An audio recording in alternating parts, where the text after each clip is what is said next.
The sun hung low over the sprawling city of King's Landing, gilding the red-tiled roofs and high stone walls with a rich golden sheen. A warm wind from the south carried with it the smell of brine from Blackwater Bay, mingling with the more pungent scents of the city. Baked bread and roasting meats from the markets, sweat and waste from the cramped alleyways, and the faint, bittersweet perfume of dying summer flowers in the well-tended gardens of the Red Keep. The bells had begun to toll out the end of another day, sending small folk scurrying toward their homes. In the broader streets, a tension had begun to simmer, an undercurrent of unspoken worry that something was about to happen. It was a feeling that all could sense, from the lowest stable boy to the highest lords and ladies in the city. Wariness hung in the thick evening air. Eddard Stark, Lord of Winterfell and newly appointed Hand of the King, moved through the streets accompanied by a handful of his loyal men. The day had been long and full of trials. Unpleasant small council meetings, whispers of intrigues swirling around the court, and the unbearable heat of King's Landing pressing down upon him.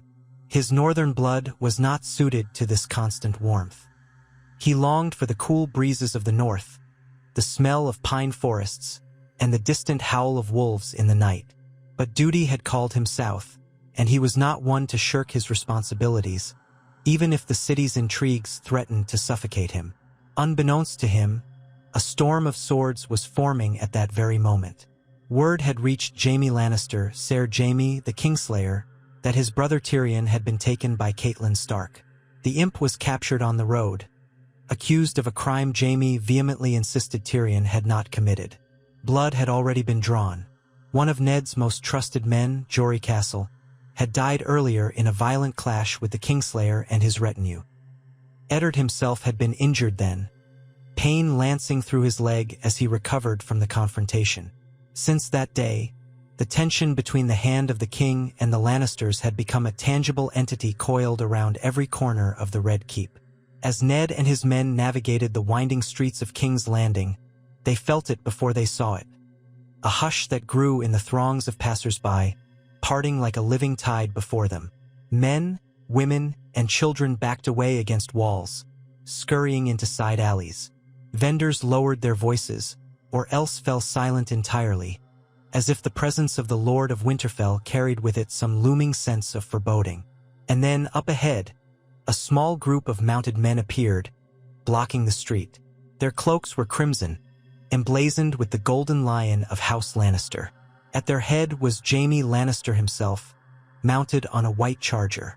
The Kingslayer cut a striking figure, golden armor glinting in the dying light, one hand resting on the hilt of his long sword.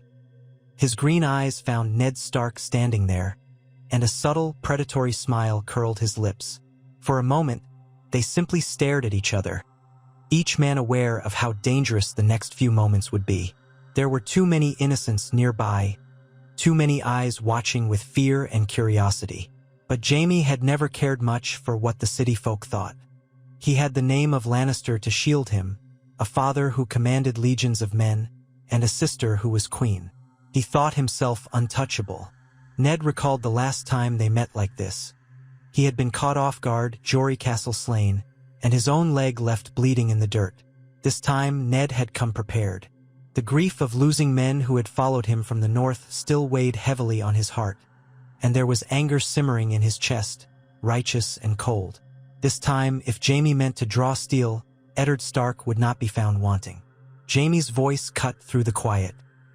"Have you any word of my brother, my lord?" he asked. The question was edged with mock courtesy. "I would very much like to see him returned, in one piece if possible." He smirked, gloved fingers drumming on his pommel. "Unless, of course, your lady wife has already given him over to her sister's tender mercies." Ned knew too well what Lisa Arryn's so-called tender mercies might be. That was not his main concern at present. His men spread out behind him, each with a hand on the hilt of a sword or the haft of a spear. Jaime's Lannister guards were poised as well, the tension crackling like lightning. Bystanders in the street pressed themselves close to walls, or quickly darted away into shops or alleyways, wanting no part of what was to follow. "I have no further word on your brother," Ned said calmly. "I suggest you ride back to the Red Keep and speak with the king." You've spilled enough blood already. Jaime's grin turned cold. Haven't we all, Lord Stark? Your lady took my brother. I merely sought to learn why and how. He dismounted slowly, a graceful movement belying the lethal potential in his frame. Even on foot, he held himself like a man who had never met his equal in battle. Your men killed some of my own back then, but I'm willing to overlook that, if you'll just call your good wife off and see my brother safely returned. Ned felt the throbbing in his leg, scar tissue still sensitive beneath his clothes. I do not answer to threats, Lannister. That was all it took. Jaime's right hand flashed in an instant, drawing his long sword from its scabbard. The steel gleamed cruelly in the amber light. Several of Ned's men unsheathed weapons in response, but Ned himself was a fraction faster. Though his leg ached and his heart thundered, he reached for ice. His ancestral greatsword would have been unwieldy in the cramped street, so instead he settled for the steel at his hip, a more common longsword, but one he wielded with deadly confidence. Jaime advanced, the cunning smirk now replaced with a predator's focus. We do this dance again, Stark, he said. But this time, I won't content myself just to wound you. Ned's eyes flickered toward the watching crowd, the fear in their faces. Your pride has blinded you, Kingslayer, he said. This city is not a battlefield. You risk the lives of innocents. Jaime laughed under his breath. If you truly cared for innocent lives, you'd never have touched my brother. Come, Stark. Let's end this here. One of us will walk away. May as well be me. He lunged. The sharp ring of steel on steel resounded through the narrow street, and the onlookers gasped. Jaime was fast, faster than most men Ned had ever faced in single combat, and supremely confident in his swordsmanship. But Eddard Stark had been trained at a time when the realm was torn by rebellion. He had fought at the Trident and had marched on the Targaryen loyalists. He had dueled men as capable as the great sword of the morning, Ser Arthur Dayne, though not alone. He remembered that the best swordsman in the realm was still mortal, still capable of bleeding. They traded blows, each testing the other's skill, stepping in and out of range with precise footwork. Jaime probed Ned's defenses, hoping to exploit the injury that had left him at a disadvantage the last time. Ned parried and riposted, surprising Jaime by the strength behind his cuts. The street became a ring of steel, onlookers pressing back as if an invisible barrier had erected itself around the two. In his peripheral vision, Ned saw the Lannister men shift as if ready to intervene, and his own men bristled in response. Any second, the conflict could explode into a full melee, but Ned could feel it in Jaime's posture. He wanted the kill for himself. The silver lion embroidered on his cloak fluttered as he spun and slashed, steel humming. Ned blocked high, felt the jarring impact travel up his arm, and responded with a low cut toward Jaime's ribs. Jaime twisted away with effortless grace, bringing his sword in a diagonal slash that Ned barely managed to deflect. A hush fell over the watchers. Even the fishmongers and fruit sellers had abandoned their stalls to gaze, transfixed, upon what was unfolding. The gold in the sky faded, shadows lengthening as the sun sank below the rooftops, leaving a dim glow that caught in the polished metal of the combatants' swords. Jaime feinted right and slashed left, and Ned braced, deflecting the blow with a ringing clash. A trickle of sweat ran down Ned's brow. His leg ached, and he felt the old wound flare, but he held fast. Jaime pressed the advantage, trying to force Ned off balance. Their swords locked for a moment, and their eyes met. Jaime's face, twisted with a warrior's savage intensity, and Ned's, grim and determined. Jaime shoved forward, nearly throwing Ned to the cobblestones. But Ned pivoted on his good leg and hooked Jaime's ankle with a quick step, sending the Kingslayer stumbling slightly. Jaime recovered fast, but not before Ned pressed in with a diagonal cut. Jaime's blade came up to parry, but he was too slow by a hair. Ice-kissed Lannister steel, slid past it, and bit into the flesh of Jaime's right shoulder. A cry of pain erupted from him, and the crowd gasped. Jaime Lannister's eyes went wide in shock, and then narrowed in fury. "You'll pay for that," he hissed, blood already staining his armor. But Ned Stark did not hesitate. He could sense that if he gave the Kingslayer a single heartbeat of time, Jaime would find some opening. So he struck again. This time, he aimed a fierce blow that Jaime tried desperately to block. Jaime managed to angle his sword to catch Ned's steel, but the impact jarred his wounded shoulder, sending a tremor of agony through him. His weapon lowered for the briefest instant, enough for Ned's next cut to slice deep across his chest. Jaime staggered backward, his boots scraping on the uneven cobblestones, gasping as he lost his grip on his sword. The once pristine golden blade rattled on the ground.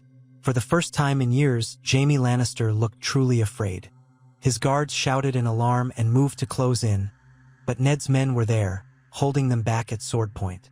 The watchers on the street cowered, some turning their heads in horror, others staring in shock at the improbable sight of the Kingslayer near defeat.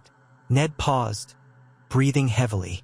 He thought of the men Jaime had slain without remorse, Jory Castle among them. He thought of the countless lives destroyed by the Lannister schemes, and of the precarious balance of power in King's Landing. Across from him, Jaime sank to one knee, blood flowing freely from his wounds. Despite that, he still tried to recover his sword, fingers scrabbling at the grip. All it took was a single step forward, and Ned placed his boot on the fallen sword, preventing Jaime from retrieving it.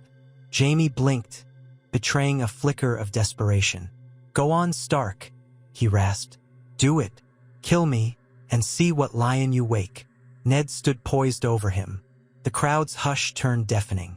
Across the city, the bells still tolled, marking the passing of time as if in a dream. Ned's leg trembled in pain and exhaustion. His heart pounded in his ears. He saw again the ghosts of the past. The bodies of his father and brother in the throne room of the Mad King, the rebels who died at the Trident, the horrors of war that he had always tried to shield his children from. He thought of the promise he had made to his own men, to keep them safe, to stand for justice. In the hush, Eddard Stark drove his sword forward and plunged it through Jaime Lannister's chest. The golden lion died with a gasp. Jaime's eyes widened, and then his body slumped onto the stained cobblestones. A strangled cry of horror and fury rang out among the Lannister guards as their lord's lifeblood spilled onto the ground. The Kingslayer was dead. No one moved for a heartbeat. Then chaos erupted. Lannister men surged forward, weapons raised in vengeful fury, but Ned's men met them in a clash of steel. Screams echoed off the walls. City folk tripped over each other in their desperation to flee. Ned stood over Jaime's body, torn between the impulse to keep fighting and the weight of what he had just done. He had killed a Lannister, brother to the Queen, son of Lord Tywin Lannister, in the very streets of the capital. In his heart, Ned knew that he might have just doomed them all to an even bloodier conflict. But for a moment, that knowledge was overtaken by grim satisfaction. The man who had murdered his trusted guards, the man who threatened to unravel the kingdom with his arrogance, lay dead at his feet. The carnage around him felt inevitable now. Swords clanged and rang. Men cursed and screamed. Steel bit flesh and bone. In the flurry, Ned's men gained the upper hand by virtue of position and readiness. Half of Jaime's retinue broke and fled, dragging wounded companions with them. The rest perished in the street, bodies scattered among upturned carts and splashes of blood. At last, the fighting ceased.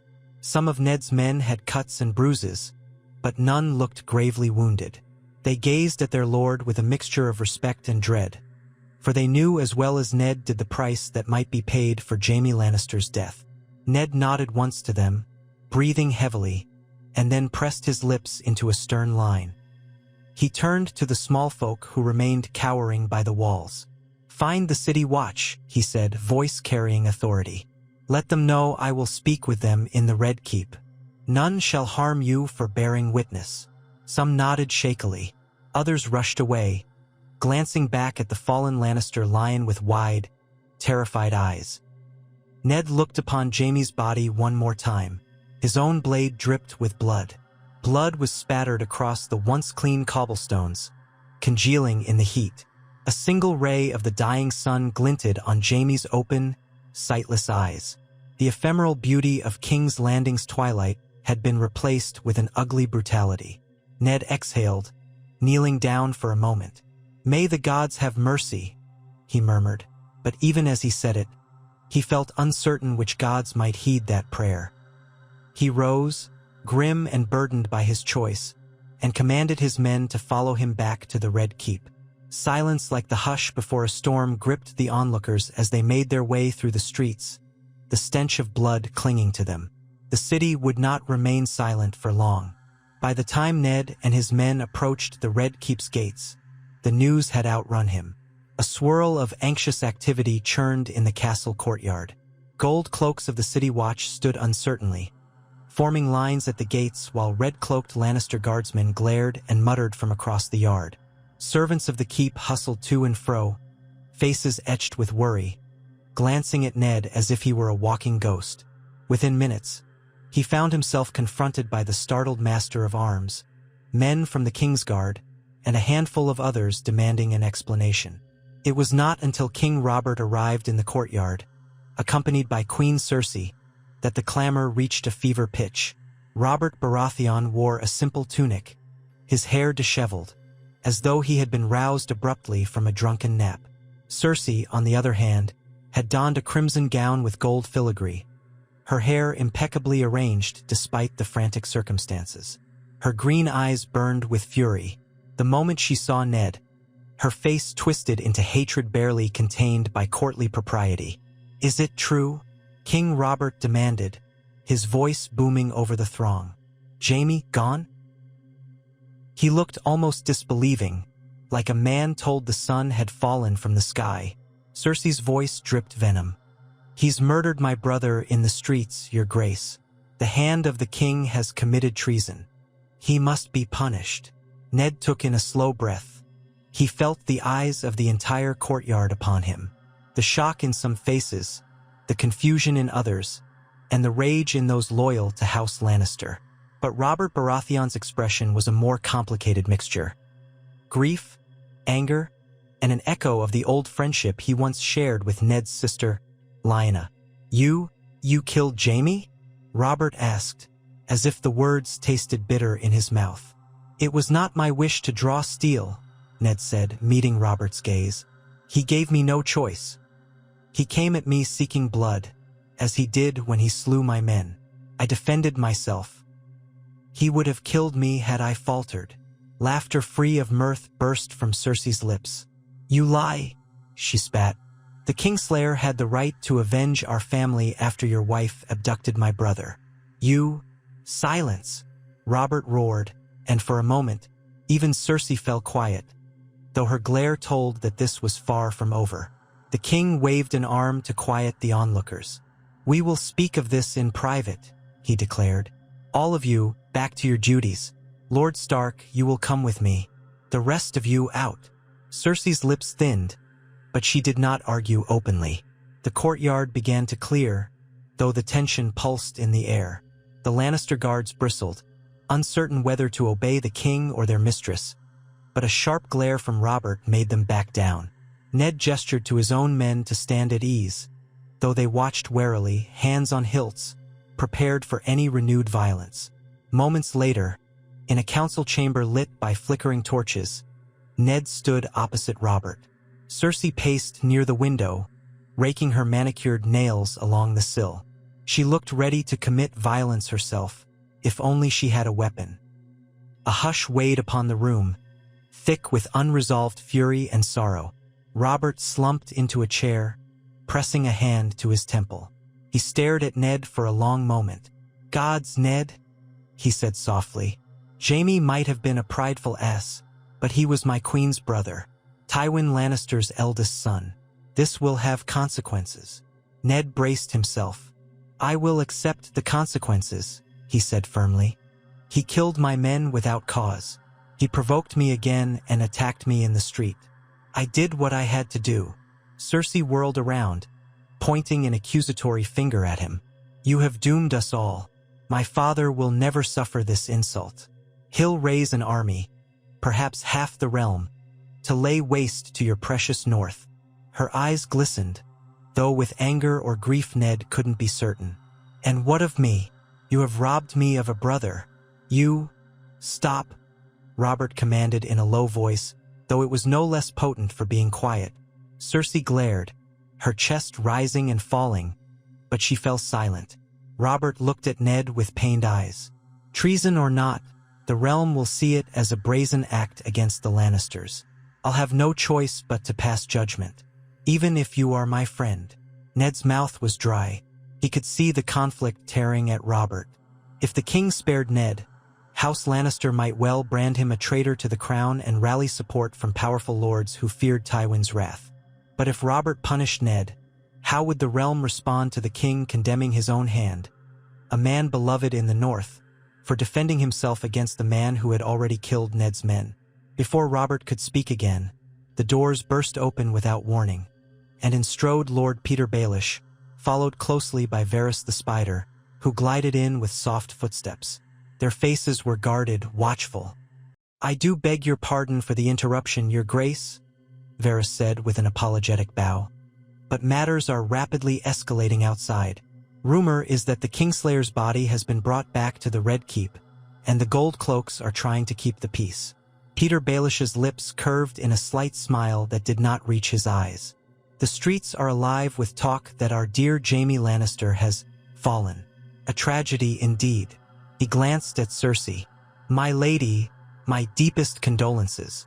Cersei scoffed, turning away as if she could not bear the sight of him. Robert stood from his chair. "Damn it all, I need to think. Varys, see that the Gold Cloaks remain loyal to the crown. I will not have the city turning into a slaughterhouse. Baelish, make yourself useful and calm the other lords. Lord Tywin's men in the keep must be prevented from doing anything rash. I will speak with Tywin myself, though the gods know how that will go." Varys and Baelish bowed and retreated quickly, leaving a taut silence in the chamber once more. Robert looked to Ned, his expression filled with resignation. "I cannot deal with this now. Ned, I'm placing you under house arrest in your chambers until I decide your fate. I'll not lock you in a dungeon, for we are friends, and I believe you were provoked. But by the Seven, I must do something to assuage the Lannisters. The city is on the brink." He hesitated, then added quietly, "Surrender your sword." Ned offered no protest. He handed over his blade to one of the king's personal guards. "As you command, your grace," he said. Inside, he felt a churn of worry for Sansa and Arya, for the fate of House Stark itself. But he had set this course in motion when he drove his sword into Jaime Lannister. He had no illusions about what might come next. With that, Robert summoned a handful of gold cloaks to escort Ned to his quarters. Cersei glared daggers at him, her face tight with barely contained wrath. As Ned left the chamber, he heard her voice rise in furious words, though the exact phrases escaped him. He only caught, "He will pay," echoing off the high ceilings. A heaviness settled on his heart. He had done what he believed was necessary, but the cost might be higher than he ever imagined. They led him through the corridors to the Tower of the Hand, where Sansa and Arya waited, fearful and confused. Sansa was in tears at the news that had reached her ears. Someone had whispered that her father was a traitor who had slain the queen's brother. Arya, on the other hand, had a fierce glimmer in her eyes, one that both worried and consoled Ned. He embraced them both, murmuring words of reassurance even as he felt uncertainty gnaw at him. News moved like wildfire. By the next day, the city was in uproar. The Lannister guards stationed at the Red Keep wore black armbands in mourning, and they glowered at any northerner who crossed their path. Whispers spread through the taverns and streets. The Kingslayer had fallen to Ned Stark's sword. Some small folk muttered that the hand had done a great service, for Jaime Lannister was rumored to be an oathbreaker and a murderer. Others insisted that Ned was a fool who would bring Tywin Lannister's wrath upon them all. Soldiers patrolled every major street to prevent open rioting, but the tension was so thick it could nearly be tasted. Robert Baratheon, for his part, was forced to hold council after council, meeting with Grand Maester Pycelle, Renly Baratheon, Varys, Baelish, and Ser Barristan Selmy.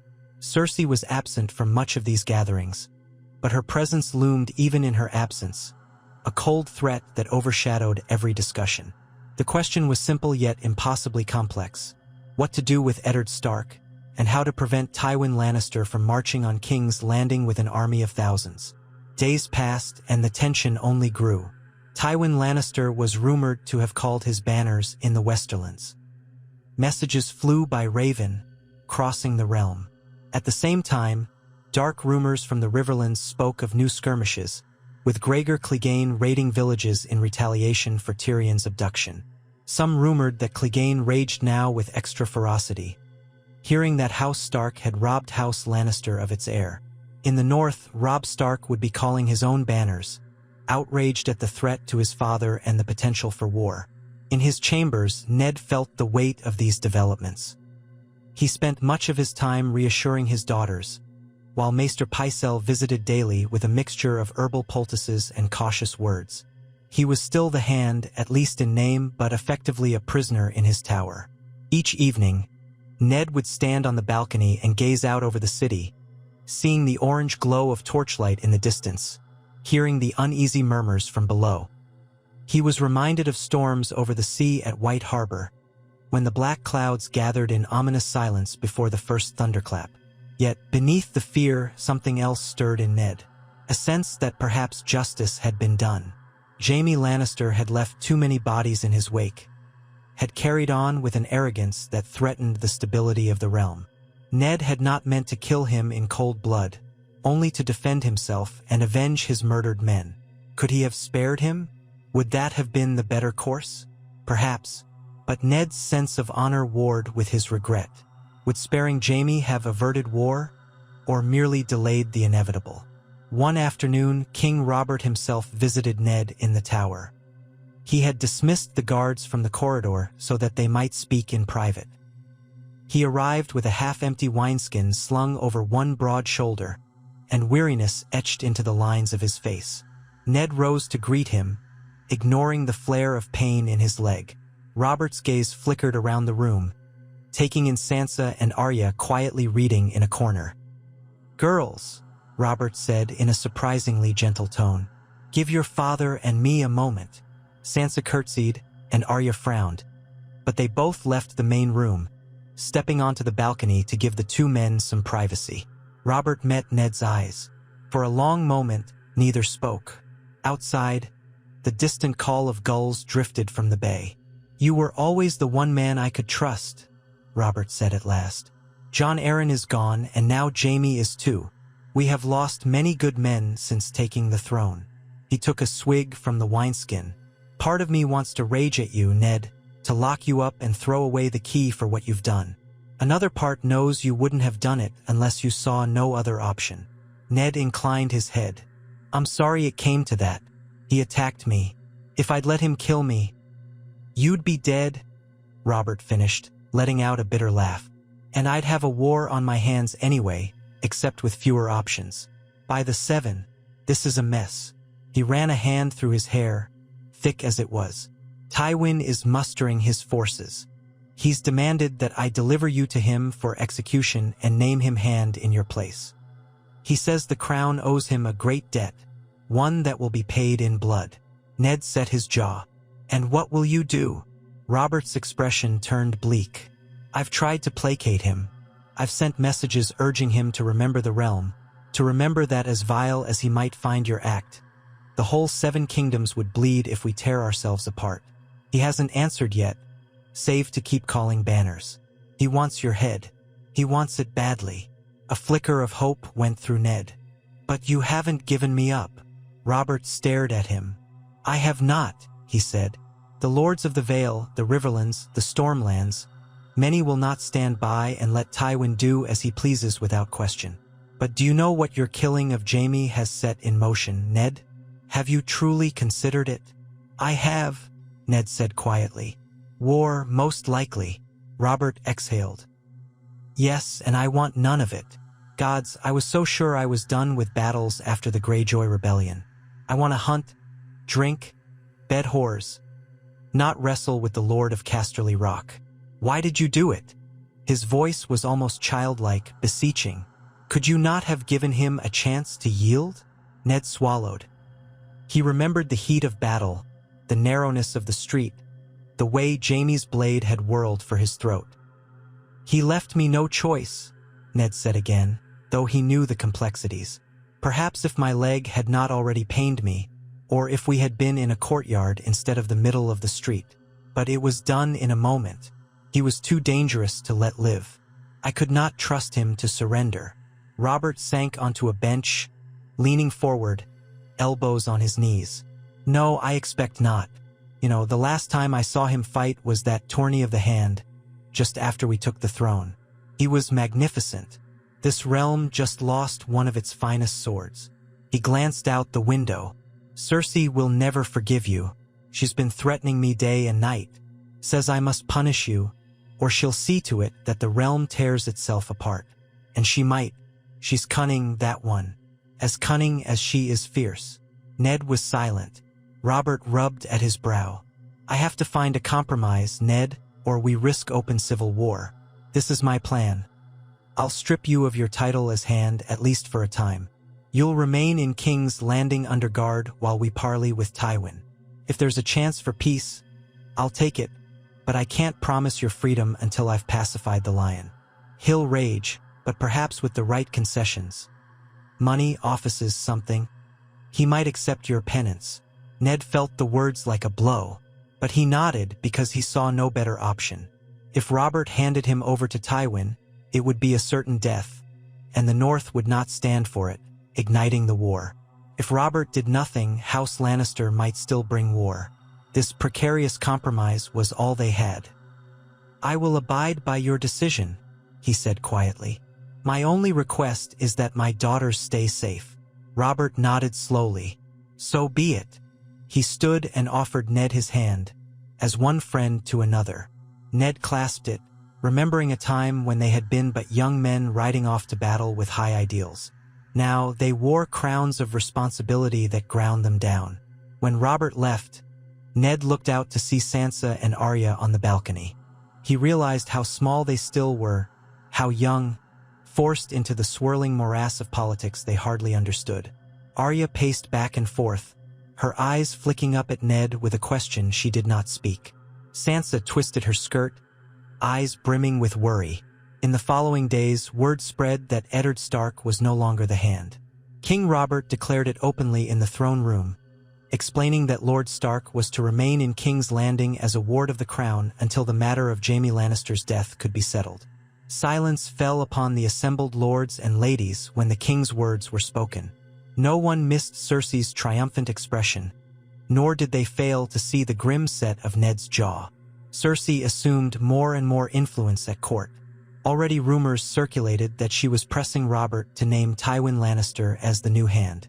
Others suggested that Robert might pick someone more neutral, like Ser Barristan Selmy. But as the days passed without a final choice, the realm hovered in a kind of limbo. Meanwhile, ravens came from Casterly Rock, short messages that set Robert's temper flaring in closed council sessions. The Lannisters demanded retribution. A fortnight later, a raven arrived from the Eyrie, carrying news of Tyrion Lannister's escape from Lisa Arryn's captivity. Tyrion apparently had used his wits to win his freedom. That news caused a stir, for it threw another unpredictable element into the pot. Tyrion was not in Lannister custody, but he was free somewhere out on the roads. Where would he go? Would he claim the seat of Casterly Rock, now that Jaime was dead, leaving him the only son of Lord Tywin still alive? How would Tywin respond to that? Ned overheard some of this through the rumors carried by those who served in the keep. He felt a pang of relief that Tyrion still lived. The imp was cunning far more so than Jaime. Perhaps he could act as a moderating voice on his father. Or perhaps Tywin would only rage more fiercely at this sign that the gods favored House Stark by saving Tyrion's life while Jaime lay in the grave. The days dragged. The city's mood remained tense, but no open fighting erupted. The Gold Cloaks patrolled in force, and small folk went about their days warily. The brothels filled with anxious men seeking distractions. The taverns brimmed with rumors. Each night, Ned tried to reassure Sansa and Arya, but they felt the fear gnawing at them. Arya asked to continue training with Syrio Farrell, but Robert's decree had limited Ned's freedom so much that even that small routine was overshadowed by rumor and condemnation. In the end, Ned decided to Arya snuck away at times, returning with red cheeks and sweaty hair. But she never spoke of how she managed to continue her lessons. Sansa stayed inside, her eyes puffy from crying. She missed the illusions of courtly love and the dream of a gallant prince. Joffrey, for his part, had not visited her since the fateful news. Time rolled on, and each day the question of Eddard Stark's fate loomed larger. At last, King Robert summoned him to a small council session. The men present were Grand Maester Pycelle, Peter Baelish, Varys, and Lord Renly. Cersei had arrived unbidden, taking a seat near Robert. The king looked more somber than ever, as though the weight of the realm was pressing down upon him more harshly with every passing hour. Robert cleared his throat, a sound that boomed in the marble-floored chamber. "Tywin Lannister has marched his forces to Harrenhal," he said in a tight voice. "His message states that unless I send Eddard Stark to him in chains, he will continue eastward toward King's Landing. I have no doubt he can muster enough men to lay siege if he wishes." An uneasy silence followed. Renly looked concerned. Baelish merely tapped his fingers on the table, his mocking smile absent. Pycelle tooted softly, wringing his hands. Varys studied the floor with a delicate frown. Cersei stared straight at Ned, her lips twitching with some unreadable blend of triumph and hatred. "What we do in the next few days," Robert continued, "will decide the fate of the realm. I do not relish another war. If I give Tywin what he wants, we might avoid slaughter, or we might encourage him to demand more. If I refuse, he may tear the realm apart. So I have called you all here to advise me." Cersei cut in with icy precision. "There is no avoiding it. War is inevitable unless you punish the murderer of my beloved brother." Ned met her gaze, forcing himself not to flinch at the venom behind it. "You still claim that he attacked me out of righteous indignation for Tyrion's capture, but he started the bloodshed by killing my men first. You know that." She smiled mirthlessly. "You twist the facts to justify your guilt. It doesn't matter now.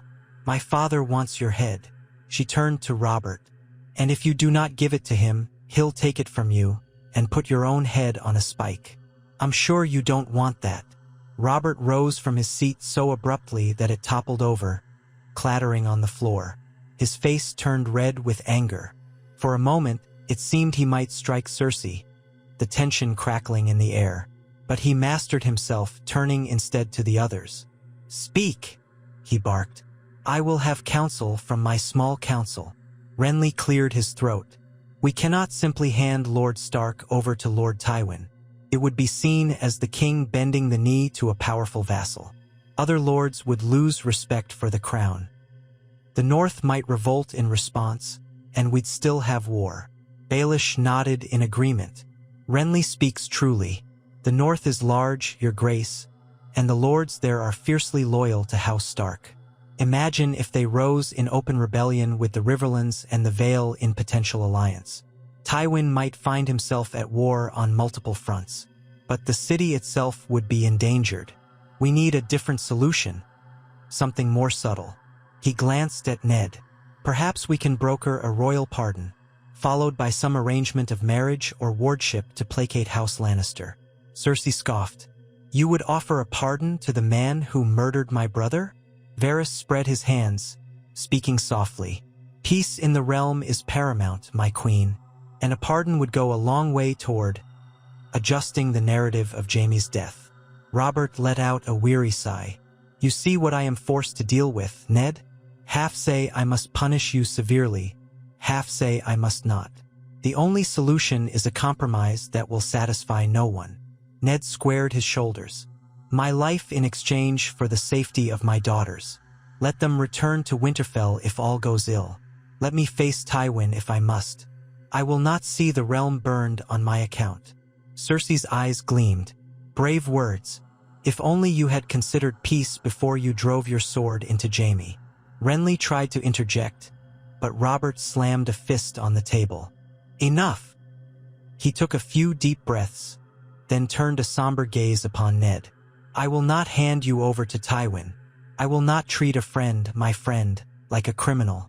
But God's help me, we must stop this from turning into a bloodbath." Ned, I'm going to send an envoy to Tywin, offering gold, hostages if necessary, and the promise that you will remain in the south, your movements restricted until all is settled. Perhaps we can reason with him. If he refuses, well, perhaps the realm must bleed. Hostages? Ned asked softly. He saw Sansa's face flash before his mind's eye, Arya's bright curiosity. You would have me send one of my daughters to him? Cersei's voice slithered in. If that's what it takes. Robert waved a dismissive hand. No, I said if necessary, I would send hostages from other houses. The Tyrells, the Redwynes, maybe. That might be enough to mollify him. 7 save us all. I hate this.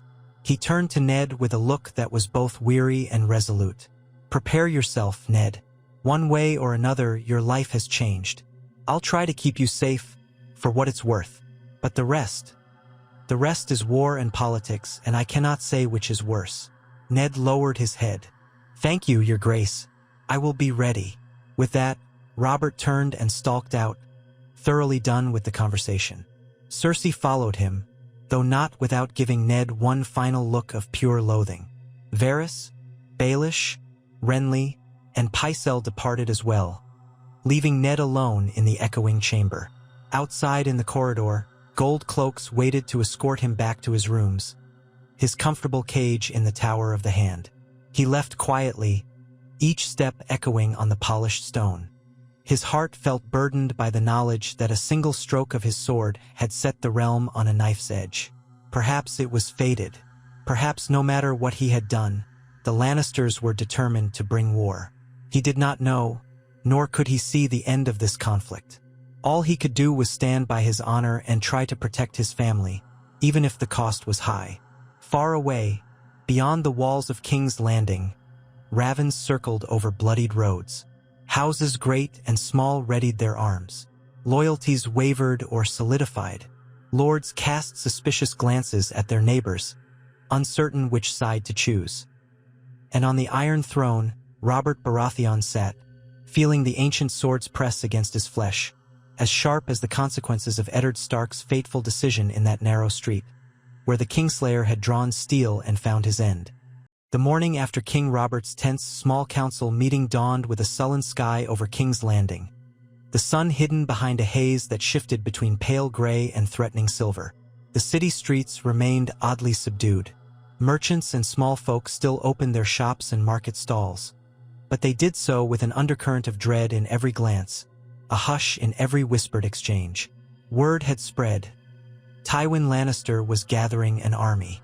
Eddard Stark was under guard in the Tower of the Hand. The king wrestled with impossible decisions. Some claimed that the entire city teetered on the brink of anarchy if the tension snapped.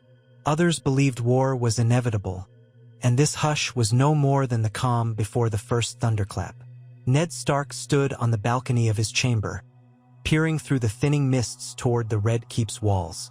2 gold cloaks stood on guard outside his door, silent as statues. Although King Robert had not locked him away in a dungeon, Ned's freedom had been sharply curtailed. He was no longer the hand of the king. He felt the emptiness of that dismissal like a phantom ache, a lost limb. More than the title, he missed the autonomy it had granted him. Now, though still a lord, he was a captive of sorts, forced to watch events unfold around him with little power to direct them. He heard a soft noise behind him, the rustle of skirts and careful footsteps. Turning, he saw Sansa standing timidly near the threshold. Her hair brushed until it gleamed, her eyes red from weeping. She held her hands clasped in front of her. "Father?" she said in a voice that wavered with emotion. "May I come in?" Ned's features softened. He gestured for her to approach. "Of course, my sweet girl. You need not ask permission." He glanced about, ensuring Arya was not lurking in the shadows. His youngest daughter had grown quieter these past days, all her anger coiled beneath the surface. Sansa stepped onto the balcony, as though the air outside might scald her.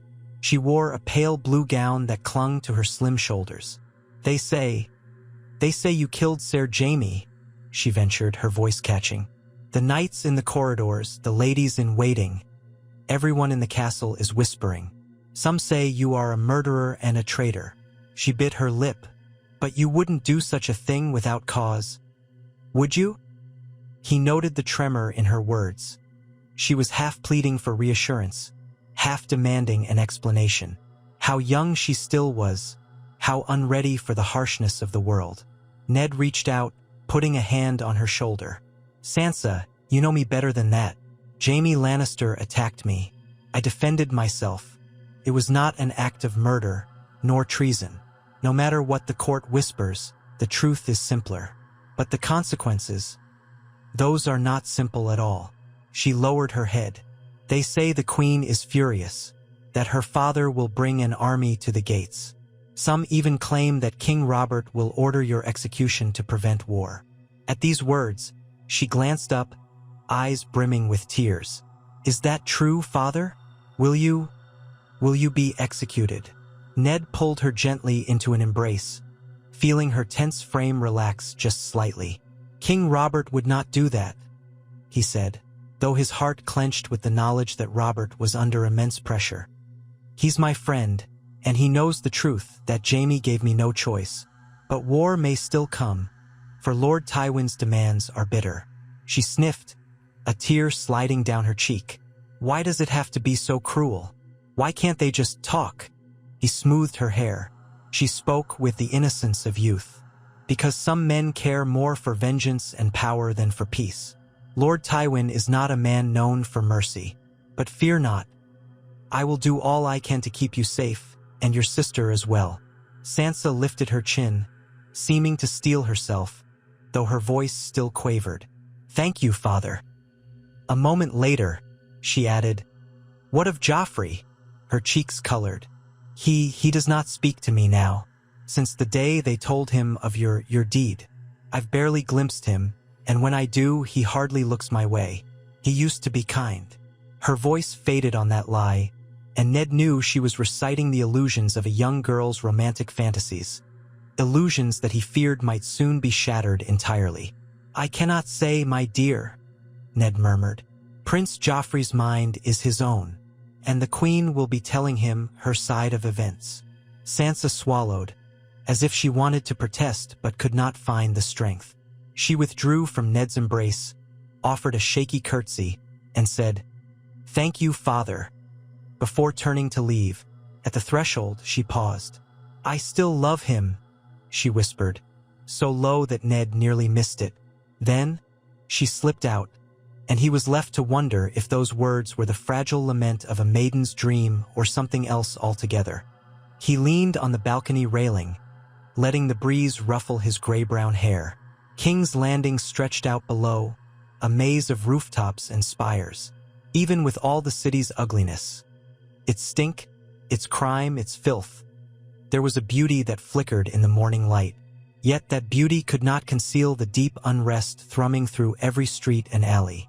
A short time later, a servant brought word that the king had summoned him to the throne room.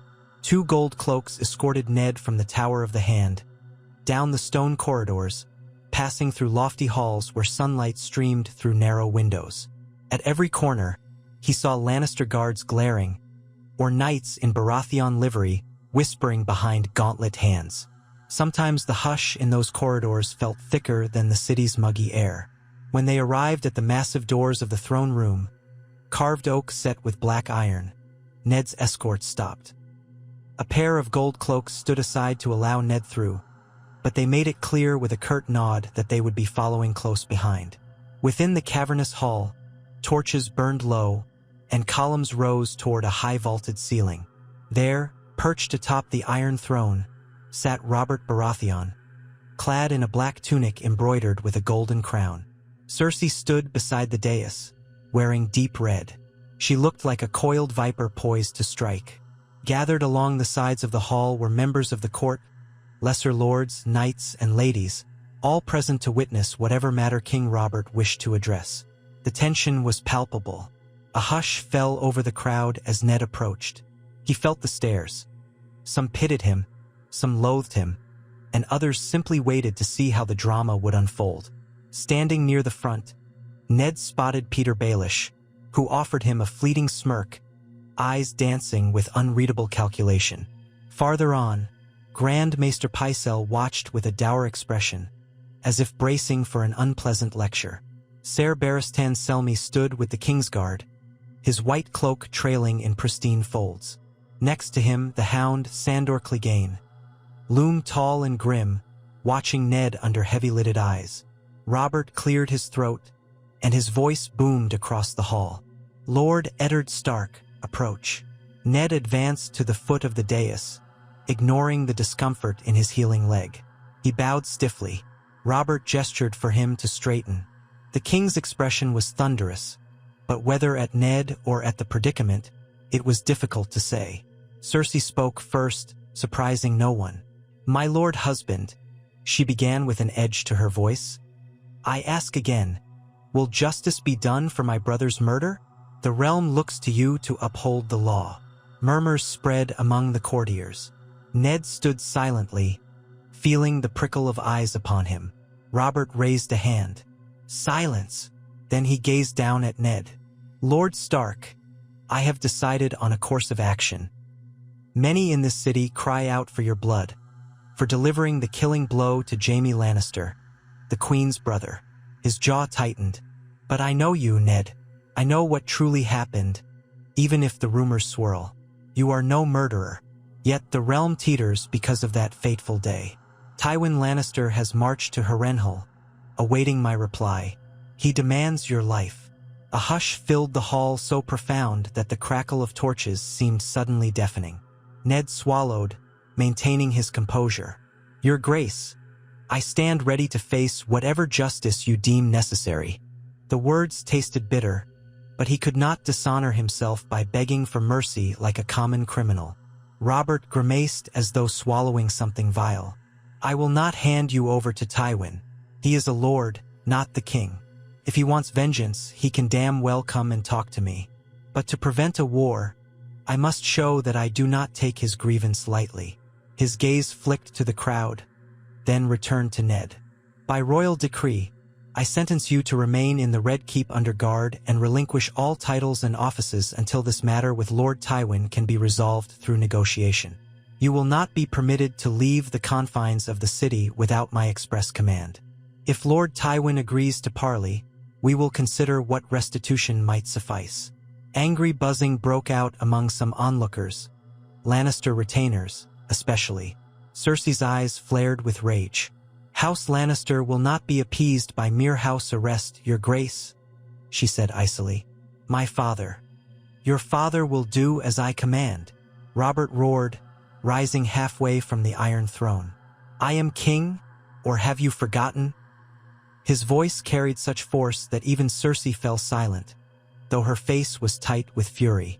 Robert's heavy breathing was audible in the hush. At last he sank back with a grunt.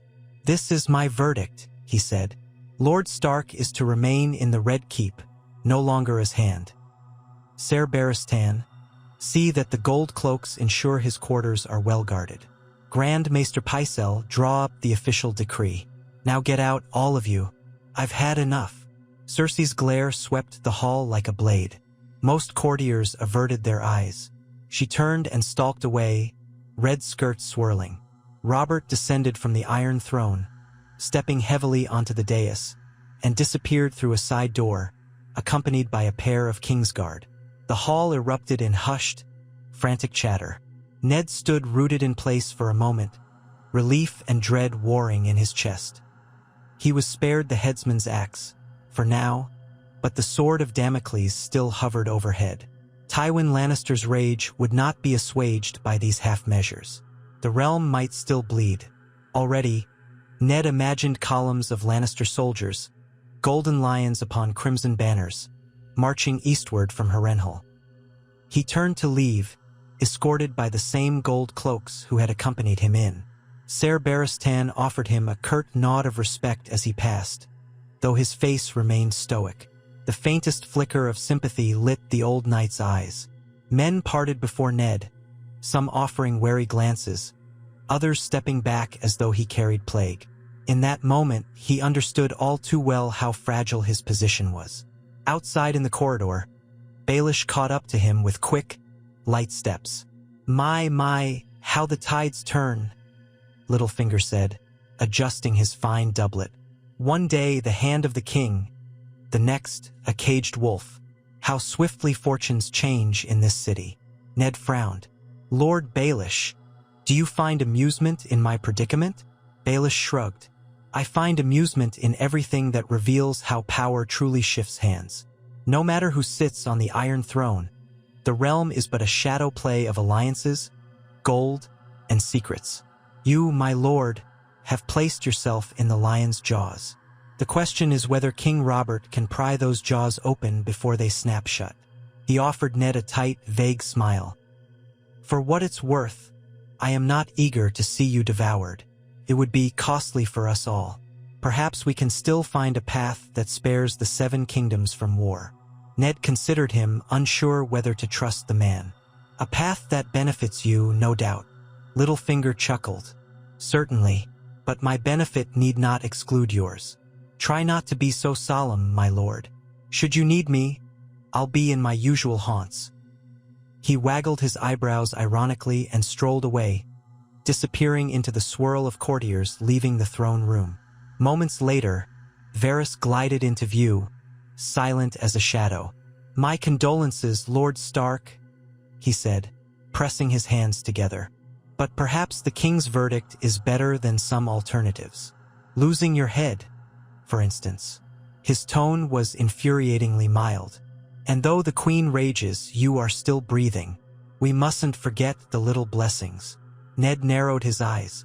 Do you consider yourself a friend, Lord Varys? The spymaster lifted his eyebrows in mock surprise. I consider myself a friend of the realm. And you, dear lord, might yet be of great value to the realm's peace, if peace can be salvaged. Now, if you'll excuse me, I must attend to the king's command and see that ravens fly to Harrenhal. Lord Tywin must know his demands have been partially addressed. With a sycophantic bow, Varys disappeared into the throng, leaving Ned with uneasy thoughts.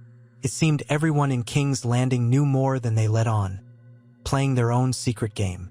As the gold cloaks ushered him back to the Tower of the Hand, his new cage, as Baelish called it, Ned felt a crushing weight settle in his chest. He longed for the frigid clarity of the north, for the honest tang of snow in the air, for the loyal faces of his bannermen. Here, deception wafted through every corridor like perfume.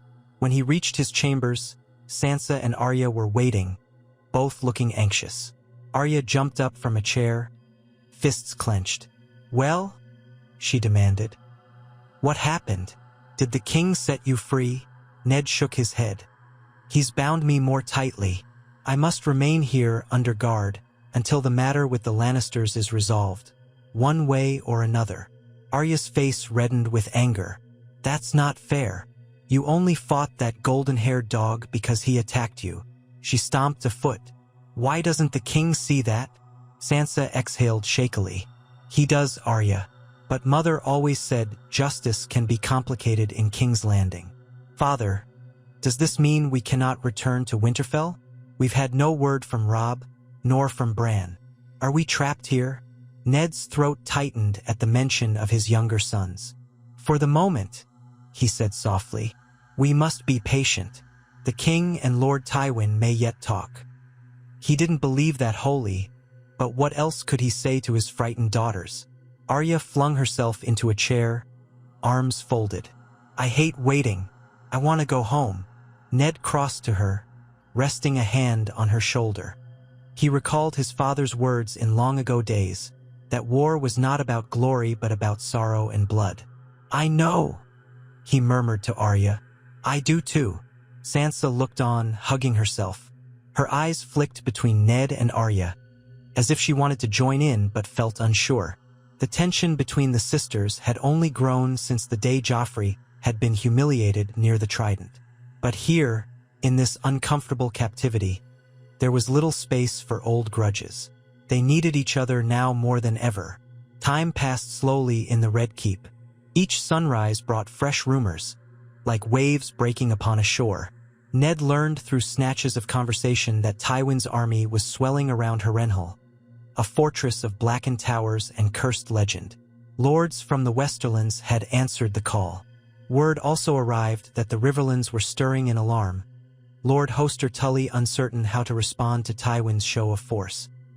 Rumor had it that Gregor Clegane burned villages along the borders, sowing terror in the name of avenging Jaime Lannister. Robb Stark, so the Ravens said, was summoning banners in the north. The Great John, the Manderleys, and other lords loyal to House Stark began to gather at Winterfell, anticipating a march south should the worst come to pass. Ned's heart ached. He had never intended for war to consume the realm, let alone drag his own children into its maw. He had acted in self-defense, but was that distinction enough to spare them all? Catelyn was still at the Eyrie, or so Ned assumed. No messages had arrived from her, though the Vale remained tense after Tyrion's disappearance from Lisa Arryn's clutches. Perhaps Catelyn sought to smooth relations with her sister, or sought safe passage home. In any case, she was far away, out of the immediate storm about to crash upon King's Landing. Yet for all this looming threat, the city did not collapse. For a time, daily life in the capital proceeded.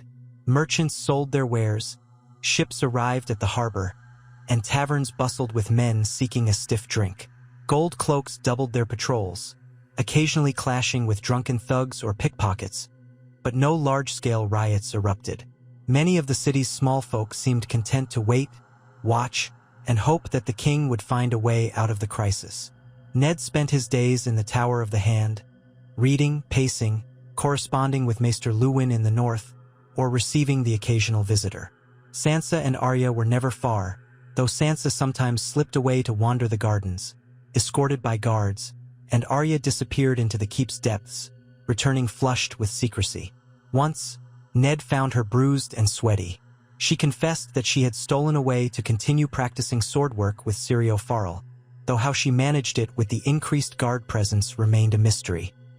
Ned scolded her gently, but could not entirely quell his pride that she refused to abandon her training.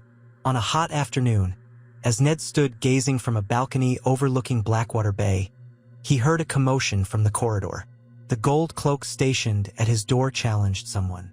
Then, to his surprise, the door burst open, and Tyrion Lannister strode inside with surprising boldness for a man whose brother Ned had slain. Tyrion was dressed in a fine jerkin of dark crimson, embroidered with golden lions at the collar. His mismatched eyes, one green, one black, gleamed with curiosity and something like amusement. The gold cloaks started to move after him, but Tyrion held up a hand with a regal flourish. "Stand aside, good sirs. I've no intention of harming Lord Stark. And if I did, what chance would I have?" He gave a snorting laugh, as though the idea was preposterous. Ned turned fully, surprised but wary. "Lord Tyrion," he said carefully, "I hadn't expected you to appear here of all places." Tyrion smirked. "I hadn't expected it myself, truth be told, given that you killed my darling brother, or so the rumor goes. But since I'm very much alive, and a free man, thanks to a bit of resourcefulness, I decided to return to King's Landing." His gaze flickered around the room, taking in the state of Ned's forced lodging. "I see you're faring about as well as I might have guessed." Ned's mouth tightened. "I'm under house arrest, as you doubtless know. Why are you here?" Tyrion shrugged. "Curiosity, mostly. My dear father is assembling quite the host, demanding satisfaction for Jaime's death. But I think you and I both know that such satisfaction may not come cheaply. And as it happens, I rather like living in a kingdom that isn't completely consumed by civil war. War is bad for dwarfs, you know. Short legs have trouble fleeing armies." Ned regarded the imp. He was Tywin Lannister's only surviving son, a man whose cunning was said to be sharper than any blade. "What is your purpose in seeking me out?" Tyrion wandered closer, hands clasped behind his back. "A question for a question, Lord Stark. Did you truly kill Jaime in self-defense?" Ned's expression grew grim. "He attacked me first. I gave him every chance to yield, but he would not. You can call it defense, vengeance, or a preemptive strike. I did what I had to do." Tyrion studied him, his chin tilted. "I believe you," he exhaled. "Jaime was always reckless, too confident by half. There's a chance, had you spared him, he might have relented. But pride was ever his downfall. His gaze flickered to Ned's leg, as if remembering the earlier fight with Jaime's men. And now we have a crisis, one that may well engulf us all. Ned inclined his head. That's the unfortunate truth. Do you come with a proposal from your father? Tyrion gave a short bark of laughter. My father is not one for sending me as a mouthpiece. He likely hasn't fully forgiven me for being born a dwarf. No, I came on my own out of a sense of self-preservation. And, dare I say it, an odd sense of familial duty. I wish to keep my house from plunging into a ruinous war if it can be avoided. Ned measured the sincerity in the dwarf's face. Tyrion had a sardonic wit and a mask of amusement, but there was also a fierce intelligence behind his eyes. And how would you prevent war? Tyrion leaned against a table, crossing one leg over the other. By persuading my father to accept a negotiated settlement. One that holds you responsible enough to satisfy his pride, but not so far as to demand your head on a spike. Perhaps a steep payment in gold for House Stark, or the hand of one of your daughters in marriage to a suitable Lannister cousin, or some other arrangement that sets a new alliance. My father is many things, but irrational he is not. Give him enough reason to believe peace is more profitable, and he might relent.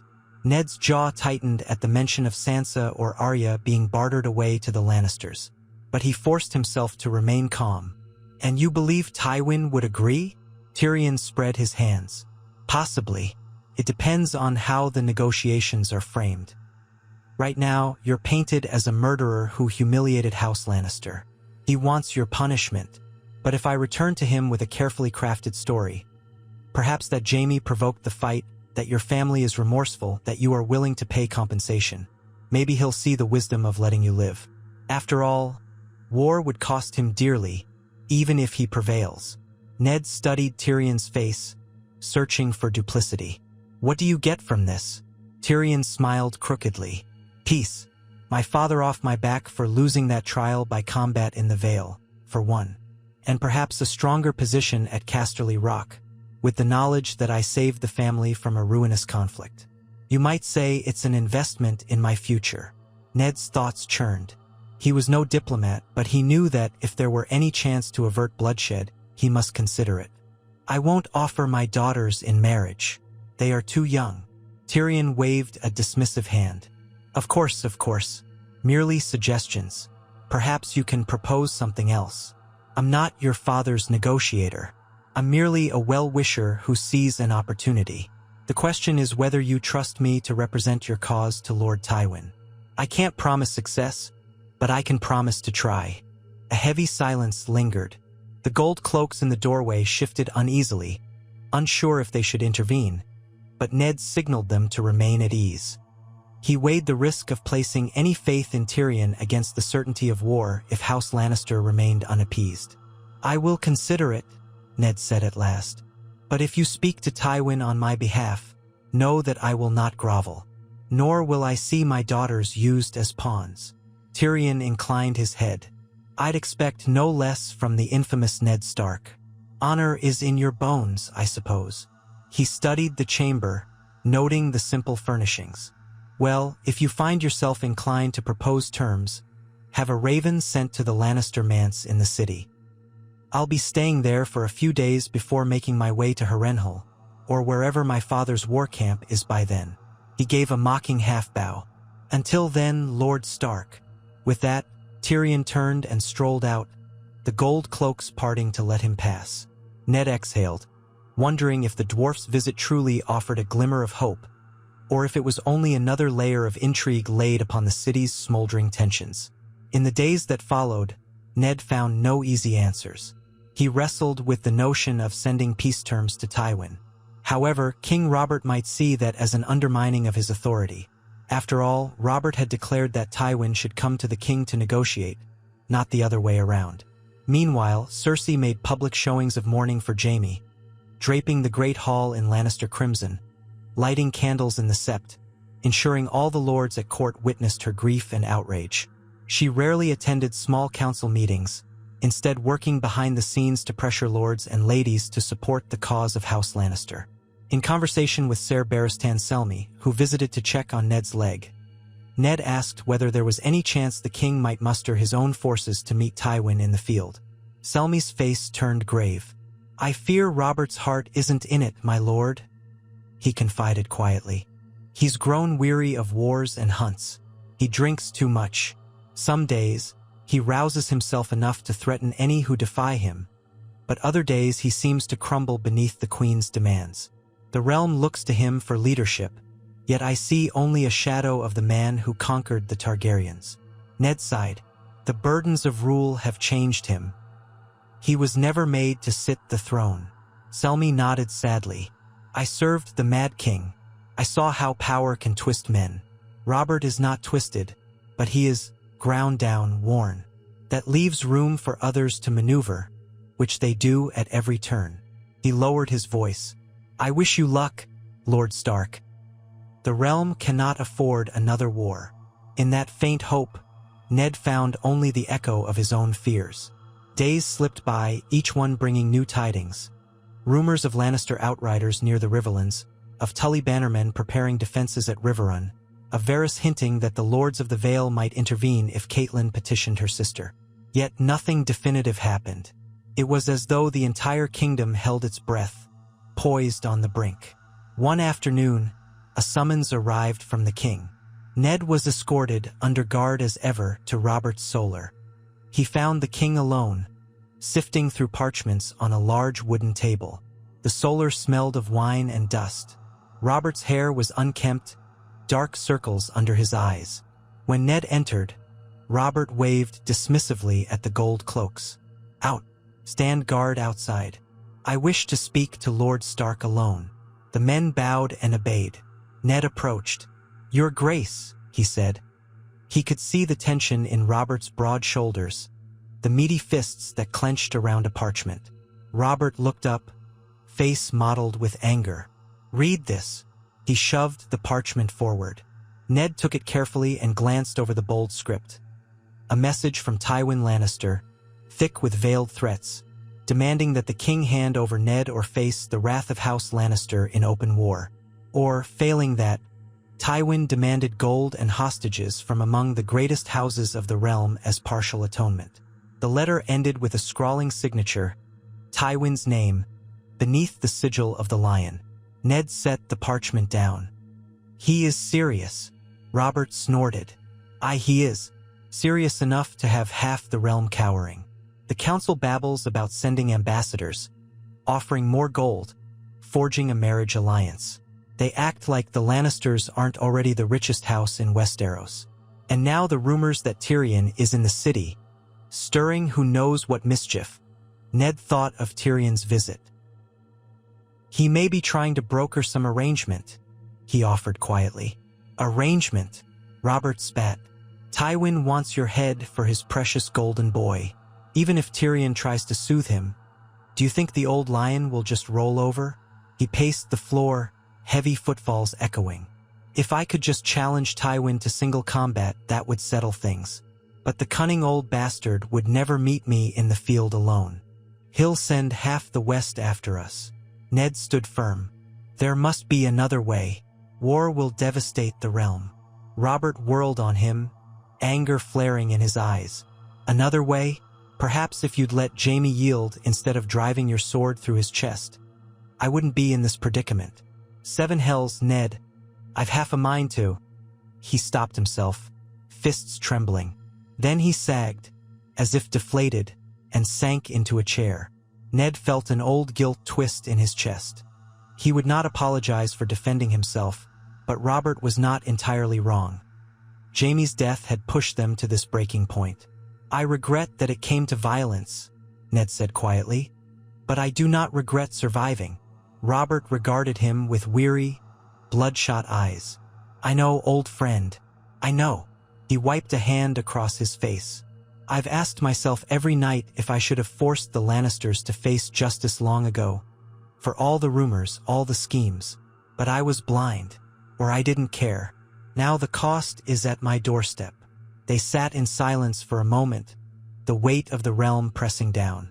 Then Ned cleared his throat. "What do you intend to do about Tywin's demands?" Robert gave a bitter laugh. "I'll send a reply refusing to hand you over. I won't do that, not after all we've been through. Instead, I'll propose an alternative. I'll offer that you remain as my hostage in King's Landing, and I'll sweeten it with gold and an apology. Apologies are cheap, after all. That might give Tywin pause." He scowled. "But the man's pride is legendary. This might just make him angrier." Ned inclined his head. "Then let me write to my son in Winterfell. Perhaps if I tell Robb to stand down and not provoke the Lannisters, that might help." "Do it," Robert muttered, half in defeat. "Gods, Ned, is there no end to this? I can't even stomach a decent meal anymore. Everything is ash in my mouth." Ned said nothing. He remembered Robert in his youth. Proud, reckless, unstoppable. Now he saw a man weighed down by a crown too heavy for anyone's head. "We can only try to avert the worst," Ned offered softly. Robert nodded, and the meeting ended. Ned returned to his chambers, mind churning with uneasy thoughts. Hours later, in the quiet hush of twilight, he set quill to parchment to write to Robb, urging restraint. The words burned as he wrote them, for he knew that if Tywin marched on the Riverlands, House Stark would be honor-bound to come to their Tullykins' defense.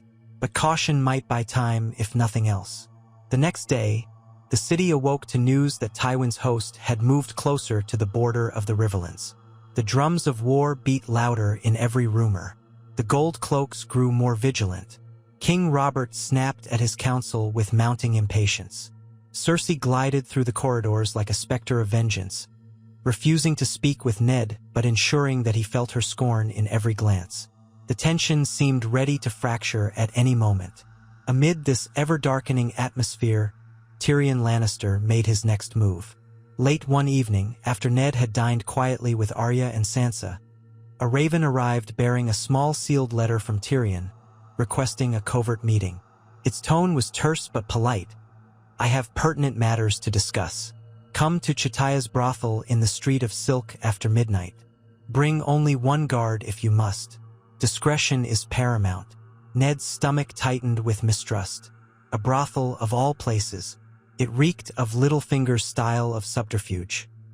Yet if Tyrion had information or a plan to halt Tywin's march, could Ned afford to ignore it? The risk was immense. Cersei would pounce on any sign that Ned was sneaking about under cover of darkness. But ignoring a Lannister overture might close the only door left to peace. He debated it for hours. Ultimately, as the city's bells tolled the hour of the bat, Ned donned a plain cloak with a deep hood and left the Tower of the Hand, accompanied only by Tomard, a loyal guard who had followed him from Winterfell. They slipped past the gold cloaks with the explanation that Ned was going to meet with the king in the royal apartments. Whether the guards believed it or not, they asked no questions. He was still Lord Stark, after all, albeit a diminished one. Threading through torchlit streets, Ned and Tomard made their way to the Street of Silk, that district of revelry and pleasure. Drunken men lurched in and out of glowing establishments, and courtesans beckoned from doorways. The night was warm, the air pungent with sweat, cheap wine, and perfume. Ned felt a flush of distaste. He missed the crisp air of the north where one could see the stars overhead without the haze of city lights and lustful indulgence. Chataya's brothel was a modestly elegant building draped in silks of exotic colors. A tall, graceful woman of Summer Islander heritage greeted them, her dark eyes discerning. She recognized Ned at once. How many men in King's Landing carried themselves with such a bearing, especially wearing a wolf's face of regret? But she asked no questions, simply gestured for him to follow. Inside, music drifted from a distant chamber, soft and alluring. The hush of parted curtains revealed glimpses of candlelit rooms, plush cushions, half-naked figures moving in shadow. Ned kept his gaze resolutely forward, ignoring the seductive laughter. Chataya led him to a private upper room. There, behind a beaded curtain, Tyrion waited at a low table, a flagon of wine at hand. A single candle lit the space, casting flickering shadows on the walls. Tyrion stood, or rather, hopped down from the tall chair, when Ned entered. He wore fine clothing but not overly ostentatious, as if he too wished for some discretion. "Lord Stark," he said quietly, "you've come. I wasn't certain you would." Ned motioned for Tomard to wait by the door, out of earshot. Then he approached Tyrion. "I'm not fond of skulking through brothels under cover of darkness," he said, unable to hide his distaste. "But you implied you had important news." Tyrion offered a wry grin, pouring 2 cups of wine. "Drink or not, as you wish. It's Arbor Gold, though I've had better." He sipped his own cup. "To the matter at hand. I've spoken with my father's men. They ride to meet him at Harrenhal, then continue onward toward the Trident. My father intends to provoke the Riverlands into open conflict, forcing the king to choose between defending them or ceding them. One step from a war that will soon be unstoppable." Ned's heart sank. "And you think it can still be stopped?" Tyrion set his cup down. "Perhaps, if you provide a suitable counteroffer, I can deliver it to my father before the lines are fully drawn. He might see reason if there's enough reward or restitution in it for House Lannister. Call it blood money if you must." Ned's jaw tightened. "What do you expect me to offer?" Tyrion leaned forward, lowering his voice. "Gold, certainly. A formal apology from House Stark, perhaps, acknowledging that Jaime's death, while the result of combat, was unfortunate. You might even suggest that your daughter Sansa be betrothed to a Lannister ally, though not necessarily a direct Lannister cousin. Another cadet branch. So it stings less, yet Tywin can trumpet it as a victory." Ned bristled. "You Lannisters are obsessed with marriage alliances. My daughter's happiness is not a coin to be spent buying peace." Tyrion shrugged. "I understand. But in the Game of Thrones, marriage is a tool. Think carefully, Lord Stark. Would you rather see your daughter wed to some third cousin of House Lannister, or see war claim tens of thousands of lives, possibly including your own sons and your own men?" Ned felt a surge of protectiveness warring with practicality. "I will not decide so rashly." "Then we're at an impasse," Tyrion said, his tone light but his gaze serious. "We need to move quickly. My father's patience is short, and once he crosses the Trident with steel unsheathed, his demands will only grow." Ned exhaled, pacing the small space. The candlelight threw his tall shadow onto the walls. "I cannot offer you an answer tonight. This is not a decision I can make alone, nor lightly." Tyrion pursed his lips. "Time is your enemy, Lord Stark. My father will not hold back his men indefinitely. But very well. I'm leaving the city in 2 days for Harrenhal. If you have a proposal, send it to me before then." He paused, sipped again. "And a warning. The Queen has her spies everywhere. If she learns you're negotiating behind King Robert's back, she might see that as treason. So be discreet." Ned nodded curtly. "I understand." They exchanged no further pleasantries. Tyrion gestured that the meeting was over, and Ned departed with Tomard in tow, descending the brothel stairs past the curious stares of patrons and courtesans. Outside, the city felt suffocating in the midnight gloom. A hot wind blew from the east, stirring the smell of stale ale and rotting garbage. Ned pulled his cloak close, feeling a pang of longing for the brisk air of Winterfell. He did not speak as they threaded back through the labyrinth of streets, slipping through side passages to avoid unwanted attention. The gold cloaks at the Tower of the Hand let him pass with only a perfunctory nod. Upstairs, in the silent corridor, Ned paused before his chamber door. Light shone from beneath it, indicating someone waited within.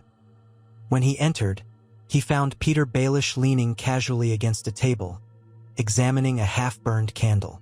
The man had a penchant for appearing unexpectedly, and Ned stiffened, cursing himself for failing to predict that Littlefinger might be watching. Baelish set the candle down. "My, but you keep late hours, Lord Stark," Littlefinger said in a voice of mock concern. "The king's prisoner, out for a midnight stroll? The gossip will run wild." Ned shut the door firmly behind Tomard. "Lord Baelish," he said coldly, "what are you doing in my chambers?" Baelish slid off the table, taking a step closer. "I came to warn you that you're walking a dangerous path," he said softly, his smile thin as a razor. "Chataya's, was it? I have eyes there. Spies, you might say.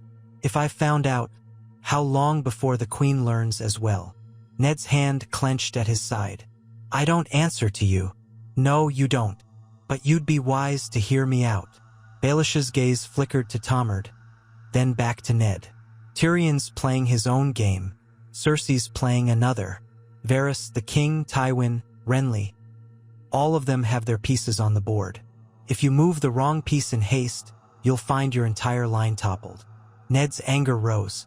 He was weary of these insinuations, these sly comments. "What do you propose?" Baelish gave a shrug. "An alliance, perhaps. I may be able to help you craft a proposal that Tywin would find acceptable, while also shielding you from the Queen's wrath. But I won't do it out of charity. I'll want certain considerations in the future. Opportunities, shall we say, for advancement." Ned glowered. "You want more power. We all want something, Lord Stark." Baelish paused, reading Ned's expression. "Think on it.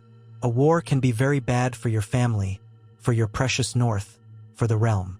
Sometimes the lesser evil is a small compromise here or there, like a well-placed marriage, a bribe of gold, or the promise of influence." Ned swallowed bitterness.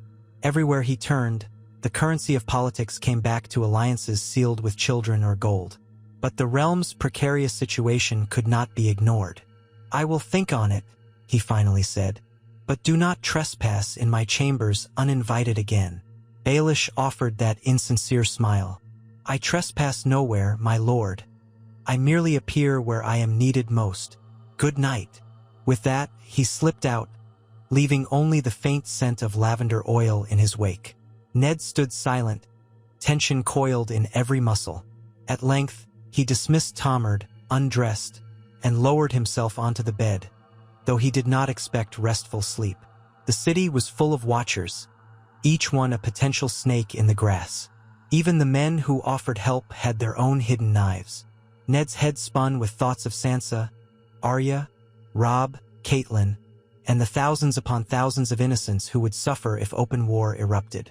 If the price of peace was some humiliating apology and a significant marriage alliance, could he bring himself to pay it? He was a Stark, and Starks held duty and honor above all.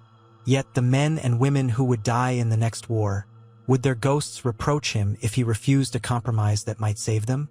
The candle guttered low, the shadows elongated. Outside, a distant owl hooted. Ned closed his eyes, remembering the final moments of Jaime Lannister's life in that cobbled street, the echoing clash of steel. Perhaps, in some other world, they would not have crossed blades. Perhaps Jaime's arrogance could have been subdued, or Ned's sword arm held back. But that world was gone, replaced by this ominous tension that threatened to engulf the Seven Kingdoms. He drifted into a restless sleep. He dreamt of wolves and lions locked in mortal combat, fur and fang against golden mane. The dream twisted, and he saw the Iron Throne, looming in darkness, with a battered crown at its foot. When he awoke at dawn, chest tight and heart pounding, he realized no solutions had come to him in his slumber. War hovered like a vulture over the realm. The hour of decision approached, and Eddard Stark did not know whether he would choose in time, or whether fate would choose for him. Ned Stark rose before the dawn, every joint aching, as though the weight of the Iron Throne itself pressed upon his shoulders. For a time, he simply stood at the window of his bedchamber, gazing out over the rooftops of King's Landing. The city was still blanketed in quiet gloom. Far below, he could make out faint lanterns bobbing on the streets, a handful of bakers or butchers rising early to prepare their wares. Soon, the clamor of the day would begin. Shouting fishmongers in the markets, squabbling urchins in the alleys, and the rattle of armor as gold cloaks started their patrols. Yet, in these pre-dawn moments, the city almost seemed at peace. He felt no peace within himself. The nightmares of the previous night still gnawed at the edges of his mind. Wolves locked in struggle with golden-maned lions, the swirl of blood and steel, those images refused to fade. Eddard Stark was no stranger to violence, nor to the weight of responsibility. He had fought in Robert's rebellion and had seen friends and kin lost to swords and arrows. But this was different. Now the realm itself teetered on the knife's edge, and he could not see a path to safety.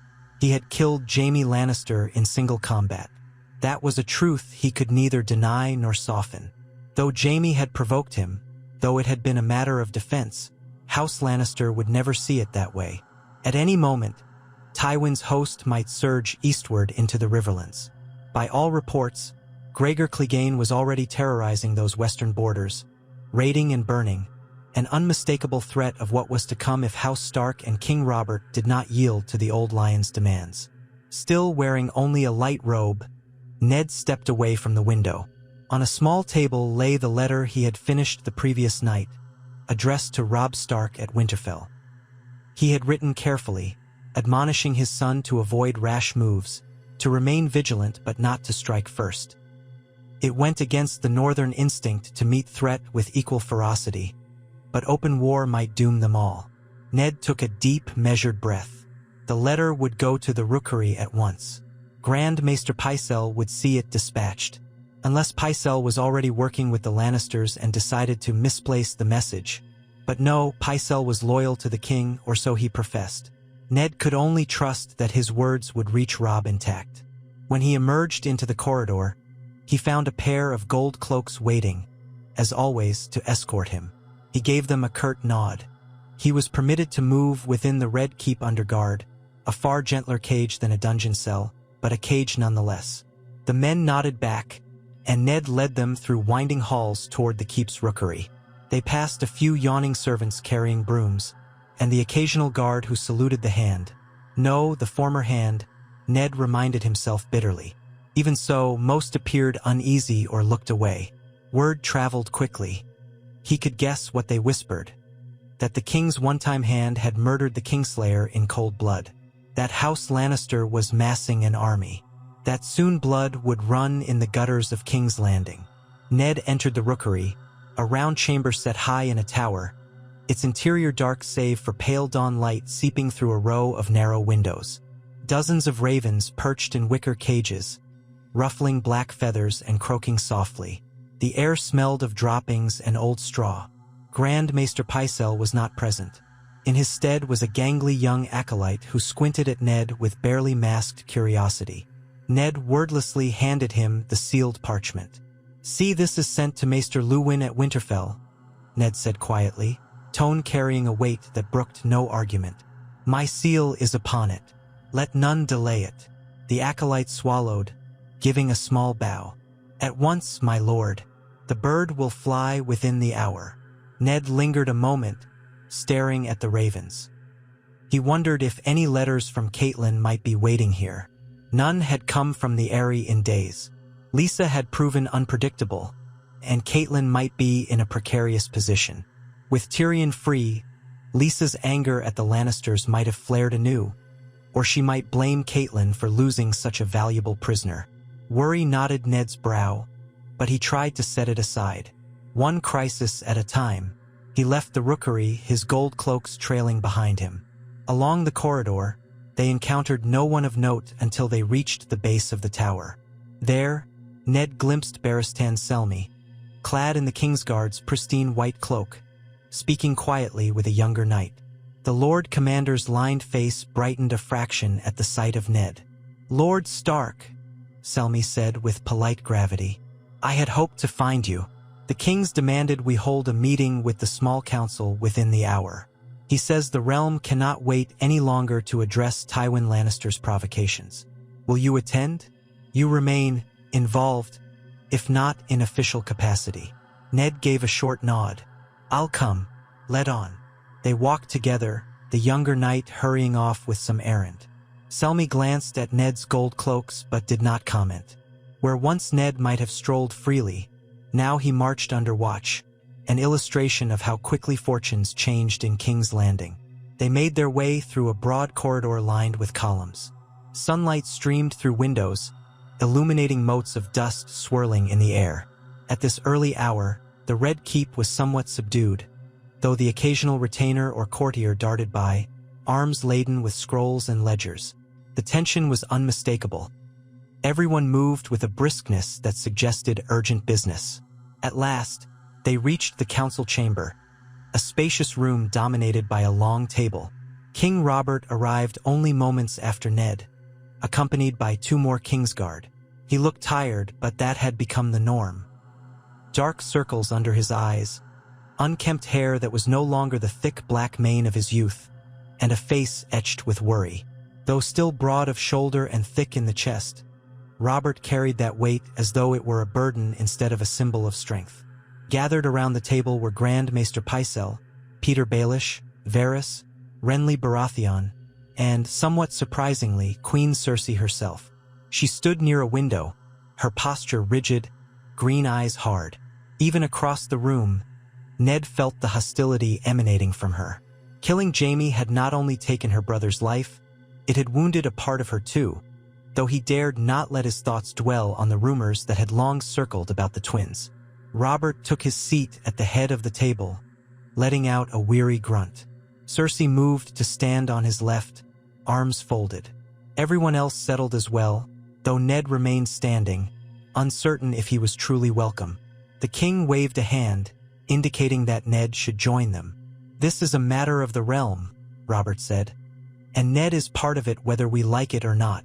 Now, let's have the gist of it." Renly cleared his throat and spoke up, appearing more somber than usual. "Word from our scouts confirms that Tywin Lannister's army has left Harrenhal and is moving east along the north bank of the God's Eye. They may be heading for the Trident or for Riverrun directly. Lord Hoster Tully is mustering his bannermen, but they are outnumbered. There's talk that Tywin has close to 20,000 men." A hush of alarm passed over the table. Pycelle adjusted his chain of office. Varys tapped his fingertips together, and Baelish's gaze flicked around with a calculating glint. Cersei spoke, her voice crisp. "My Lord Father will do what is necessary to avenge Jaime. The question, dear husband, is what you intend to do about it." Robert frowned heavily. "I have no love for Tywin's arrogance, but if he marches on the Riverlands, he threatens my realm. I am king, not Tywin. If he crosses that line, I must respond." He slammed a fist on the table. "By the 7, I am done being bullied." Cersei's cheeks flushed, but she kept her tone measured. "He only demands justice. Justice for the murder of my beloved brother. You refuse to deliver Eddard Stark to him, so you provoke him." Ned bristled, but Robert spoke before he could. "I will not yield my friend to appease Tywin's wrath. His demand is outrageous. The realm cannot bend to one lord's thirst for vengeance." He turned to the others. "We must consider our options. War or a settlement. What say you all?" Pycelle, fiddling with his chain, ventured, "Your Grace, a war of this magnitude might cost tens of thousands of lives. House Lannister has deep coffers. The crown is indebted to them already. Might there be a diplomatic solution? A marriage alliance, or a substantial sum to compensate House Lannister for their loss?" Renly's lip curled in distaste. "You'd pay blood money for Jaime Lannister's death?" Pycelle shrugged. "This is not unprecedented. Better to spend gold than to spill blood, some might argue." Cersei's gaze swung to Ned. "Your eldest daughter is betrothed to my son, though I see little progress on that front. Perhaps we should revisit the question of who marries whom. My father might be convinced that a new alliance with House Stark would at least partly satisfy." She trailed off as Ned's face darkened. "I will not discuss Sansa as though she's some coin to be dropped into Tywin's palm. The betrothal to Joffrey was an arrangement blessed by the king and by me, but I see no reason to entangle her further with your father's anger." Cersei's eyes flashed dangerously. "Then you leave me few options. My father will bring war to your doorstep if he must. Let him—" Robert cut in, anger lighting his features. "I'm the king? Or did you forget? We shall see if Lord Tywin truly wants to test my might." He turned to Varys. "You, Spider, what do your whispers say of Tywin's real intentions?" Varys inclined his head, folding his hands in front of him. "My little birds sing many songs, your grace. Lord Tywin's words are loud, but his caution is well known. He would prefer to crush his foes swiftly if he believes they pose a grave threat. If he thinks you will not yield, he might instead attempt to break the Tully forces quickly and isolate the north, perhaps forcing Lord Stark's son to treat with him on less favorable terms. My guess is that if he cannot have Eddard Stark's head, he will want something else of great symbolic value. Gold, hostages, or a humiliating apology. But Tywin must move carefully. If he pushes too far and the king raises the royal host, the Lannisters might face more formidable resistance than they anticipate. Cersei's laugh came sharp as a knife. You assume Tywin fears the crown? My father has already crushed mightier foes in his day. The rebellion against the Targaryens was won with Lannister gold and Lannister steel, or have you forgotten? Baelish finally spoke, voice mild. I recall the rebellion being won with Robert's warhammer and Ned Stark's swords, but I suppose gold changed hands at the opportune time. Let us not rewrite history, my lady. Cersei directed a murderous glare at Peter, who merely smiled. Robert looked as though he might snap the table in half. Enough. I will not listen to more jabs. The question is how to avoid plunging half the realm into chaos. If Tywin marches on Riverrun, we must either let him ravage the Riverlands or muster our own forces to meet him. Both paths lead to bloodshed. Unless... He trailed off uncertain.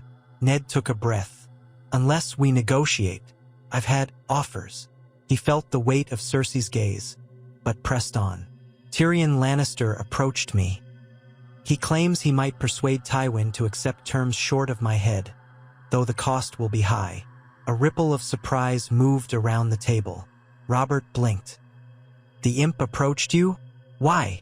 Because he does not want to see the realm drown in blood, Ned replied. And because, perhaps, he wants to prove his own worth to his father. He suggested gold, apologies, maybe a marriage to tie the families. I told him nothing. But if your grace wishes, I can craft a proposal. It might buy us time or even real peace, if Tywin can be satisfied. Cersei's lip curled. Lies. Tyrion is cunning enough to trick you. He may bring your words to Tywin, twisting them for Lannister advantage. Ned's eyes flicked to her. That is possible. But if we fail to explore any option, war is certain. Robert tapped the table with one thick finger, pensive. I've known Tywin for years. He's not the type to compromise easily. But if the alternative is an uncertain war, maybe I can threaten to bring the entire might of the crown, the Reach, and the Stormlands against him if he refuses a fair settlement. He's prideful but not mad. Maybe the threat of a unified realm, plus an offer of restitution, will sway him. Pycelle ventured. That might be wise, your grace. If you show that the Tullys, the Arryns, and the North will join you rather than be picked off individually, Lord Tywin could think twice. Renly nodded. We must also consider the alliances we can rely upon. The Tyrells control the Reach, but are we certain they'd march if called? The Greyjoys are sullen and untrustworthy. The Vale is governed by Lysa Arryn, who grows more unstable with each passing month. Our best bet for a quick resolution might indeed be a peace agreement. Robert glanced at Ned. Can you do this, Ned? Can you come up with terms that might stay Tywin's hand? Ned hesitated, feeling Cersei's stare. I can try, your grace, but I'll need time and privacy to consider all angles. And I'll need your word that if I approach Tyrion, it is with your blessing. I will not be called a traitor for conducting negotiations behind the crown's back. Cersei made a sound of contempt, but Robert answered, You have my blessing, if it might avert war. By the gods, I never thought I'd see the day that Ned Stark would dicker with a Lannister. But times are dark. He sighed. Report back to me when you have something concrete. The meeting broke up shortly thereafter, with the king trudging off to his own solar, muttering oaths under his breath. Varys drifted away, Baelish behind him, leaving Ned alone in the corridor with Cersei. Selmy had departed to attend to the king's guard detail. Only 2 gold cloaks stood at either end of the corridor, well out of earshot. For a moment, Ned considered simply walking away, but the queen blocked his path, her eyes narrowed. She wore a gown of deep green velvet embroidered with golden lions, a high collar framing her striking face. Silence hung between them. Finally, she spoke. "You think you can salvage your life, Stark? Sway my father with a few promises." She gave a cold laugh. "I knew you were naive, but this verges on madness." Ned met her gaze evenly. "If madness spares thousands of lives, I will embrace it. Jaime attacked me and I ended him. Your father can roar and threaten, but the fact remains that his son died in an unequal fight. It is unfortunate, but it was Jaime's choice to cross blades with me. I will not apologize for defending myself." A flicker of raw emotion touched her face. Grief, fury, or both. Then she masked it. "His life was worth more than yours. You took from me someone who can never be replaced." Her voice wavered almost imperceptibly, but then it hardened again. "I would see you pay for that if I could. But it seems my husband is set on preserving you. Perhaps Tywin will succeed where Robert is too weak. One day, you may find that your honor will not save you from the lion's claws." Ned regarded her sternly. "You loved him. I understand that. But the fault lies with his choices. Your father can blame me, blame my house, blame half the realm. Changes nothing. Jaime is gone. Killing me won't bring him back." He paused, softening his tone ever so slightly. "If there's any grain of sense in Lord Tywin, or in you, you'll see that war will only destroy more families. How many mothers, sisters, wives will lose their loved ones? If a settlement can be reached—" She made a dismissive gesture, stepping away from him.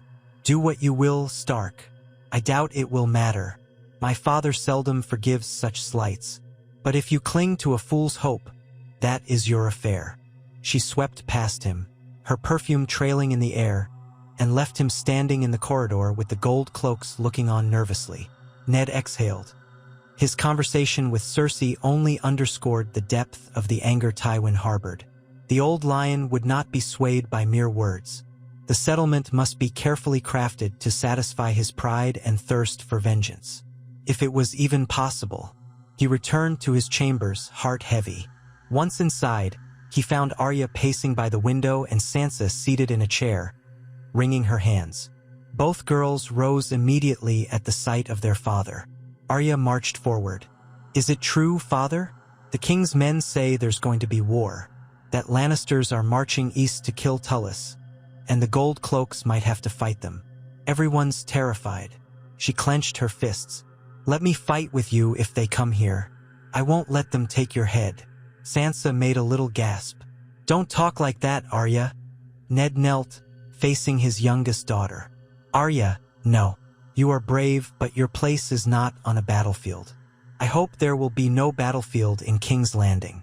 As for the Lannisters, I am trying to stop the war before it starts." Arya scowled. "Then talk to them. Tell them we're not afraid. Or is that not how it works down here?" He almost smiled at her fierce innocence. "I'm doing what I can, in the way these southern lords understand best. Through letters and agreements. War is a last resort. We do not want more bloodshed." Sansa stepped forward, voice trembling. "Is Joffrey going to fight? He is a prince. But he's also so young." She hesitated. "We're still betrothed, aren't we?" Ned felt a pang. Sansa was caught between her illusions of gallant knights and the grim reality of Lannister fury. "Yes, the betrothal stands, at least for now. But don't trouble yourself about Joffrey's role in any fighting. War is for older men, men with experience in arms. Joffrey is hardly more than a boy." He spoke gently, though privately he wondered if Cersei would push Joffrey forward if it served her designs. Sansa pursed her lips, nodding. Arya turned away, frustration clear in her posture. Ned rose, placing a steadying hand on each daughter's shoulder in turn. "Stay close to our chambers, both of you.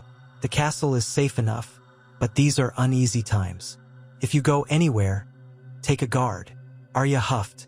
"I can protect myself." Ned gave her a weary but fond look. "Nevertheless."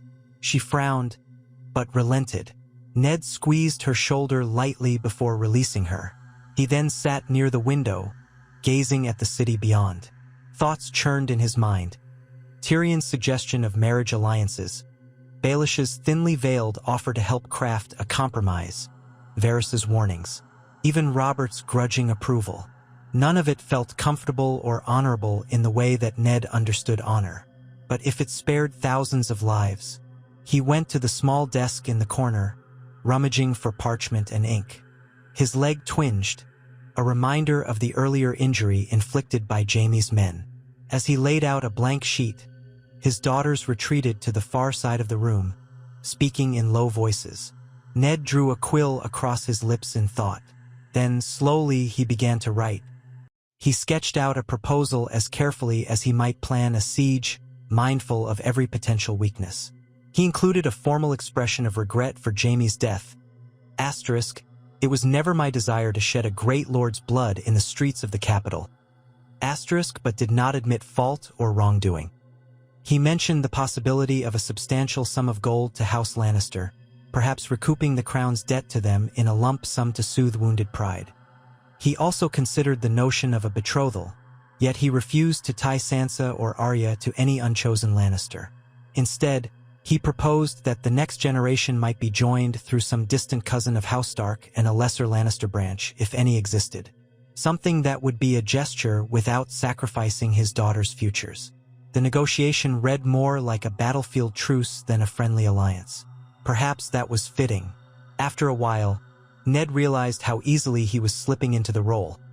Enumerating concessions, drawing lines in the sand, anticipating what Tywin would demand. The man wanted more than gold. He wanted respect, an acknowledgement that House Stark had offended House Lannister by taking Jaime's life.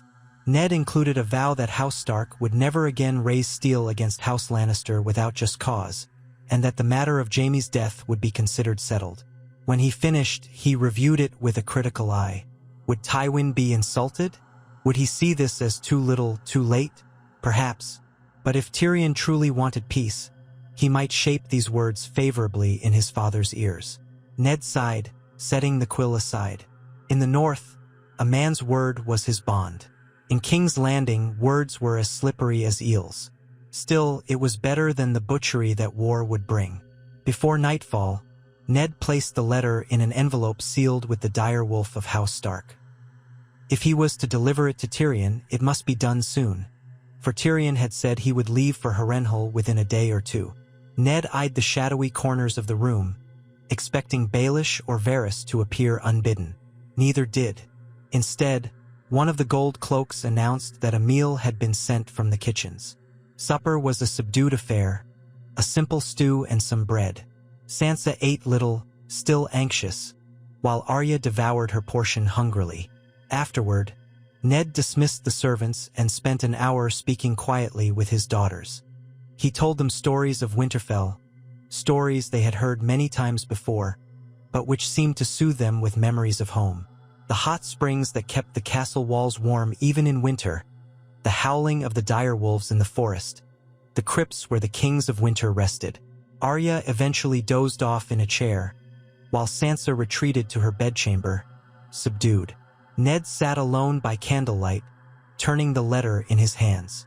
The risk was great. If Cersei learned he was making deals, she might call it treason. If Tywin found it wanting, he might scorn it and launch his armies regardless. Yet, if there was even a chance, it might avert carnage. He rose, beckoning to the gold cloaks outside. "I need to speak with Lord Tyrion Lannister." The guards glanced at one another. The imp is lodged at the Lannister manse near the Street of Silk, my lord. But you are under orders not to leave the Red Keep at night, except by the king's summons." Ned exhaled sharply, remembering Robert's words. "You have my blessing, if it might avert war." Surely the king would want him to act. "Then find a messenger. Bring Tyrion here quietly if you can, or arrange a meeting in some neutral part of the keep, if that suits him better. I must deliver this letter." The guard hesitated, then nodded. "Aye, my lord, I'll send a runner." Ned thanked him and retreated back into his chambers. Time crawled. An hour passed, then two. Arya slept fitfully, occasionally muttering in her slumber. Sansa's door remained closed. Ned paced. Finally, as midnight approached, A knock sounded at the corridor door. Ned opened it to find Tyrion Lannister standing there in a burgundy doublet, flanked by a single Lannister guardsman. The guard wore no house sigil, discretion, clearly. The gold cloaks posted outside gave them both a wary glance. Tyrion stepped in, regarding the darkened room with a flicker of a smile. "Lord Stark, you do enjoy secret rendezvous, don't you? First Chataya's brothel, now your tower chambers at an ungodly hour. People will talk." Ned closed the door, mindful of Arya's sleeping form. He gestured Tyrion aside, near a table by the shuttered window.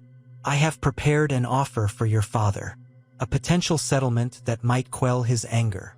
He held out the sealed parchment. Tyrion took it, raising an eyebrow. "You work quickly. Good. Father is less inclined to diplomacy once armies begin to clash. Your time is short, you said. You leave soon. Tomorrow at dawn or close to it.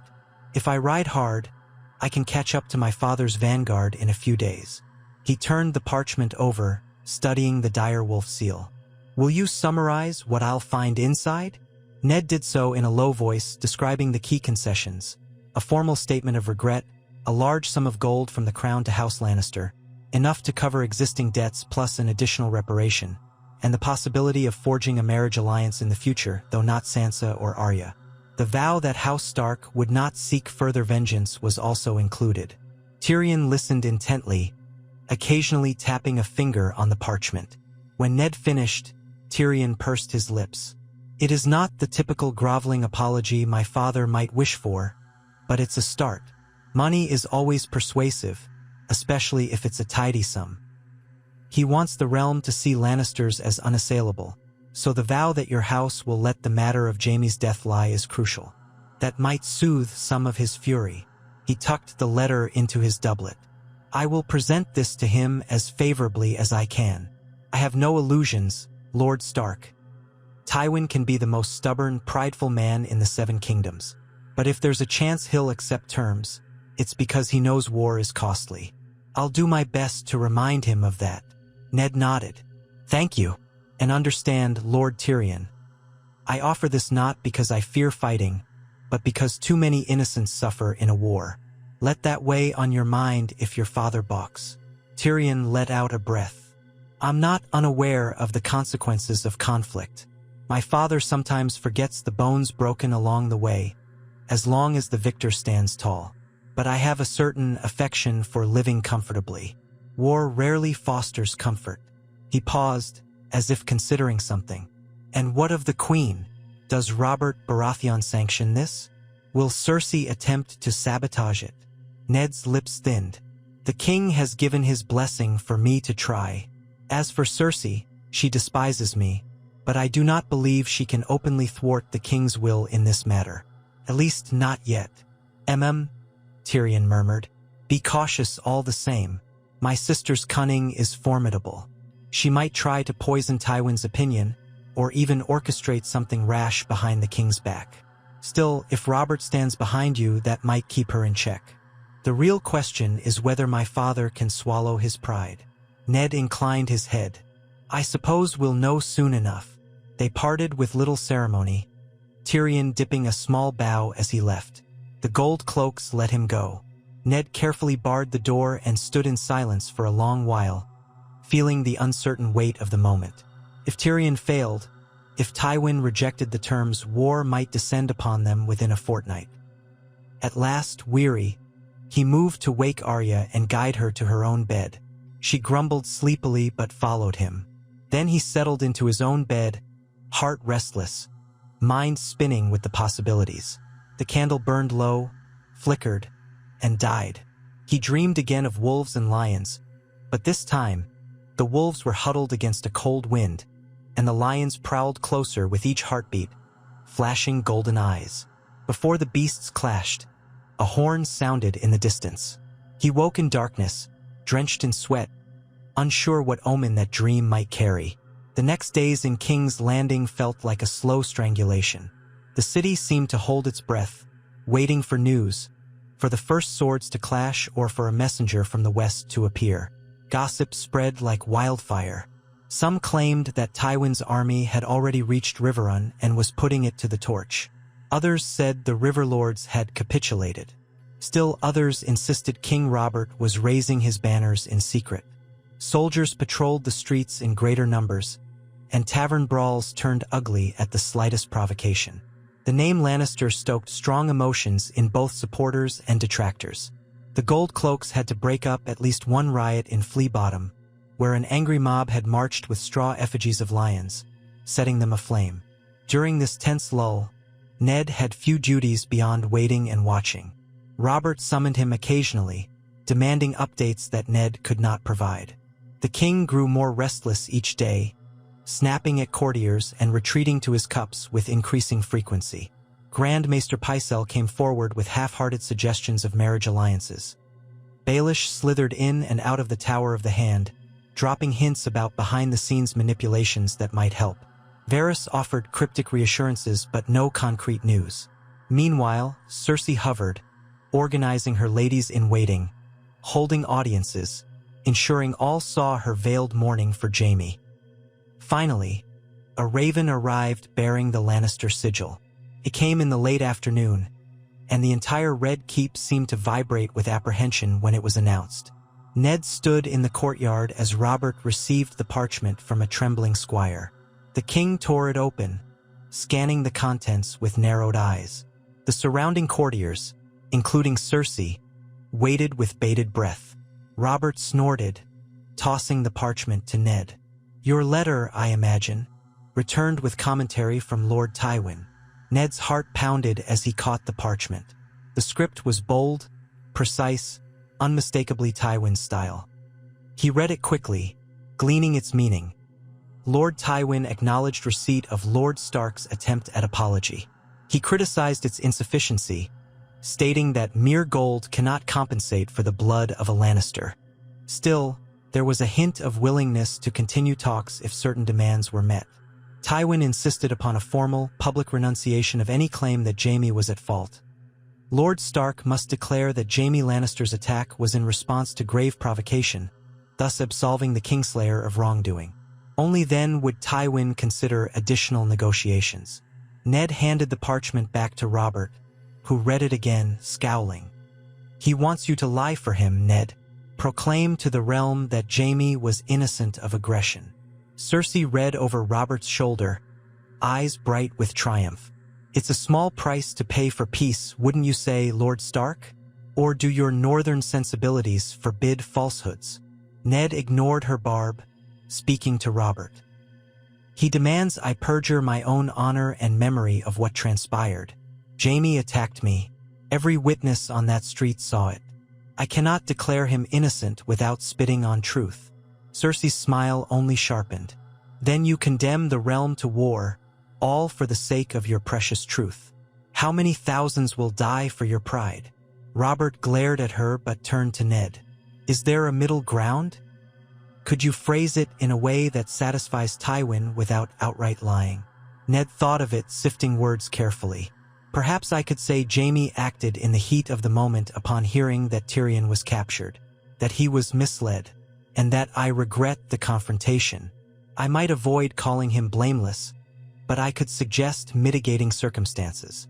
Cersei opened her mouth to object, but Robert waved a hand. "Enough. Let's not squabble. Ned, if you can pen a statement that Lord Tywin will accept. Well, the old lion might still demand more, but we must give it a try. War is the worst path." Ned inclined his head. "I will try." He moved to a nearby bench in the courtyard, where a page brought him parchment and quill. Robert and Cersei hovered, though Cersei maintained a small distance, as if offended by Ned's presence. Baelish drifted closer too, observing with a faint grin. Ned composed the statement carefully, stating that Jaime's rage stemmed from Tyrion's alleged abduction, that both sides had been at fault for the escalation, and that Lord Stark grieved the tragic outcome that deprived the realm of a great knight. He wrote that Jaime had always been loyal to the king, albeit impetuous, and that the fight in the street was an unfortunate misunderstanding culminating in a mortal blow. He avoided claiming that Jaime never attacked first, but also avoided proclaiming Jaime a bloodthirsty aggressor. When he finished, he read it aloud quietly. Robert scratched his beard. Might be enough for Tywin to save face. It doesn't call Jaime innocent, exactly, but it does present his actions as somewhat justified by grief for Tyrion. Let's hope Tywin latches onto that as a public excuse to keep his family name pristine. Cersei grimaced. My father will not be entirely pleased, but he may accept it as a stepping stone. She eyed Ned with undisguised malice. He'll still want more, you realize. Concessions, gold, perhaps hostages.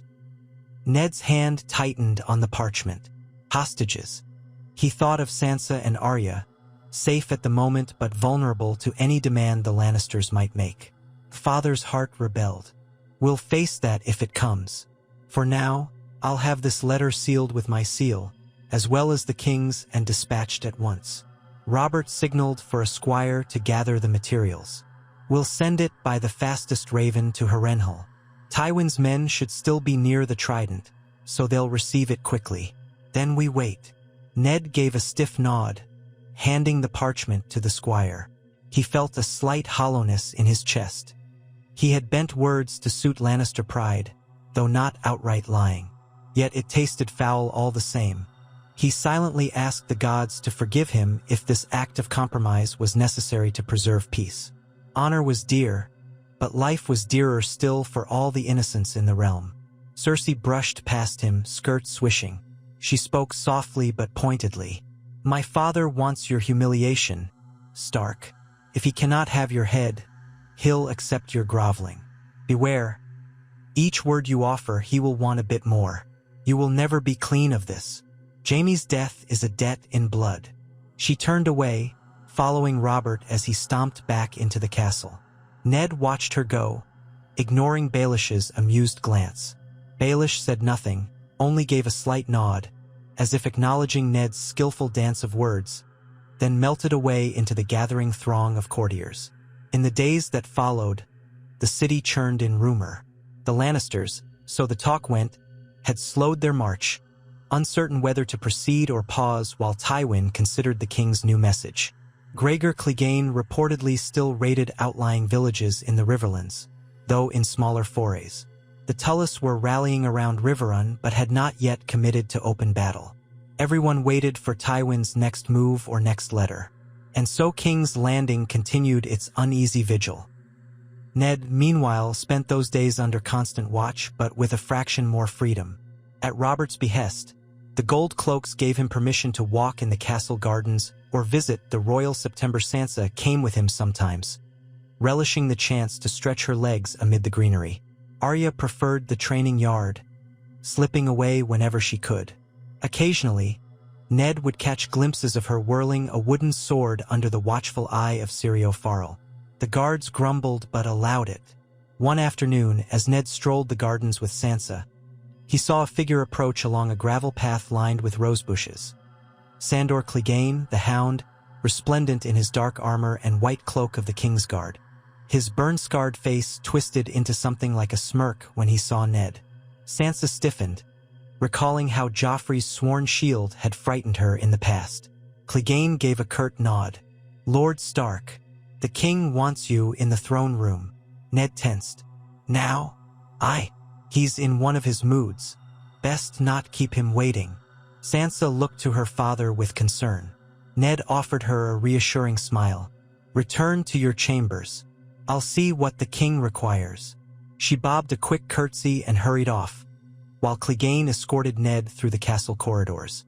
At each turn, servants scattered out of the Hound's path. The half-melted flesh on one side of his face gave him a terrifying mien, and his silence did little to soften it. He made no attempt at conversation, simply led Ned forward until they reached the towering doors of the throne room.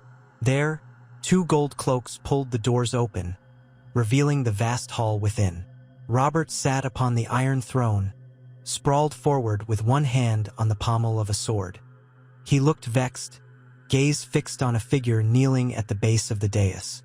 Courtiers clustered in the shadows, whispering.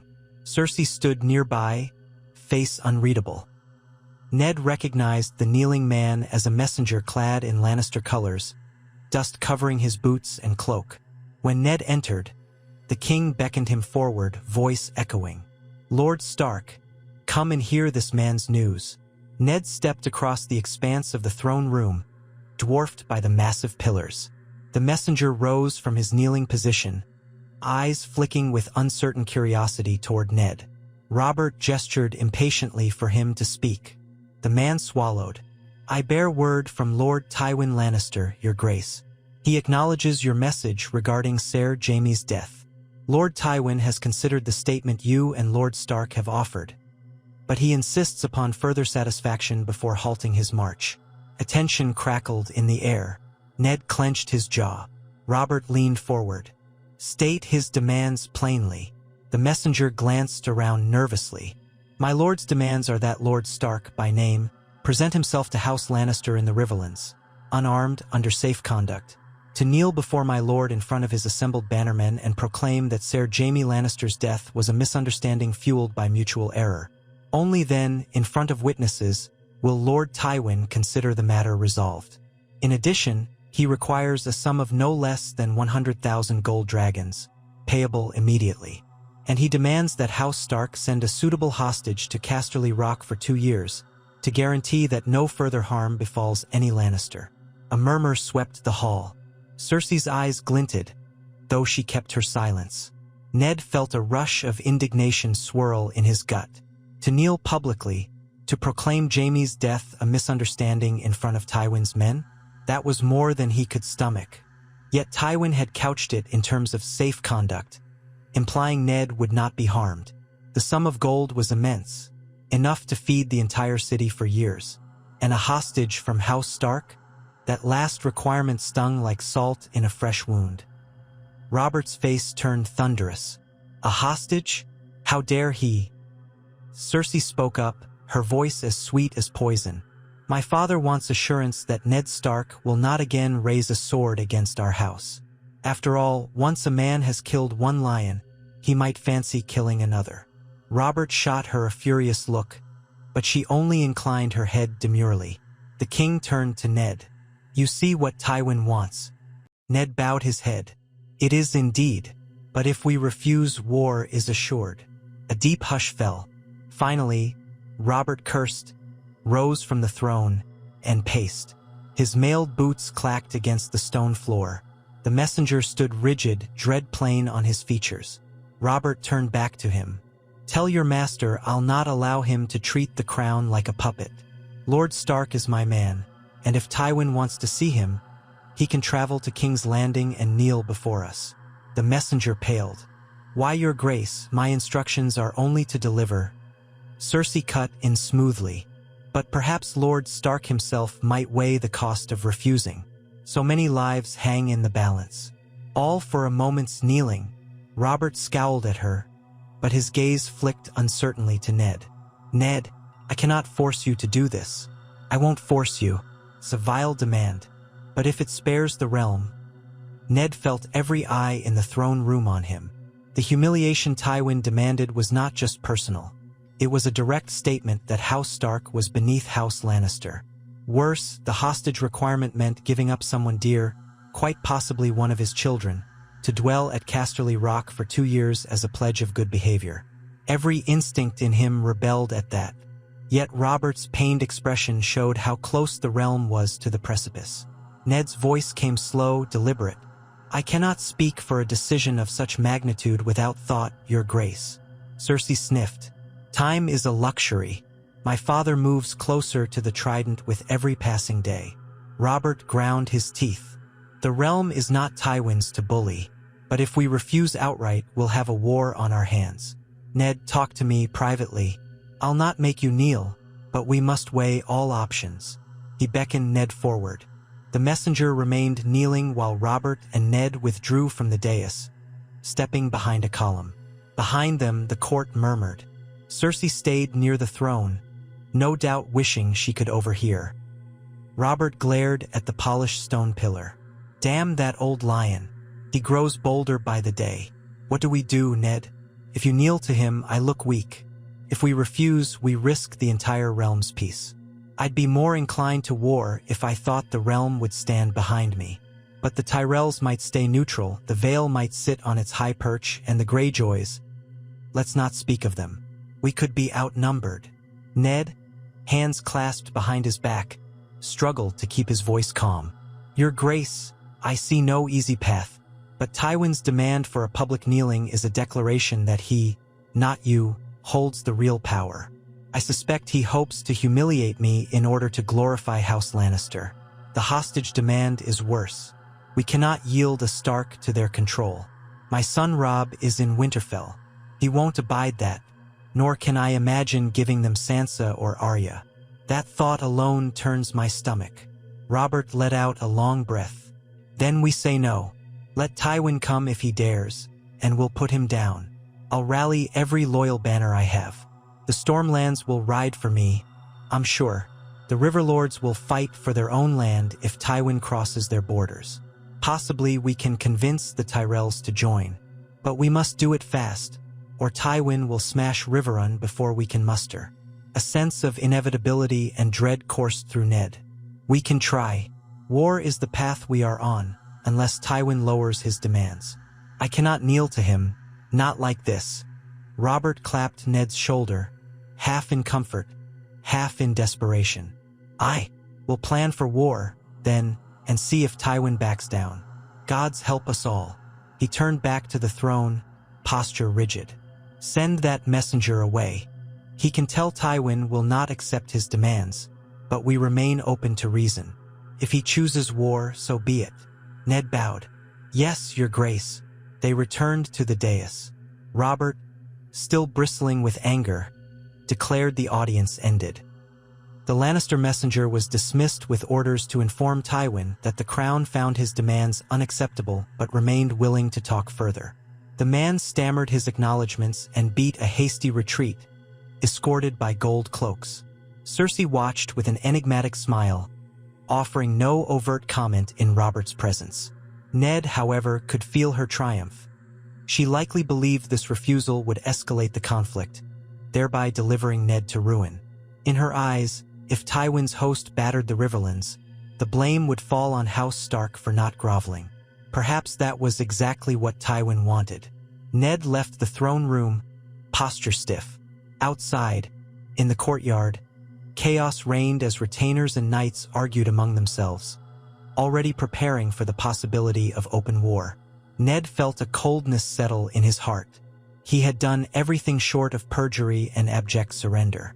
If Tywin refused to relent, blood would flow soon enough. That night, Ned paced his chambers, too restless for bed. Sansa and Arya hovered, sensing his tension. At last, he summoned Jory Castle's cousin, Tomard, a guard he trusted, and asked him to gather men discreetly to be ready for any threat. The North had a few loyal guards still in the city, though half had died or returned home after Jaime's initial ambush. Ned needed every sword. He considered writing another letter to Robb, urging him to prepare the North for war, but hesitated. He had already sent one telling Robb to keep watch. Another urging him to gather an army might provoke Tywin further. But if war was inevitable, the North must be ready. Ultimately, Ned decided to pen a carefully worded missive. War may come. Summon loyal bannermen to Winterfell, but do not march south until my word or until the Tullis are directly threatened. He sealed it, sending it to Pycelle's rookery. Morning came with oppressive heat and no good news. Guards patrolled the battlements, as though expecting Tywin's host to appear outside the walls at any moment. The king withdrew to the yard for practice with the master-at-arms, hoping to sweat out his frustrations with a sword. Cersei locked herself in her apartments. Varys, Baelish, and Pycelle convened a small council that Ned was not invited to, though he heard rumors afterward that it accomplished nothing. Late that afternoon, Ned was summoned again to Robert's presence. The king had been drinking, judging by the flush in his cheeks. He paced a small antechamber off the great hall, fists clenched, while Barristan Selmy and Renly Baratheon looked on with trepidation. Ned inclined his head. Your Grace, what news? Robert gestured angrily to a torn piece of parchment on the table. A raven arrived not an hour ago. Tywin marches. The scouts say he's crossed the Red Fork of the Trident, setting fires along the way. It's begun. His fist struck the table. He's done with words. Renly looked grim. That means he's likely heading for Riverrun, or close by.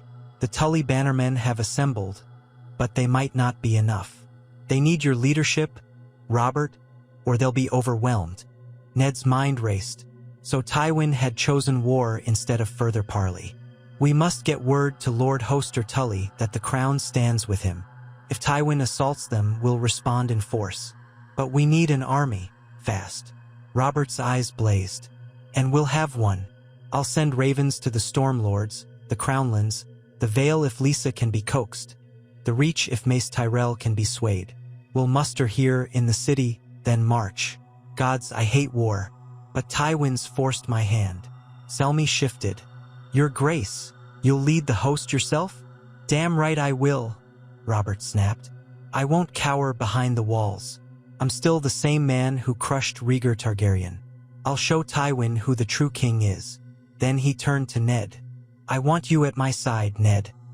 You know the Riverlands, you've fought across these lands before. I need your counsel. Ned hesitated.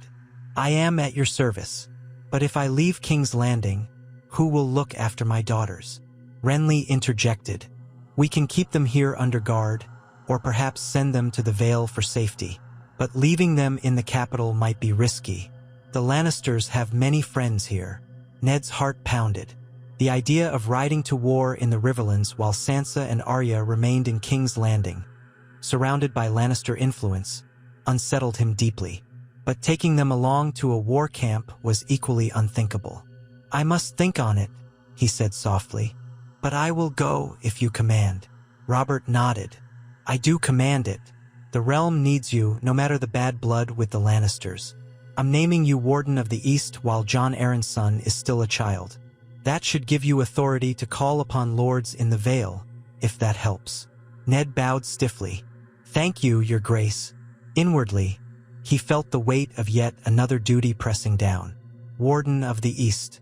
A sudden responsibility to rally Vale lords who might not even answer to him. Lisa had grown so distant, so erratic. But perhaps it was better than letting the Vale remain on the sidelines. Renly said, I'll handle the logistics of gathering provisions here. The Gold Cloaks must maintain order, especially if you're gone. Robert. If the city riots, we'll have chaos at home while we fight a war abroad. Robert clapped his brother on the shoulder. You're good at counting casks of wine and bushels of grain, Renly. Do that and get us everything we need. The realm rides to war, and we'll need to feed thousands. He turned to Selmy, eyes narrowing. Gather the Kingsguard. All but one or two can accompany me. I'll choose who remains behind to guard my heir. Joffrey will remain here. He spat the words, as if annoyed by the notion of leaving the boy behind. Cersei won't like it, but I can't have the boy in a war camp. He's too young, though I'm sure he'd crow about wanting to kill Starks. Ned said nothing, but the jab at Joffrey's brash nature did not escape him. Robert bellowed for wine, draining a cup before continuing. We'll march within a fortnight if we can gather enough men quickly. Tywin's crossing the Trident, so we can't wait. Ned, see to your affairs. Decide what to do with your daughters. Just be ready. Ned murmured agreement, and Robert dismissed them. Selmy left at once, while Renly gave Ned a sympathetic look before following. Ned lingered a moment, glancing at the remnants of the parchment on the table. It seemed a messenger from Hoster Tully had scrawled desperate pleas for aid as Tywin approached. War was now certain. He left the antechamber, mind swirling. In the corridor, he nearly collided with Cersei, who must have been hovering nearby. She made no pretense of courtesy this time. So Robert marches off to war and you go with him, she said, voice low. You truly think you'll best my father on the battlefield, Stark? Perhaps the trident will run red with wolf's blood. Ned's spine stiffened.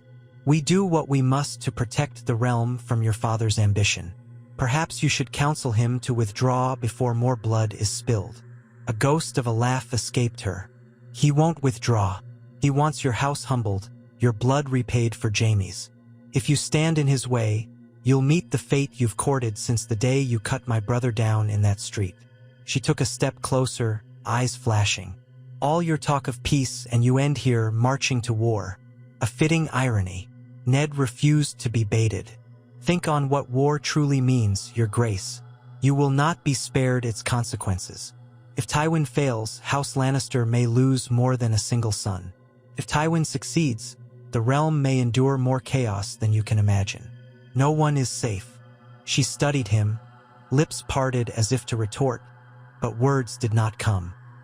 Her mask of cold confidence faltered for a heartbeat. Then she turned on her heel and strode away, leaving Ned to wonder if even Cersei felt a flicker of fear at the monstrous forces now unleashed.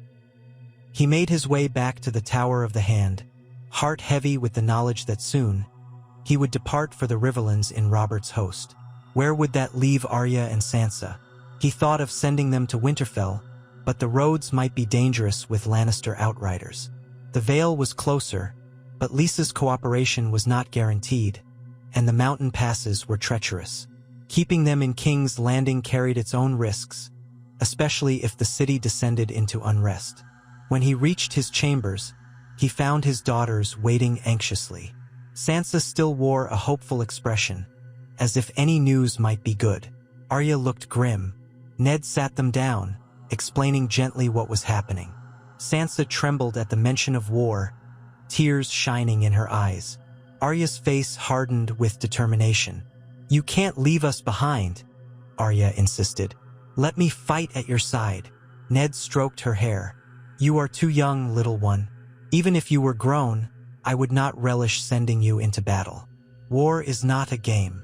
Sansa asked in a quavering voice, "What will become of us?" Ned tried to sound reassuring. "I will find a safe place for you both. If the city remains calm under Lord Renly's administration, you can stay here with a guard of loyal men. Or I might send you to the Vale, but I cannot decide rashly. War times are uncertain. I only ask for your trust, that I will do my best to protect you." Arya opened her mouth to protest, but seeing the worry in her father's eyes, she fell silent. Sansa wiped at her tears, managing a nod. In the following days, the keep bustled with the preparations for war. Smiths labored night and day, forging swords and fitting armor. Merchants arrived at the gates, hawking provisions at inflated prices. Courtiers either rushed to find reasons to depart the city or tried to stay close to the king, hoping for favor. Robert himself roamed the castle yards, examining wagons, meeting with knights, feasting rowdily at night to keep his spirits high. Ned made lists of the men-at-arms loyal to the crown, searching for holes in their muster. Renly frantically negotiated supply lines. Pycelle oversaw the ravens, dispatching calls to bannermen across the Crownlands and Stormlands. And so the juggernaut of conflict rumbled forward. Each day, more men arrived, swelling the city's barracks until they overflowed. Streets choked with sellswords looking for contracts. The price of bread rose sharply. Fear stirred the hearts of small folk, who remembered the horrors of the sack of King's Landing at the end of Robert's rebellion. If Tywin Lannister's armies came here again, what might happen? At last, the day came when Robert declared his host ready to march. It was a grand, chaotic spectacle in the scorching sun outside the city walls. Thousands of men assembled in rough ranks. Knights on horseback resplendent in polished plate, lesser lords with their banners rippling, foot soldiers carrying spears, archers with quivers at their hips. The gold cloaks who would remain behind manned the walls, saluting the king as he rode by. Trumpets brayed, and the clank of metal mingled with the low hum of the restless throng. Ned wore his old campaign armor, well-polished but bearing scratches from past battles. He kept his face grim, ignoring the pageantry. Sansa stood on the parapet overlooking the gathering, tears glistening as she watched her father mount his horse. Arya was beside her, expression forlorn. Ned had arranged for them to remain in the Red Keep under Lord Renly's supervision, with a sworn band of loyal men to guard them. It was the best he could manage. He prayed the city would stay stable.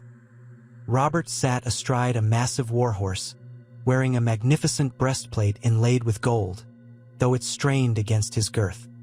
He glowered at the columns of men, gesturing for them to form up. Behind him, a royal standard-bearer flew the crowned stag of House Baratheon. At Robert's side was Barristan Selmy, the white cloak of the King's Guard trailing behind him in the dust. Other knights of note dotted the formation, and far back, baggage wagons stretched out, ready to follow. King Robert's booming voice cut through the sweltering air. Men of the Crownlands, Stormlands, and all loyal houses, we ride to defend the realm against treachery. Lord Tywin Lannister threatens our peace. We shall show him that the king's justice reigns supreme. A roar answered him, though some faces showed unease. Ned guided his horse forward. He felt the press of memory. They had gathered like this during Robert's rebellion, charging forth to topple the Targaryens. Now, ironically, they might face the father of the man who'd helped them win that war. Tywin Lannister had turned on the Mad King at the 11th hour, delivering the sack of King's Landing. The wheel of fate spun strangely. The gates of King's Landing swung open wide. Robert spurred his horse onward, brandishing a heavy warhammer. The host began to move. Hooves clattered on the paved road, the thunderous vibration echoing in Ned's bones. He looked up once, seeing Sansa and Arya, small figures on the walls. He raised a hand in farewell. He thought he saw Arya wave vigorously, while Sansa simply pressed a hand to her mouth. Then the tide of soldiers carried him forward, away from the city, into the open fields where the king's banners stretched like a sea of color. They would march north by northwest, aiming to cut off Tywin's route to Riverrun or meet him near the Trident if possible. Scouts had to be sent ahead, lines of supply protected. War was a swirl of details, each one critical. Ned immersed himself in it, trying not to dwell on the personal cost. Every step might lead them deeper into bloodshed that no carefully worded letter could prevent now. As the afternoon sun beat down, the royal host snaked its way across the rolling terrain, dust rising beneath thousands of boots and hooves. Ned rode near the front, consulting with Robert and Barristan about tactics. Behind them, outriders scouted for any sign of Lannister advance. The mood was tense but resolute. That evening, they made camp beside a small river. Tents rose in a sprawling mass. Men busied themselves watering horses, foraging for firewood, setting watch. Robert convened a brief war council, deciding on their route for the next day. Then he retired to a large pavilion, likely to drink and brood. Ned oversaw the arrangement of the guard shifts, ensuring that no Lannister force could take them by surprise in the night. The Riverlands lay a week's march away, and Tywin might already have engaged the Tullus. At his own smaller tent, Ned removed his armor and washed his face in a basin of cool water. His squire, a lad of 17 named Perry, busied himself checking mail links and buckles for any wear. Ned's body ached from the day's ride, but his mind refused to rest. Every time he closed his eyes, he saw the Red Keep walls, with Sansa's tearful face and Arya's determined scowl. A presence at the tent flap caught his attention. It was Barristan Selmy, stepping inside with quiet courtesy. The old knight's eyes reflected the torchlight. "Lord Stark, might I speak with you a moment?" Ned nodded wearily, gesturing for him to sit on a camp stool. Perry excused himself, taking the armor outside to polish. Barristan removed his white helm, setting it aside. He looked older than Ned recalled from the rebellion days, lines etched by years of service. He cleared his throat. "I served your father once, albeit briefly, during the War of the Ninepenny Kings. He was an honorable man." Ned nodded. "I've heard you were at his side in a few skirmishes. He spoke well of your skill." A faint smile ghosted Selmy's lips. "He was gracious. Now I serve his son, in a manner of speaking. Your father kept the king's peace in the north. We now ride to keep it in the Riverlands. Do you believe we can still avoid a larger conflict?" Ned sighed heavily. "Truthfully, each step we take makes it less likely. Tywin moves swiftly, and soon the Tullus will have no choice but to fight, unless a miracle occurs." He shook his head. "We are likely bound for battle." Selmy gazed at the tent wall. "A pity. I've seen too many good men die in my time, for reasons great and small. Jaime was no saint, but for him to fall to a brother's sword in the streets, it has cast a dark shadow indeed. Still, I pray we can end this quickly. Ned felt a pang of regret despite everything. Yes, I pray for the same. A swift victory might force Tywin to yield, or a stalemate at least that leads us back to the table. Selmy rose, bowing stiffly. I'll not trouble you further, Lord Stark. I only wanted you to know that I stand ready to serve the king and to uphold justice, whatever shape it takes. He hesitated. And if you ever fear a betrayal within our ranks, come to me quietly. War spawns treachery as well as courage. Ned appreciated the offer, though it unsettled him. Selmy had seen enough political intrigue to suspect anything. Thank you, Ser Barristan. I'll remember your words. The old knight took his leave, and Ned was alone again with the flickering torchlight and his churning thoughts. Outside, the camp buzzed with the low rumble of men's voices, the clink of harnesses, and the crackling of fires. Overhead, stars spread across a moonlit sky.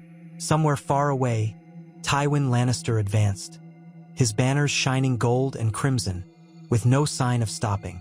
In the morning, the king's host pushed on.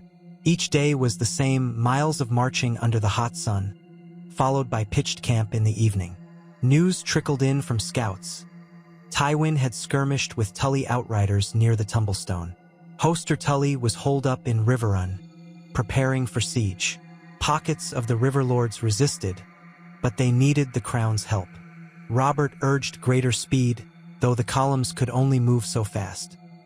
Horses tired, men fell behind. Morale seesawed between confidence and dread. Ned remained near the front, silent and resolute, wondering how soon they would see the smoke of burning fields. On the 5th day out from King's Landing, a messenger galloped in at midday, horse lathered, proclaiming that Tywin had reached the outskirts of Riverrun. Partial siege was underway. The Tully men were not strong enough to sally forth. Word was that Tywin's second wave, led by the mountain that rides, roamed the countryside, sowing terror and blockading roads. Hoster Tully had sent repeated calls for aid. Robert cursed so loudly that birds fled the nearby trees. He ordered the host to quicken pace, though everyone was already exhausted. War waited for no man's comfort. Each day's march hammered at Ned's body and soul. Memories of the rebellion returned, the bitter taste of so many battles. Only the knowledge that Sansa and Arya were safe in King's Landing offered a dim solace. But were they truly safe there, with so many Lannister sympathizers in the city? The question haunted him. Perhaps war was always a matter of impossible choices.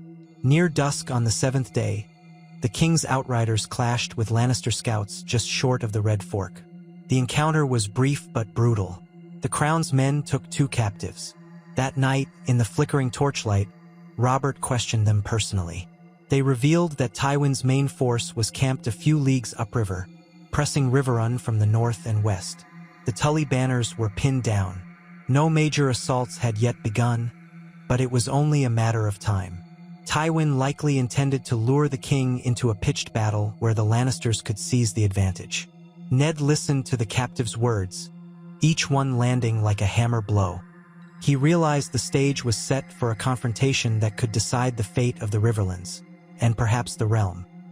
Tywin wanted to face Robert in open battle, counting on Lannister discipline and the readiness of their knights, or else he wanted to starve Riverrun into submission.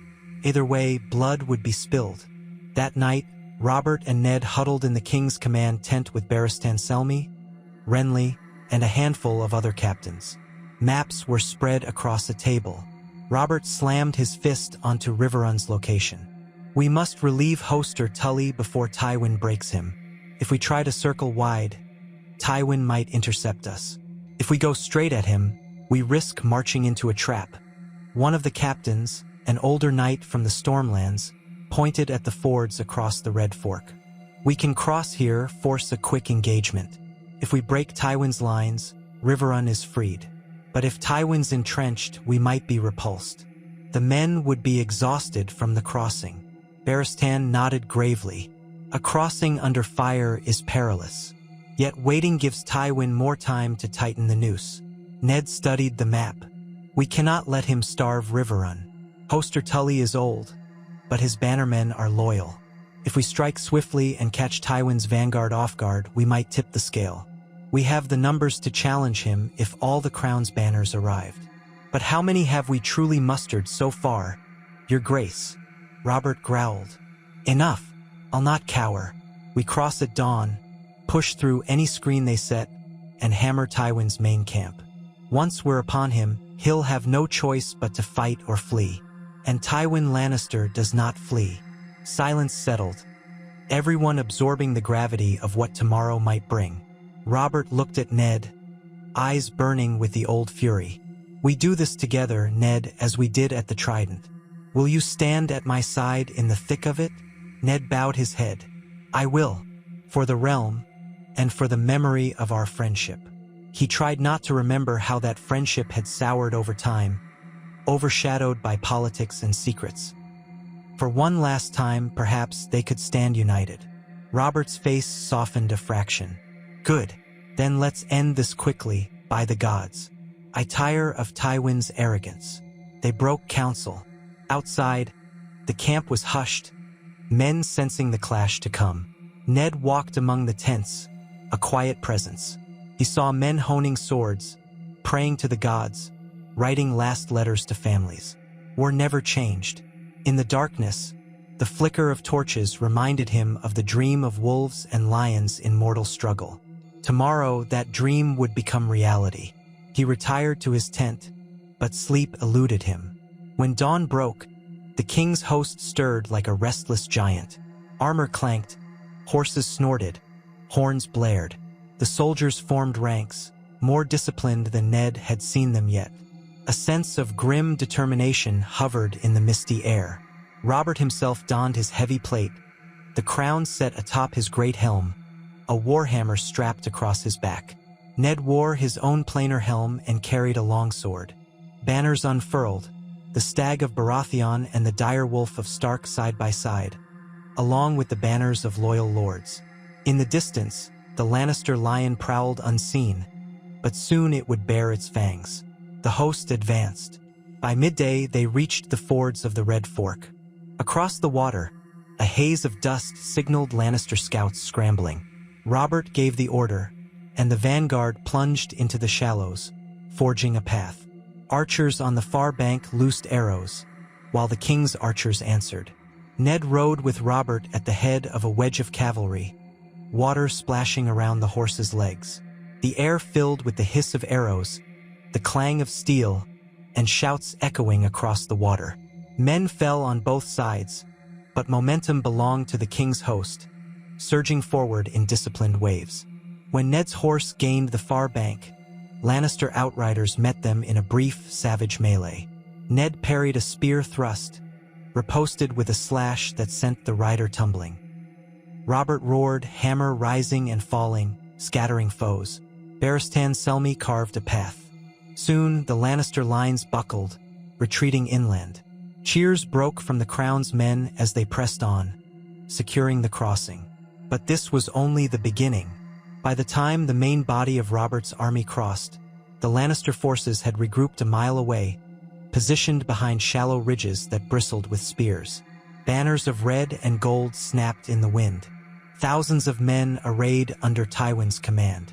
Through the dust and sunlight, Ned tried to spot the old lion himself, but the Lannister command tent lay hidden in the rear.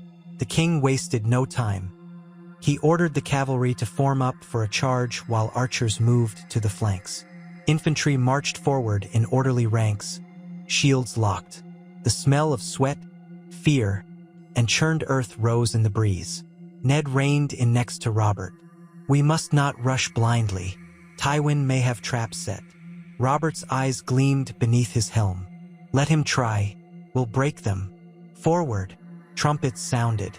The crown's line advanced, 2 columns of cavalry on each flank, infantry in the center. Ned's heart thumped with each hoofbeat.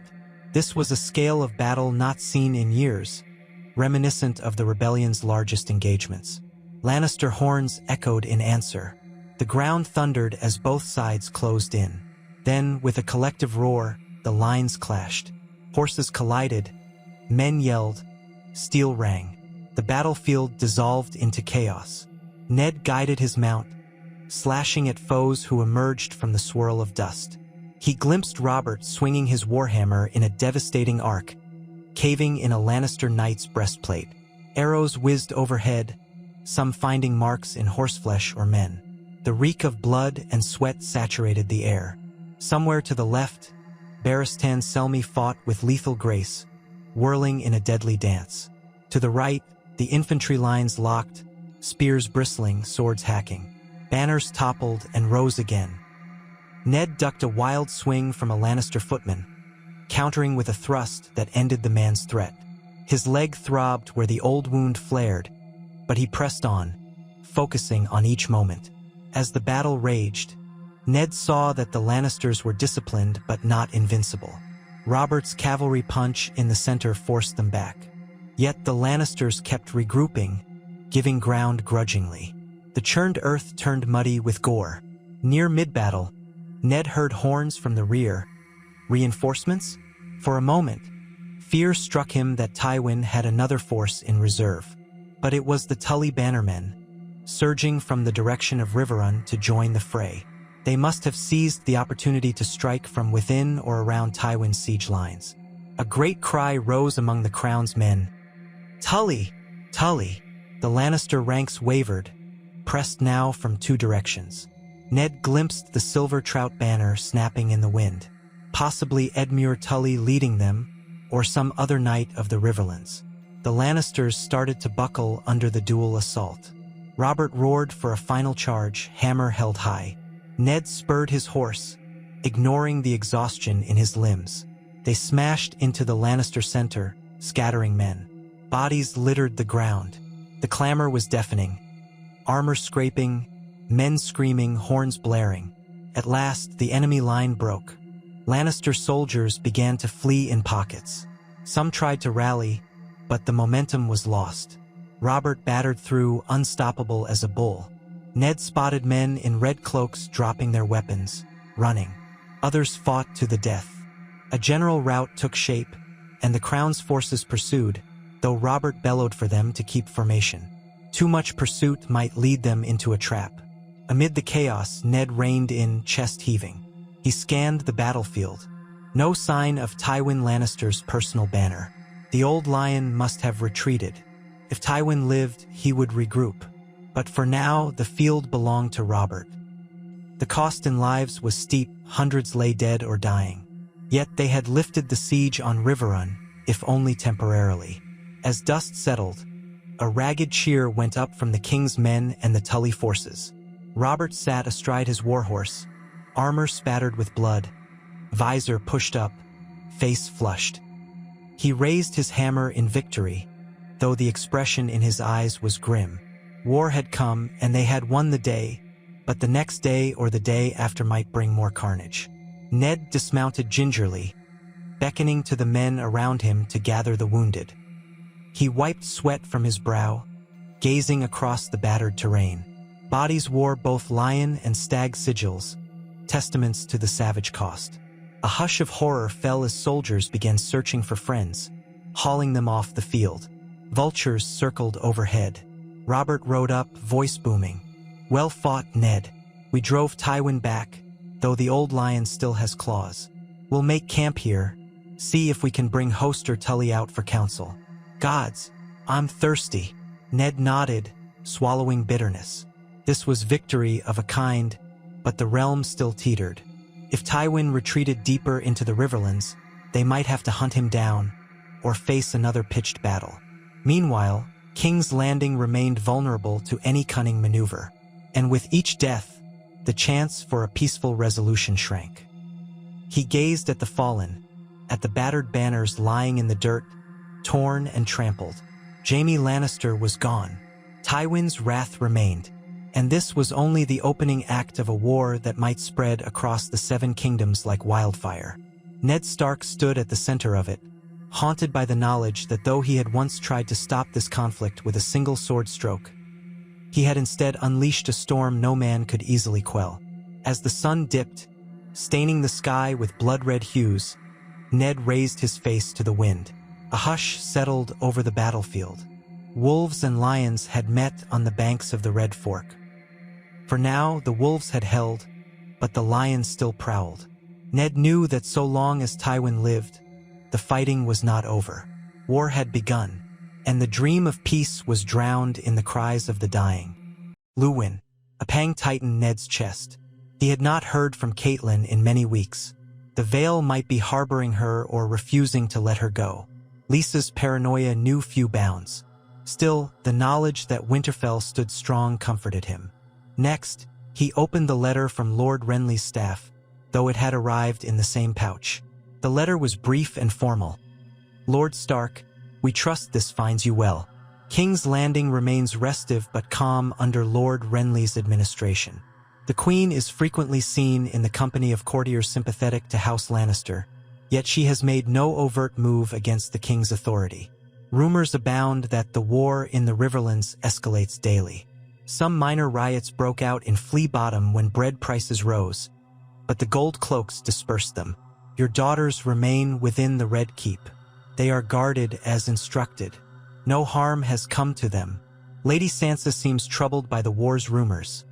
Lady Arya's whereabouts within the castle are sometimes uncertain, but she has not left the grounds. In service to the realm, Ned breathed a cautious sigh of relief. Sansa and Arya were safe, though the letter implied that Arya still roamed freely. He could picture her slipping away from the guards to continue her sword lessons or chase cats in the hidden corridors. At the mention of Cersei keeping company with pro-Lannister nobles, Ned felt a flicker of unease. How long would she wait before making a move to undermine Robert's position, or avenge Jaime's death in some underhanded way? War had a tendency to breed treachery as readily as open battles. The days that followed settled into a tense routine around Riverrun. Patrols roamed the nearby roads, skirmishing occasionally with Lannister scouts. Ser Andrewlock's force returned with news that the mountain's outriders had burned one village, but they managed to evacuate the peasants from a second and even ambushed a handful of Gregor's men, killing them. The monstrous knight himself was nowhere to be found, rumored to be deeper in the countryside. Inside the castle, Lord Hoster Tully's health worsened. Edmure confided privately to Ned that he feared his father might pass away soon, leaving Edmure in full command of House Tully. He felt unready, his confidence shaken by weeks of siege and the chaos enveloping the realm. Ned sympathized. Responsibility weighed heavily, especially when inherited in times of war. Sitting together one evening on a balcony overlooking Riverrun's watery moat, Edmure ran a hand through his auburn hair. "My father always handled these matters with such certainty," he said. "Now I must lead, but the Riverlands are in ashes, bandits and Lannister raiders running wild. If Robert pushes us to chase Tywin, we leave our lands vulnerable. If we stay, Tywin might slip away and gather more men." Ned considered the young lord's dilemma. "No one is ever truly ready for leadership in war," he said gently. "You learn as you go. You must rely on your lord's bannermen. Ser Mark Piper, Lord Vance, Lord Derry. Form a council. Hear their counsel, but trust your own instincts too. Remember that your father once faced challenges he never expected." Edmure nodded slowly. "Thank you, Lord Stark. And, for what it's worth, I know this all began because of Jaime's recklessness, not yours. I bear you no grudge, though many wonder how differently things might have gone if Jaime had lived." Ned's heart tightened. "As do I, sometimes," he admitted. "But that path is closed to us now." That night, Ned found King Robert alone near the castle gates, a single torch flickering in a bracket on the wall. Robert had sent his squires away, preferring solitude after a heated argument with some Stormlander knight about supply distribution. He spotted Ned and waved him closer. They stood in silence for a moment, gazing over the moonlit moat.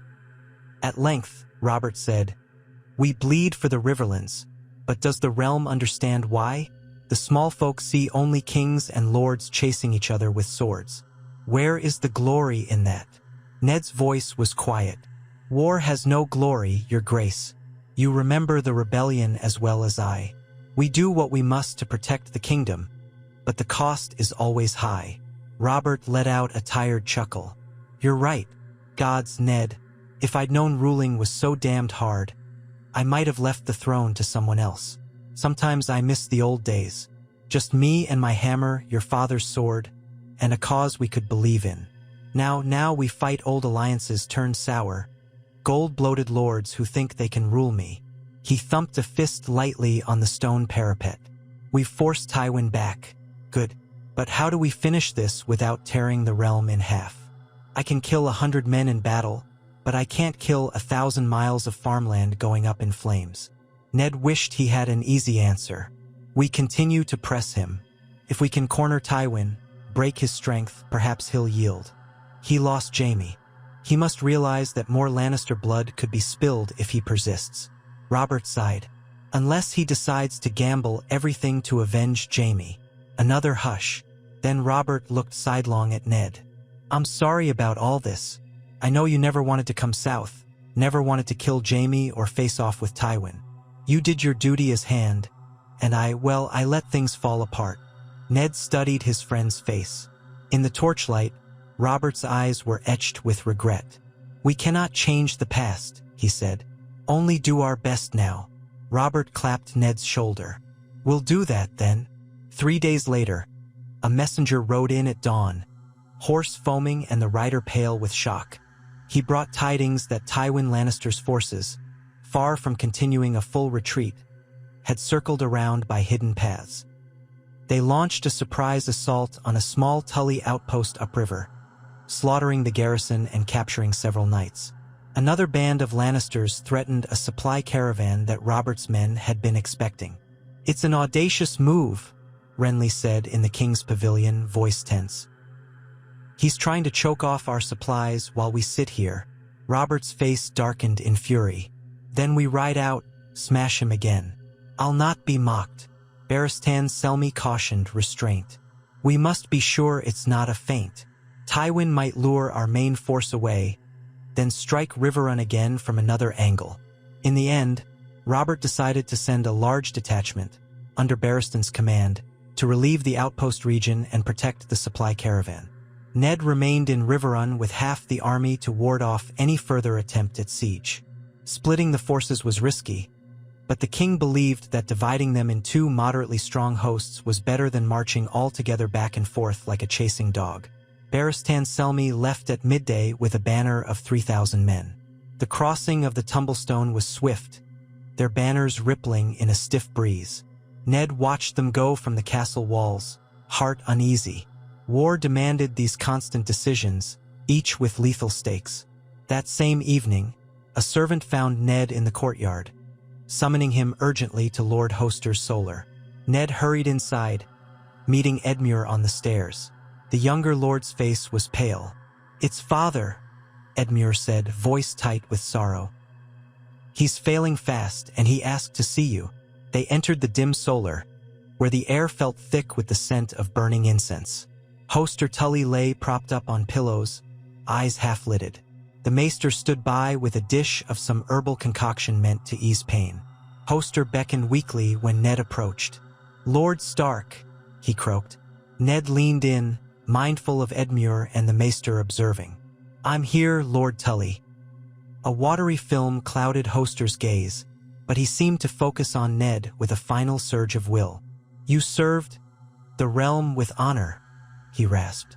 Don't let Tywin tear it apart. Ned clasped the old lord's hand gently. I will not, my lord. You have my word that we'll fight to preserve the Riverlands. Hoster let out a ragged breath. For a moment, his lips twitched as if trying to form more words. Then he gave a faint nod, eyes drifting shut. His hand slipped from Ned's grip, falling limp upon the bed. The maester stepped forward, checking pulse and breathing. Then, with a slow exhalation, the maester turned to Edmure, sorrow etched in his face. He's gone, my lord, the maester murmured. Edmure sank to his knees beside the bed, tears welling. Hoster Tully, lord of Riverrun and head of House Tully, was dead. Ned bowed his head, a hush settling over the room. The only sound was Edmure's ragged breathing. By custom, the Tullys would place Lord Hoster's body on a funeral boat and send it down the river, a tradition that signaled the Lord of Riverrun's final journey. Preparations began at once. Word spread through the castle, and a pall of grief fell over the courtyard. Some men remembered Hoster's role in Robert's rebellion, his alliances, his generosity. Others simply recognized the passing of a great noble. Edmure emerged from the solar pale and hollow-eyed, but determined. Ned offered what comfort he could. "Your father was a good man. He'll be remembered." Edmure swallowed hard. "And I am Lord Tully now, whether I want it or not. We'll see to his funeral at dawn tomorrow. Then I must carry on his duty. I must uphold the Riverlands and stand with King Robert." A swirl of regrets stirred in Ned's mind. Catelyn and Lisa should have been here to bid their father farewell, but the realm had scattered them. He placed a hand on Edmure's shoulder. "You are not alone," he said quietly. "The realm stands with you, or at least the part that yearns for peace." That night, torches burned bright along Riverrun's parapets, a silent vigil for the fallen lord. King Robert consoled Edmure with awkward pats on the back, reminding him that he had the might of the crown behind him. Some knights drank in the hall to toast Hoster's memory. Others prayed in the sept. Ned retreated to his quarters inside the castle, given to him for the duration of their stay. Sleep eluded him once more. For all the talk of war, the real tragedy lay in how many families found themselves shattered, like the Tullys losing their patriarch, or the countless peasants driven from their homes. Perhaps the realm had always been thus, but Ned had dared to hope the peace after Robert's rebellion would last. At dawn, a hush fell over Riverrun as Hoster Tully's body was borne on a makeshift litter toward the riverside. Edmure led the procession, wearing simple mourning clothes, flanked by Tully knights. Ned and Robert walked some paces behind, along with other lords. The sky was the color of slate, a cold wind rippling across the water. They placed the body, wrapped in richly embroidered cloth, onto a small boat that had been filled with aromatic branches and sprinkled with rare oils. Edmure stood at the shoreline with a lit torch, tears drying on his cheeks. The boat was pushed off into the current, drifting outward. A hush of finality clung to the scene. According to Tully tradition, the new lord was to loose a flaming arrow that would ignite the boat. Edmure raised a longbow, an arrow tip wrapped in oiled cloth already ablaze. His hands trembled slightly as he drew the bowstring. Twang! The arrow arced across the water, hissing as it flew. A collective inhalation held among the onlookers. The arrow struck true, lodging in the cloth that enveloped Hoster Tully. Flames began to lick across the boat. Within moments, fire spread to the branches soaked in oil. Thick smoke curled into the morning air. As the boat drifted down the water, consumed by fire, Edmure lowered his bow. Tears glistened, but he set his jaw in grim resolve. This was his inheritance now, to defend the Riverlands in the face of Lannister aggression and the greater tides of war. Ned stood nearby, arms folded. The ceremony stirred memories of his own father's death at the hands of the Mad King, the funeral at the Great September, the hollowness that followed. Each house had its rights. Each family paid a price. Robert rested a hand on Edmure's shoulder. "He will find peace in the watery halls," he said softly, repeating an old Riverlands phrase. Edmure simply nodded, gaze fixed on the floating pyre as it drifted out of sight. That afternoon, with the funeral concluded, Edmure assumed the formal mantle of Lord of Riverrun.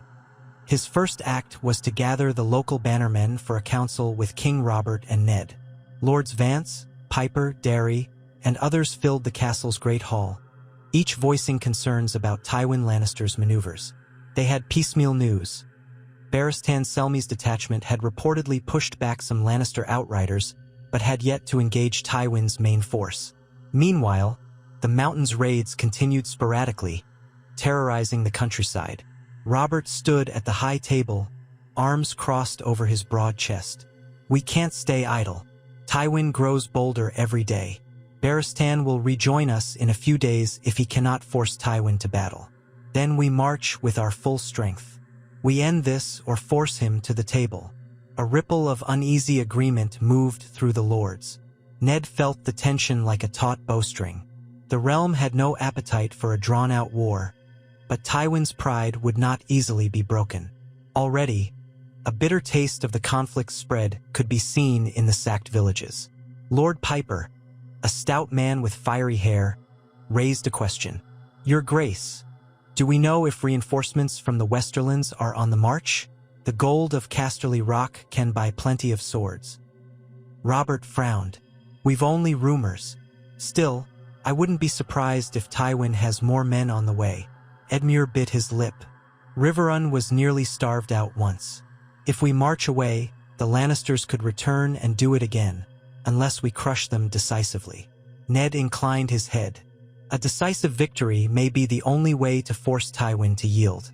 Perhaps if we trap him away from supply lines, sever his route back west. Or if we can capture key Lannister lords, we'd have leverage. Robert's eyes blazed with determination. "Then we do it. I'll not have half measures. If Tywin wants vengeance for Jaime, let him come face me in open battle. I'll show him what a Baratheon warhammer does to men's skulls." 2 days later, as tension smoldered, a raven arrived from King's Landing. Ned and Robert were in the courtyard discussing scouting reports when a panting page handed them a small scroll sealed with the royal sigil. Robert tore it open, reading quickly. He grunted in frustration and tossed the parchment to Ned. "Cersei stirring trouble again, is it?" Ned took the scroll and read, "To His Grace King Robert Baratheon and Lord Eddard Stark, from Ser Ares Oakheart of the Kingsguard in King's Landing. My lords, I regret to inform you of heightened tensions within the city. Queen Cersei has convened frequent gatherings of certain lords sympathetic to House Lannister. Whispers abound that the Queen questions the legitimacy of King Robert's command in the Riverlands. She claims to be securing the capital's defense. City rumors swirl that the war is going poorly and that the king should sue for peace. Meanwhile, the Gold Cloaks remain loyal, but discontent grows among merchants and small folk who fear the consequences of higher taxes for the war effort. Lady Sansa remains in the Red Keep under guard. Lady Arya is also present, occasionally unaccounted for but presumably within the walls. Thus far, no direct moves against them have been observed. However, the atmosphere grows uneasy. More details to follow as I learn them. Your servant, Ser Ares Oakheart, Kingsguard." Ned handed the scroll back, a heavy feeling settling in his gut. "Cersei is building her own power base, sowing doubts about your rule," he said softly. Robert spat on the ground, face contorting. "Damn that woman. She still sees me as an oafish drunk, easily manipulated. I should have left her for the crows years ago." Then he sighed, tone grim. "But we can't return to the capital without finishing Tywin, or we look weak. That's exactly what she wants. To force me home with my tail between my legs." Ned rubbed the back of his neck, tension coiling there. "She might attempt to undermine you from within. If she declares you unfit to rule, or if some other subterfuge arises, the realm could fracture, half supporting her cause, half supporting you here in the field." Robert's glare hardened. "Then we must finish Tywin quickly. Once his threat is broken, I'll ride back to King's Landing and put my house in order. She'll not dethrone me, not while I live and breathe." To that end, Robert hastened his next move. Scouts reported that Barristan Selmy's detachment had clashed with Tywin's outriders near a place called Old Stones, an ancient ruin. The outcome was inconclusive, though a prisoner claimed Tywin himself was encamped not far away. If Barristan pressed forward, he risked running into the full brunt of the Lannister army. Robert decided it was time to march with the rest of his forces to unite with Barristan, forming one massive host. Edmure Tully pledged to join with all remaining riverlords at his disposal. Preparations began at once. Garrisons were left to secure Riverrun, but the main body of the Tully forces would march alongside the king. Ned spent the day overseeing supply wagons, ensuring rations for at least 2 weeks. The men were tense but resolute, hardened by the battles thus far. Come morning, horns sounded across the camp, calling the soldiers to form ranks. Banners rose, tents struck. For a moment, the bustle reminded Ned of their departure from King's Landing weeks ago, Only now the men wore fresh scars, carried the memory of lost friends. Edmure appeared on the castle ramparts one last time, leading a final prayer for his father's spirit. Then he rode out front to join Robert's side. Ned took his position near the king as well, his leg twinging. The day was bright but cool, a favorable day for marching. Forward, Robert thundered, lifting his warhammer. Drums rumbled, and the columns set forth. Riders in the vanguard waved the stag, the direwolf, and the silver trout. Behind came thousands of foot, pikes bristling. Archers marched with quivers upon their backs. Supply wagons creaked along, and the noise of so many men and beasts echoed for miles. Ned glanced back once at Riverrun's looming walls, thinking of Hoster Tully's funeral boat drifting away. He prayed that the next time they returned, it would be with Tywin defeated and peace at last. They followed the river roads upstream, day after day. Dust billowed from the myriad hooves and boots. Occasionally, riders reported signs of Lannister forces crossing the fields ahead, always out of reach. At night, the king's war councils pored over maps by torchlight. Tension wound tighter. Robert seemed especially irritable, snapping at any who spoke of caution. He wanted Tywin cornered. On the 5th day of this march, a messenger from Barristan arrived with dire news. Tywin had combined his forces near an ancient holdfast, rumored to be in disrepair. Battle was imminent. Barristan beseeched the king to hurry lest his smaller contingent be overrun. Robert's eyes flared with the old fury. "Then hurry we shall," he growled. Orders were shouted. The columns picked up pace. Men urged to march longer hours. The rumble of their approach must have been felt for leagues around. They reached a valley thick with scraggly trees and low hills. On the far side rose a slight prominence crowned by the ruins of a holdfast, crumbling walls of stone overgrown with vines. Barristan's banners were visible, arrayed in neat lines near the base of that prominence. Across a sweep of open ground to the right, the red and gold banners of Lannister men soared, forming an imposing semicircle.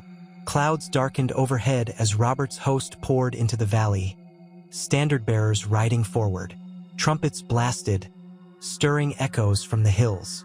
Ned spied movement among the Lannister lines, thousands of helmets glinting dully in the gloom. In the center, he thought he saw a massive lion banner, perhaps the place where Tywin himself directed his men. Barristan Selmy and a few riders trotted over from their position, greeted with cheers by Robert's men. The white-cloaked Lord Commander looked dusty and weary, but relief flashed on his face as he reined in before the king. "Your Grace," Selmy said, inclining his head, "we've held this ground for 2 days, fending off attacks. Tywin has more numbers than I anticipated, perhaps reinforced from the Westerlands. He's also well supplied." Robert scanned the ridgelines. "We can match him now. We have the Tullus as well." His stare fixed on the Lannister lines. "This ends here." Ned felt the electric tension in the air. The day was late, the sky threatening rain. The king's captains spread out, forming ranks, drilling men quickly. Barristan gave a rapid briefing, pointing out the enemy's likely positions. Tywin's cavalry advantage might be significant, but Robert's combined host was formidable, especially with archers from the Riverlands and Robert's own heavy foot. Yet Ned sensed how precarious it all was. They would be fighting on ground Tywin had chosen. The battered holdfast offered some defensive advantage for Barristan's men, but the terrain otherwise favored cavalry. He took a deep breath, ignoring the ache in his leg, focusing on the swirl of final preparations. Knights tightening saddle girths, footmen forming shield walls, signals passing between the Tully banners. High in the darkening sky, crows circled, as if drawn to the promise of fresh carrion. With thunderous drumbeats, Robert ordered his cavalry forward. Lannister horns blared in response. The battlefield erupted into motion as thousands of men converged. Rain began to fall in droplets, dampening cloaks and churning dust into a sticky mire. Ned rode with Robert's second wave of cavalry, forging across the low ground toward the Lannister flank. Ahead, the first wave smashed into a line of crimson and gold knights. Shouts, shrieks, and the clash of steel reverberated. This was no minor skirmish. It was a pitched battle, the largest Ned had seen since the rebellion. The entire valley filled with swirling chaos. The king's archers rushed forward to loose arrows at Lannister infantry, who responded in kind. Squires struggled with frightened horses. The ground grew slick underfoot, men stumbling in the mud. Ned heard Robert's roar above the din as the king swung his warhammer, crushing a knight's shield. Red and gold surcoats scattered in panic. From the corner of his eye, Ned saw Edmure Tully's banner pressing another Lannister segment. Swords rang, lances splintered. The air thickened with the smell of sweat, blood, and churned earth. Riding forward, Ned spotted a knot of Lannister footmen threatening to envelop a group of Stormlander archers. He spurred his horse, leading half a dozen riders to crash into the flank of those footmen. Steel clanged on steel. Ned's long sword found a gap in a man's armor, and blood sprayed. A second foe lunged at his horse's flank, but Ned parried, feeling the impact jolt up his arm. Another of Ned's riders speared that attacker, sending him tumbling. In the whirling confusion, a Lannister knight in golden armor charged, brandishing a morning star. Ned barely evaded the spiked ball, the wind of it whistling past his ear. He slashed in return, catching the knight's horse in the shoulder. The beast screamed and crumpled, throwing the knight to the mud. By the time the man struggled upright, Ned's comrade had already ended him. The battlefield churned with violent ferocity. From time to time, Ned glimpsed Barristan Selmy fighting near the holdfast, the old knight's white cloak streaming behind him. Further left, he saw Robert smashing a path through the Lannister cavalry, unstoppable in his fury. But the Lannisters were disciplined, forming lines again and again, refusing to flee en masse. Then a horn blast sounded from the Lannister side, and part of their formation pivoted with surprising speed, sweeping down upon the Tully foot. Ned's heart lurched. Edmure was there. He kicked his horse into a gallop, ignoring the searing pain in his leg. Men parted around him in a blur of carnage. Arrows hissed overhead. He found Edmure in the thick of it, sword flashing. The young lord was hemmed in by enemy spearmen. Ned slashed two from behind, scattering the formation. Edmure wheeled, wide-eyed, then barked a grateful nod at Ned. More Tully men rallied, forcing the Lannisters back.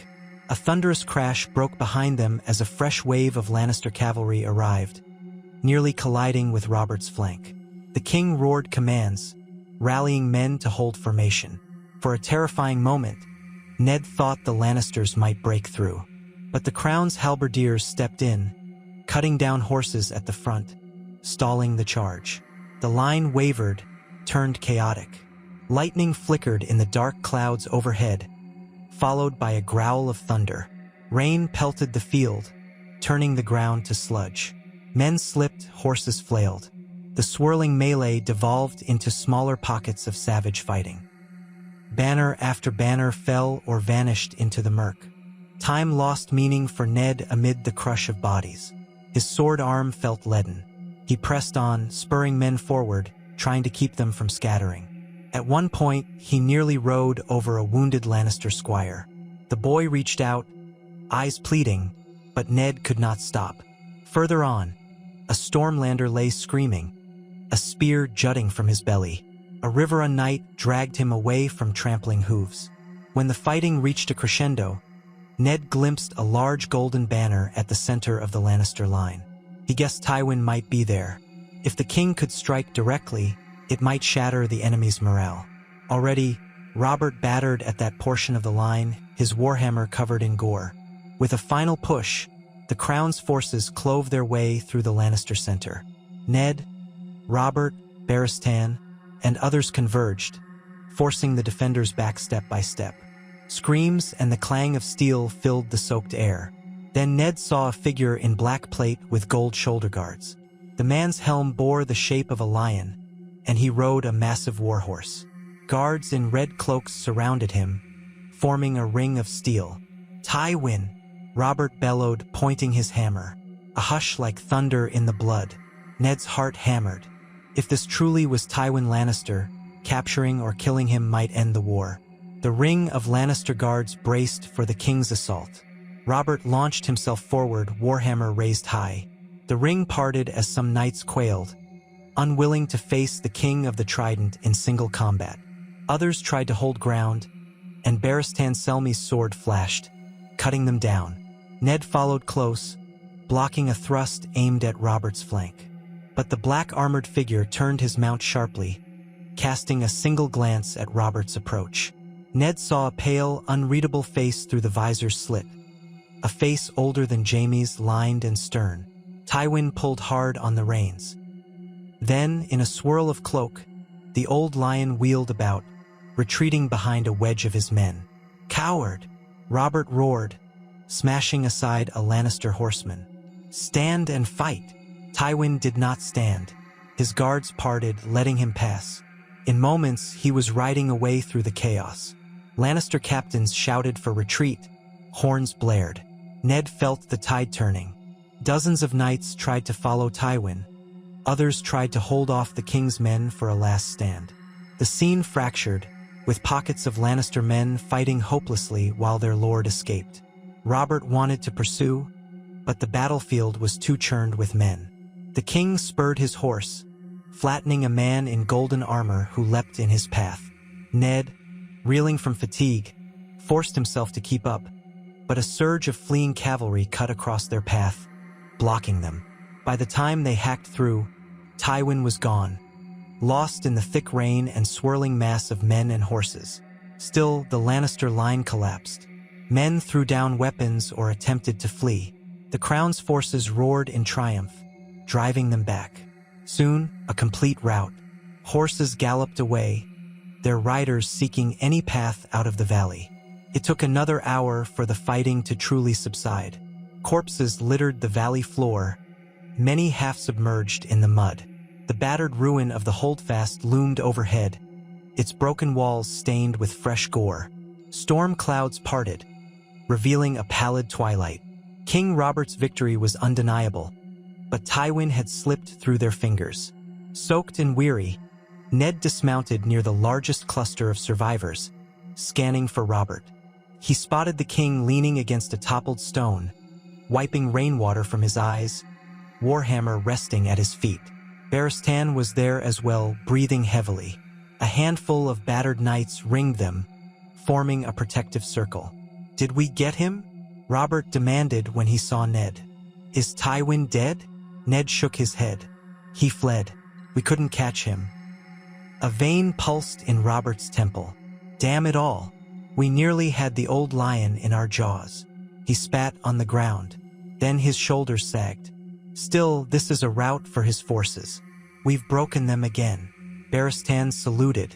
"Aye, your grace. Many have surrendered or scattered. Casualties on both sides are heavy."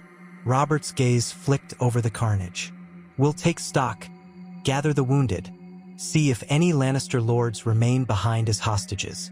Maybe that will help us force Tywin's hand." Ned nodded, though a grim feeling tightened his chest. The war had taken another brutal turn. They had won another field, spilt rivers of blood, but the central figure, Tywin, lived to fight again. And the realm continued to burn in the flames of vengeance. Men began searching the field, hauling prisoners together. Some huddled in small groups, battered and frightened. Others lay dying, ignored in the mud until the chirurgeons could make their rounds.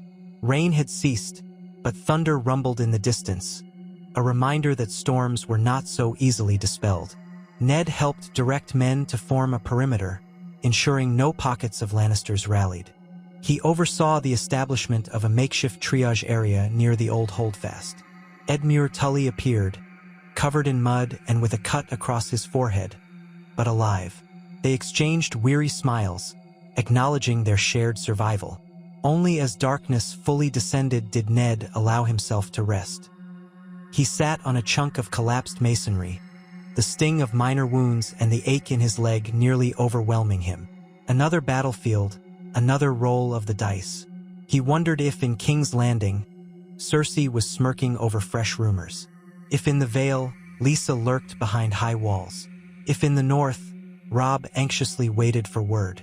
Long after midnight, Torches burned across the valley as soldiers labored to find the living among the dead.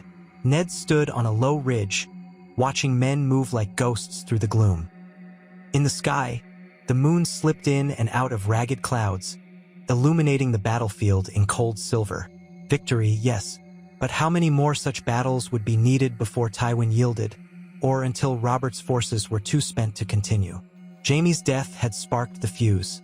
Ned had prayed that a quick negotiation might douse it, yet here they were, wading through blood and mud in the Riverlands.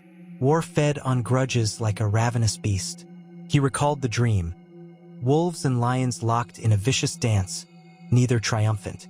Now, the war had consumed the Riverlands and threatened the entire realm. Perhaps the next clash would be at the gates of Lannisport, or the walls of King's Landing, or some other ill-fated place. Ned felt no closer to a resolution. He closed his eyes, thinking of Sansa and Arya. He hoped they were safe, that no sudden betrayal in King's Landing had placed them in harm's way. The image of them waiting anxiously gnawed at him. If only this war could be ended swiftly. If only Tywin would see reason. But Tywin was a proud man, infamous for never bending once he'd been crossed. A breeze carried the smell of rain and blood. Ned opened his eyes, exhaling a frosty breath into the night air. One more battle done, but the war continues. The realm had demanded a heavy price already, and tomorrow would bring fresh demands. He stood there alone for a long time, listening to the distant groans of wounded men and the crackle of torches. A hush of sorrow swept over the field. Yet in that hush lived a faint, unspoken hope that perhaps, if the crown pressed its advantage, Tywin might be forced to the table or forced to his knees. Until then, Eddard Stark would do as he always had.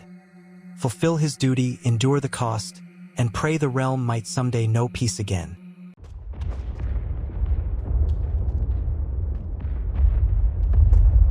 Ned Stark lingered in the aftermath of the brutal battle, that second confrontation in the Riverlands that had left the valley littered with corpses, the ground sodden with mud and rain and blood.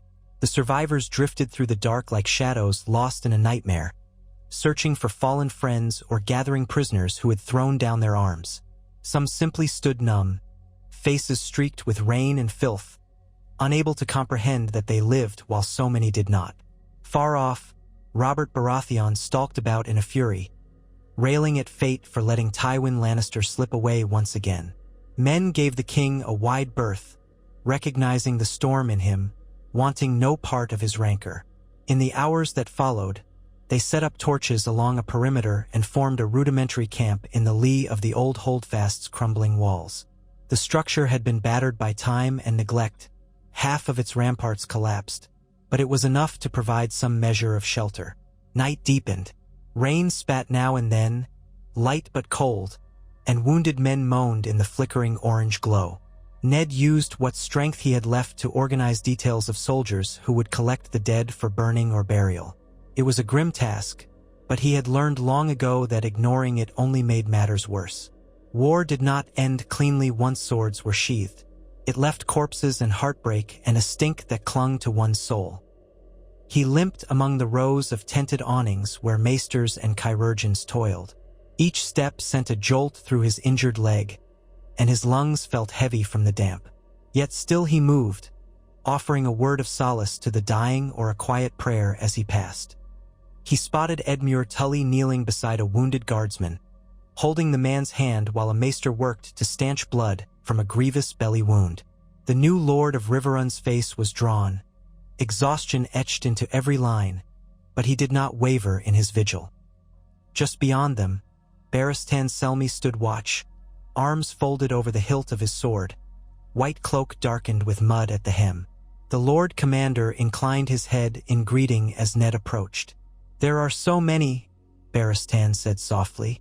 "Each battle we win costs us dear. Tywin remains at large, and each time he retreats, he exacts a steeper toll from us." Ned exhaled a long breath. "This is not a war of glory, Ser Barristan. For all King Robert's talk of wanting a single decisive victory, I fear Tywin's skill at eluding us might drag this on. If he can keep recruiting more men or forging new alliances, we may bleed until both sides collapse. Barristan regarded him gravely. The realm grows weary of such conflict.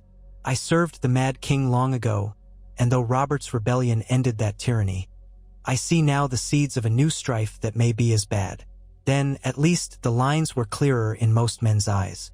Now, we fight lord against lord, gold against gold. Ned nodded. If only Tywin would see reason. The number of dead we've seen in these last months is unimaginable. Yet he presses on, refusing any settlement. Honor or vengeance compels him, or perhaps it is simply his pride. Barristan gave a low grunt. We'll press him again tomorrow or the next day. When he surfaces, we hammer him anew. Eventually, he must break. But Ned wondered if pride alone could shatter first.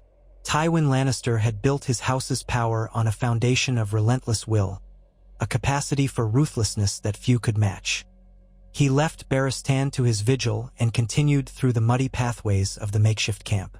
Men huddled around small fires, hunched beneath damp cloaks, speaking in hushed tones of tomorrow, of loved ones, of rumors. Some prayed for a quick end to the fighting. Others boasted that they would storm Casterly Rock itself if the king ordered it. Most simply tried to stay warm and alive. At length, Ned reached the place where Robert had claimed a portion of the ruin. A torchlit archway led into a chamber open to the elements on one side. Only 3 walls stood intact, the 4th tumbled away. There, under a ragged canopy, the king loomed in the torchlight, sharing a flagon of wine with 2 of his closest knights. He looked up at Ned's approach. Though the scowl had not left his face, he gestured for Ned to come nearer. "Is the camp settled?" Robert asked, voice low. "No illusions left of a comfortable bed tonight, I suppose." Ned inclined his head. "Aye, we've done what we can. Pickets are posted. The wounded are gathered. The men will get what rest they can before dawn." Robert let out a grunt that might have been a laugh or a curse. "Bloody fiasco. We smashed their lines, but Tywin still lives. Next time, by the gods, I'll tear him from his saddle myself." He sank onto a half-collapsed bench, the wine flagon between his boots. His mail was still streaked with drying blood and filth. One of the knights offered him a damp cloth, which Robert used to wipe his brow. In the flickering torchlight, Ned could see how the war had chiseled new lines into the king's face, eroding the hearty joviality that once characterized Robert Baratheon. Here was a man who had learned that wearing a crown and swinging a warhammer to kill men twice in a fortnight were 2 very different things. "Sit," Robert said. "I'd hear your counsel." Ned lowered himself onto a broken piece of masonry. His leg throbbed, and he tried to stifle a grimace. In the corner of the partial chamber, 2 knights murmured quietly to each other, then withdrew, respecting the king's desire for a more private word. Robert reached for the wine and tossed it toward Ned, who caught it. "Drink if you want. I've had my fill for now." Ned took a modest swallow, not wanting more than a bit.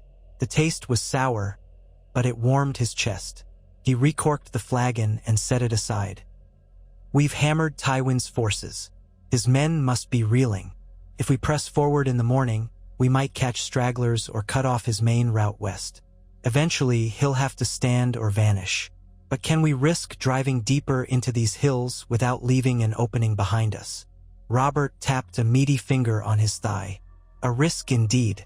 But if we keep sitting still, he'll slip away to gather fresh soldiers from the Westerlands. Then we start all over again." He clenched his jaw. "The realm can't afford that, and I can't keep chasing him forever. I must return to King's Landing or watch Cersei usurp my seat. She's likely dancing with glee at the chaos she can sow." Ned's voice was grave. "The letters we've received do suggest she's fortifying her base of power, entertaining lords who harbor pro-Lannister sympathies, spreading the rumor that you're off waging a fruitless war while the capital starves. Tyrion had once promised to broker an accord, but Tywin refused to accept anything less than my public humiliation and a hostage from House Stark. So, no resolution there." Robert's eyes flashed. "Never. I'll not have you kneel to that lion's pride, nor hand over any of your children. Best that we finish this with steel as we started." They spoke quietly into the night, weighing the few possible maneuvers. Eventually, Robert rubbed a hand across his face and announced he would find some short, bitter sleep before dawn. Ned took his leave. Outside, the pall of the battlefield lingered, and Ned felt an aching pull towards solitude. He walked until he found a slight rise in the ground where he could see across the valley. Torches glimmered like fireflies in the dark, revealing only fragments of the ruin and the scattered lumps of bodies not yet claimed. He bowed his head, trying to find the words of a prayer for all those who had died. Whether they wore the stag, the trout, or the lion, every man's blood stained the same earth. He wondered if somewhere in the gloom, Tywin Lannister did the same, though he doubted the old lion wasted a moment mourning. A man that relentless was forging the next plan even now, nursing fury at the repeated defeats, determined to make one final push that would let him proclaim House Lannister unbowed. Perhaps that was only Ned's speculation, but after seeing how Tywin had orchestrated the sack of King's Landing in the rebellion's final moments, Ned knew well that compassion was not among the man's virtues. At last, Ned returned to his tent. The squire posted there quietly offered to remove Ned's boots, but Ned waved him away. He collapsed onto his bedroll fully dressed, sword at hand. Despite his throbbing leg and churning thoughts, he surrendered to exhaustion, drifting off into an uneasy slumber filled with images of Sansa and Arya standing on a high castle wall, beckoning him to return before a wave of Lannister spears overtook them. He woke in the early hours, sweat on his brow, heart pounding. Dawn was close, the air cold and still. By sunrise, Robert's horns sounded, calling men to muster. The king paced among the newly formed lines, issuing commands. The battered holdfast was left behind. The intention was to sweep westward, cut across a known pass, and see if they could trap Tywin before he reached safer ground. Barristan Selmy led part of the vanguard, flanked by Edmure Tully's cavalry. Ned rode with Robert near the center, his own standard-bearer lifting the direwolf alongside the stag. In total, they had perhaps 10,000 men fit for duty, though many were wounded or weakened. It would have to suffice. The march was slow, the hills rising in jagged ridges and the ground soggy from the previous night's rain. Scouts fanned out ahead, returning now and then with tidings of half-seen Lannister units fleeing or regrouping. Once, they found the remains of an abandoned Lannister camp, the ashes of fires still warm. Ned examined the tracks in the muddy earth. Hoofprints, footprints, wagons, all heading deeper into the rolling terrain. Tywin always a step ahead. The next day brought more frustration. Twice, Ned glimpsed small companies of Lannister riders on distant slopes, but as soon as the king's forces angled to pursue, the enemy vanished. Each time, Robert spat curses. Edmure Tully advocated a wide pincer movement, but Robert was unwilling to split his host too thin, fearing a trap. So they pressed on. The men grumbled at the harsh pace, the nights spent on damp ground, the constant skirmishes with Lannister outriders that tested each flank. Casualties rose a handful at a time. On the third evening of this slow chase, the storm clouds parted enough to reveal a starry sky. They camped near the base of a long ravine. Word came that Tywin might be only a day's ride ahead, perhaps less. Robert announced they would strike at first light with everything they had. Barristan concurred. Ned stood by, troubled, for the ravine looked too perfect a place for ambush. He expressed his concern, but Robert insisted they had no better option than to forge ahead. Half measures would only let Tywin slip away again. They marched into the ravine at dawn. Spear points glinted in the growing light, the king's standard high overhead. The men were tense, eyes flicking to the rocky slopes for any sign of a hidden foe. The cliffs rose on both sides, streaked with patches of shrub and loose rock. The pass was narrow enough in places that fewer than a dozen men could walk abreast. Despite the risk, Robert's determination to catch Tywin overcame caution. They advanced in columns. The archers kept arrows nocked, scanning the heights. Foot soldiers marched warily, pikes angled outward. Ned rode near Robert, anxiety gnawing at him. The ravine curved ahead like a giant stone serpent. Barristan's vanguard disappeared around a bend. 10 minutes passed, then 15. At last, a rider came galloping back, breathless. He reported that they'd found no sign of large Lannister forces yet, only scattered traces of old camps. Robert signaled them onward. Then it happened. A deep horn blast echoed from the cliffs, followed by a cacophony of rolling rocks. Ned looked up in alarm to see boulders tumbling from the heights, crashing down upon the leading portion of the cavalry. Screams rent the air. Men scrambled to avoid the sudden rockfall, but with the narrow space, there was little room to maneuver. Horses whinnied in terror, rearing or plunging. Dust and splintered stone engulfed the pass. Before the men could recover, arrows rained down from above. Lannister archers hidden behind rocky outcroppings loosed volley after volley. Shouts and cries of alarm rippled through Robert's host. Barristan's vanguard took the brunt of it, pinned under the avalanche of rocks. On the higher ridges, Ned glimpsed flashes of crimson and gold. Tywin's men must have spent days setting up this ambush, carefully rolling boulders into place and stationing archers. Their knowledge of the terrain gave them a lethal advantage. Robert roared for order, urging the men to form ranks and push forward or back out of the ravine to more open ground. The pass became chaos. Some units tried to advance, only to meet more tumbling rocks. Others retreated in panic, trampling their own. Ned urged his horse to the side of the path, trying to find stable footing to regroup. He saw archers among his own force loosing arrows upward, but the angle was poor. The Lannisters were well concealed, their vantage secure. A stone crashed near Ned's horse, spooking the beast. Ned fought for control. Men screamed, pinned beneath rubble. Ahead, part of the pass was completely blocked by boulders and fallen horses. Even Barristan Selmy could not force a way through. Robert bellowed for men to climb the slopes and flush out the archers, but that, too, was near impossible. The hillside was steep, littered with loose shale. Any attempt to scramble up under arrow fire seemed suicidal. Ned realized with a surge of dread that this was Tywin's trap. The old lion might not even be here in person, but his cunning was all over this plan. The sole route forward was sealed by rock, and from the heights came a deadly hail of shafts. Archers screamed for more arrows, and footmen below tried to shield themselves behind upraised pikes or improvised barricades of horse carcasses. The pass reeked of fear and dust. Men were dying in droves, pinned or wounded, with no way to fight back effectively. Desperation flared in Ned. He caught sight of Edmure Tully not far away, rallying a group of riverlords to scale a slightly less steep portion of the slope. Ned spurred his mount, leaning low under a fresh volley of arrows. One arrow nicked his horse's flank, causing it to shriek and stumble. He dismounted before the animal could pitch him off, letting it bolt away. On foot, he reached Edmure, who crouched behind a rocky spur, breathing hard. "We have to get out of this pass," Edmure gasped, eyes wide.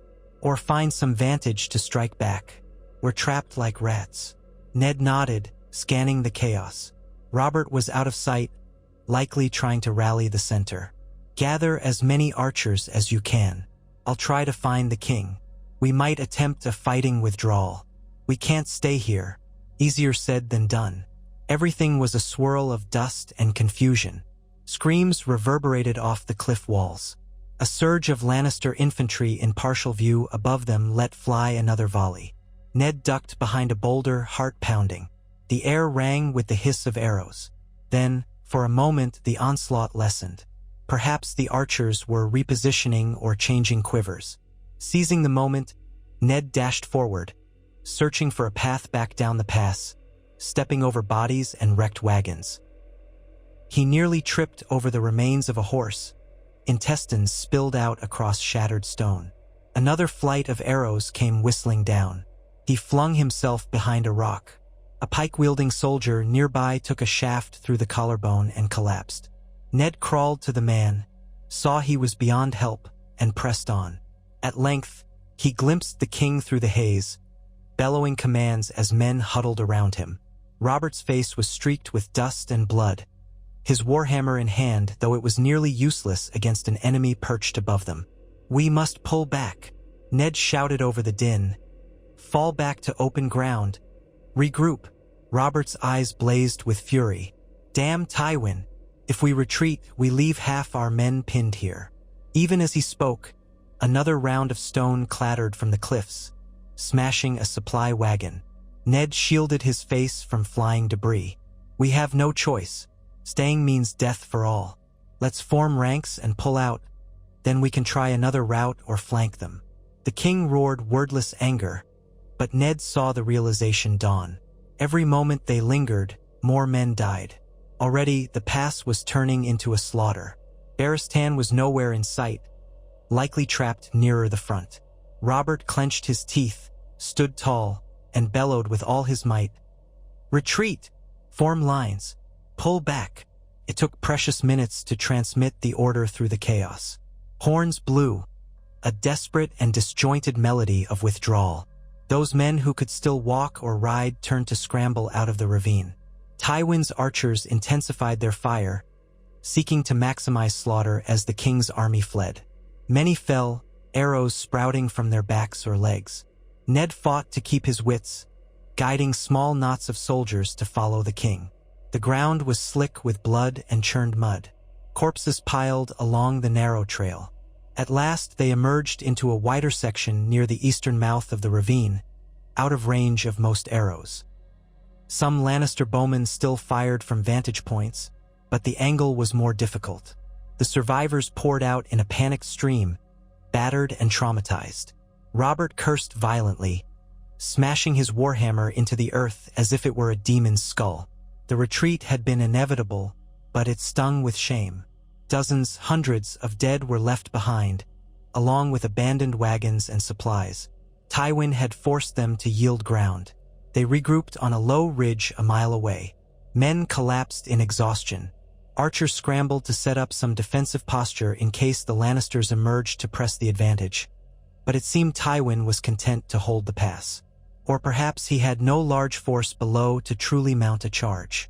Either way, Robert's host was in tatters. Wounded groaned by the score. Ned knelt by a soldier spitting blood from a punctured lung, helpless to aid him beyond a whispered prayer.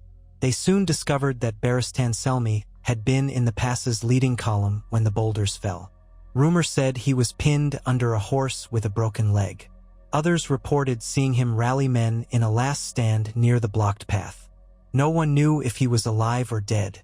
King Robert's face darkened further at the mention of Barristan's possible demise. He led a small search party, determined to re-enter the pass to find his friend, but Lannister archers were still thick on the cliffs, and returning there meant certain death. Furious, Robert had to be physically restrained by half a dozen men from charging back in alone. "Tywin, you bastard!" the king shouted at the cliffs, voice echoing. "If Barristan is dead, I'll roast you alive." Yet his threats carried no weight in the face of stone and arrows. Tywin had outmaneuvered them. They set up a defensive encampment that night, battered and humiliated. The men muttered gloomily. More than 1,000 had been lost to rock, arrow, or trampling. Many more were wounded, and hundreds were missing, scattered in the chaotic retreat. The highest-ranking casualty was Barristan, his fate unknown. Edmure Tully was found with a gash across his arm, pale but alive. The Tully lord raged at the cunning cruelty of ambush, lamenting the men they had lost. Ned shared that sorrow, the weight of failure pressing on him like a millstone. This had been precisely the kind of trick Tywin Lannister excelled at, never giving the straightforward fight Robert hoped for, always turning the terrain or the timing to his advantage. Ned's sleep was broken by nightmares of collapsing cliffs, men screaming. At dawn, the king's council convened in a tent that smelled of sweat, fear, and raw anger. Robert paced like a caged bull, chain mail clinking with every step. Lords and knights formed a tight ring around the map of the pass. Edmure's face was ashen, wrapped in a cloak despite the mild morning. Several were absent, off tending to the wounded or too injured to attend. "This is a disaster," Robert snarled. "We can't storm that pass. Tywin probably left a garrison of archers and more boulders. We'd be feeding men into a meat grinder. Yet we can't go back the way we came without giving up the chase." Renly Baratheon had arrived the day before with some reinforcements, though not enough to tip the balance. He cleared his throat. "We might circle wide around these hills, find another route. It'll cost us time. Tywin may vanish again." Ned studied the map. "We have no choice. Another direct assault is folly. Tywin has shown he'll happily bury us under stone. But if we circumvent the pass, we might still catch him. He must not have an infinite number of men on these heights. Ambush after ambush would be difficult to orchestrate if we watch our flanks." Robert slammed a fist onto the table. "We're losing time. Each day we let him slip away, he regroups, recruits new sellswords. Meanwhile, the realm bleeds. The only answer is to find him on open ground and crush him once and for all. I call every banner from every corner if I could. Damn it, if only we still had Barristan." A grim hush settled. Then a messenger arrived, breathless, reporting fresh sightings of Lannister outriders to the north. Robert ordered the army to break camp, but the men moved slowly, battered as they were. Tents were struck, wagons loaded. They set off in a roundabout path that would skirt the ravine. Scouts roamed wide, eyes peeled for more traps. The king brooded, refusing counsel except for Ned and a few trusted lords. Everyone could see frustration eating at him like a disease. That night, as they made camp on a muddy plateau, Ned stood alone under a sky thick with low clouds, no moon or stars visible. A sense of futility gnawed at him. Each time they thought themselves poised to end this war, Tywin appeared where they least expected, dealing a savage blow. King Robert's personal bravery counted for little against boulders rolled from a cliff. The fear of losing more men pressed down like a dark weight. And all the while, the realm was fracturing. He imagined Cersei delighting in each day of mayhem, weaving new plots in the capital. He imagined House Tyrell or the Vale calculating which side to join. He imagined the Greyjoys sniffing for weakness, though so far, there was no word of them rising. With a heavy heart, Ned recalled Tyrion Lannister's earlier attempts to negotiate a settlement. At the time, Ned could not stomach Tywin's demands that Ned publicly recant the truth of Jaime's assault and supply a Stark hostage. But now, seeing the devastation, he wondered if there was truly no middle ground that might have saved these hundreds of lives. The idea of ceding to Tywin's vanity felt abominable, yet so too did the endless procession of broken men on the battlefield. Once, Ned had been certain that justice demanded standing firm. Now, with the realm dissolving into slaughter, he found fewer certainties. The next morning, they pressed on, the army's morale sagging. A light rain fell, soaking cloaks and dampening supply wagons. The roads were little more than muddy tracks. Men cursed as they slipped or as wheels bogged down. If not for the king's furious insistence on speed, many might have halted altogether to rest, to nurse wounds, to bury the mounting dead. But Robert would not allow it, demanding they keep going, keep scouring the hills for Tywin's trail. The following day brought new tidings. Lannister forces had been sighted near a hamlet called Clary's Hill, a few leagues west. Robert mustered what cavalry he could, leaving infantry to trudge behind. Ned joined him, though his leg complained fiercely. They galloped west, determined to catch the rumored presence of Lannister knights. The land undulated with gentle slopes, scattered copses of trees. Under a gray sky, the king's cavalry advanced like a thundercloud. Ned rode in silence, scanning the horizon. His instincts prickled. Would Tywin set another trap? Or was this genuine? At last, they spotted a cluster of red and gold banners around a hilltop orchard. Perhaps 200 or 300 horsemen. Robert let out a snarl, spurred his stallion. After them, the cavalry thundered across the fields, hooves pounding wet earth. The Lannisters, taken by surprise or perhaps intentionally playing bait, fled. A frantic chase ensued, men riding hard. Mud splattered, reins snapped. The king's men gradually closed the gap, but the terrain grew rougher, the orchard behind them giving way to a series of gullies and low ridges. Ned's mount labored, his own legs screaming with every jolt. The Lannister riders led them deeper, further, until abruptly they veered aside and scattered. Robert roared for a full charge, splitting his forces to chase down the fleeing pockets.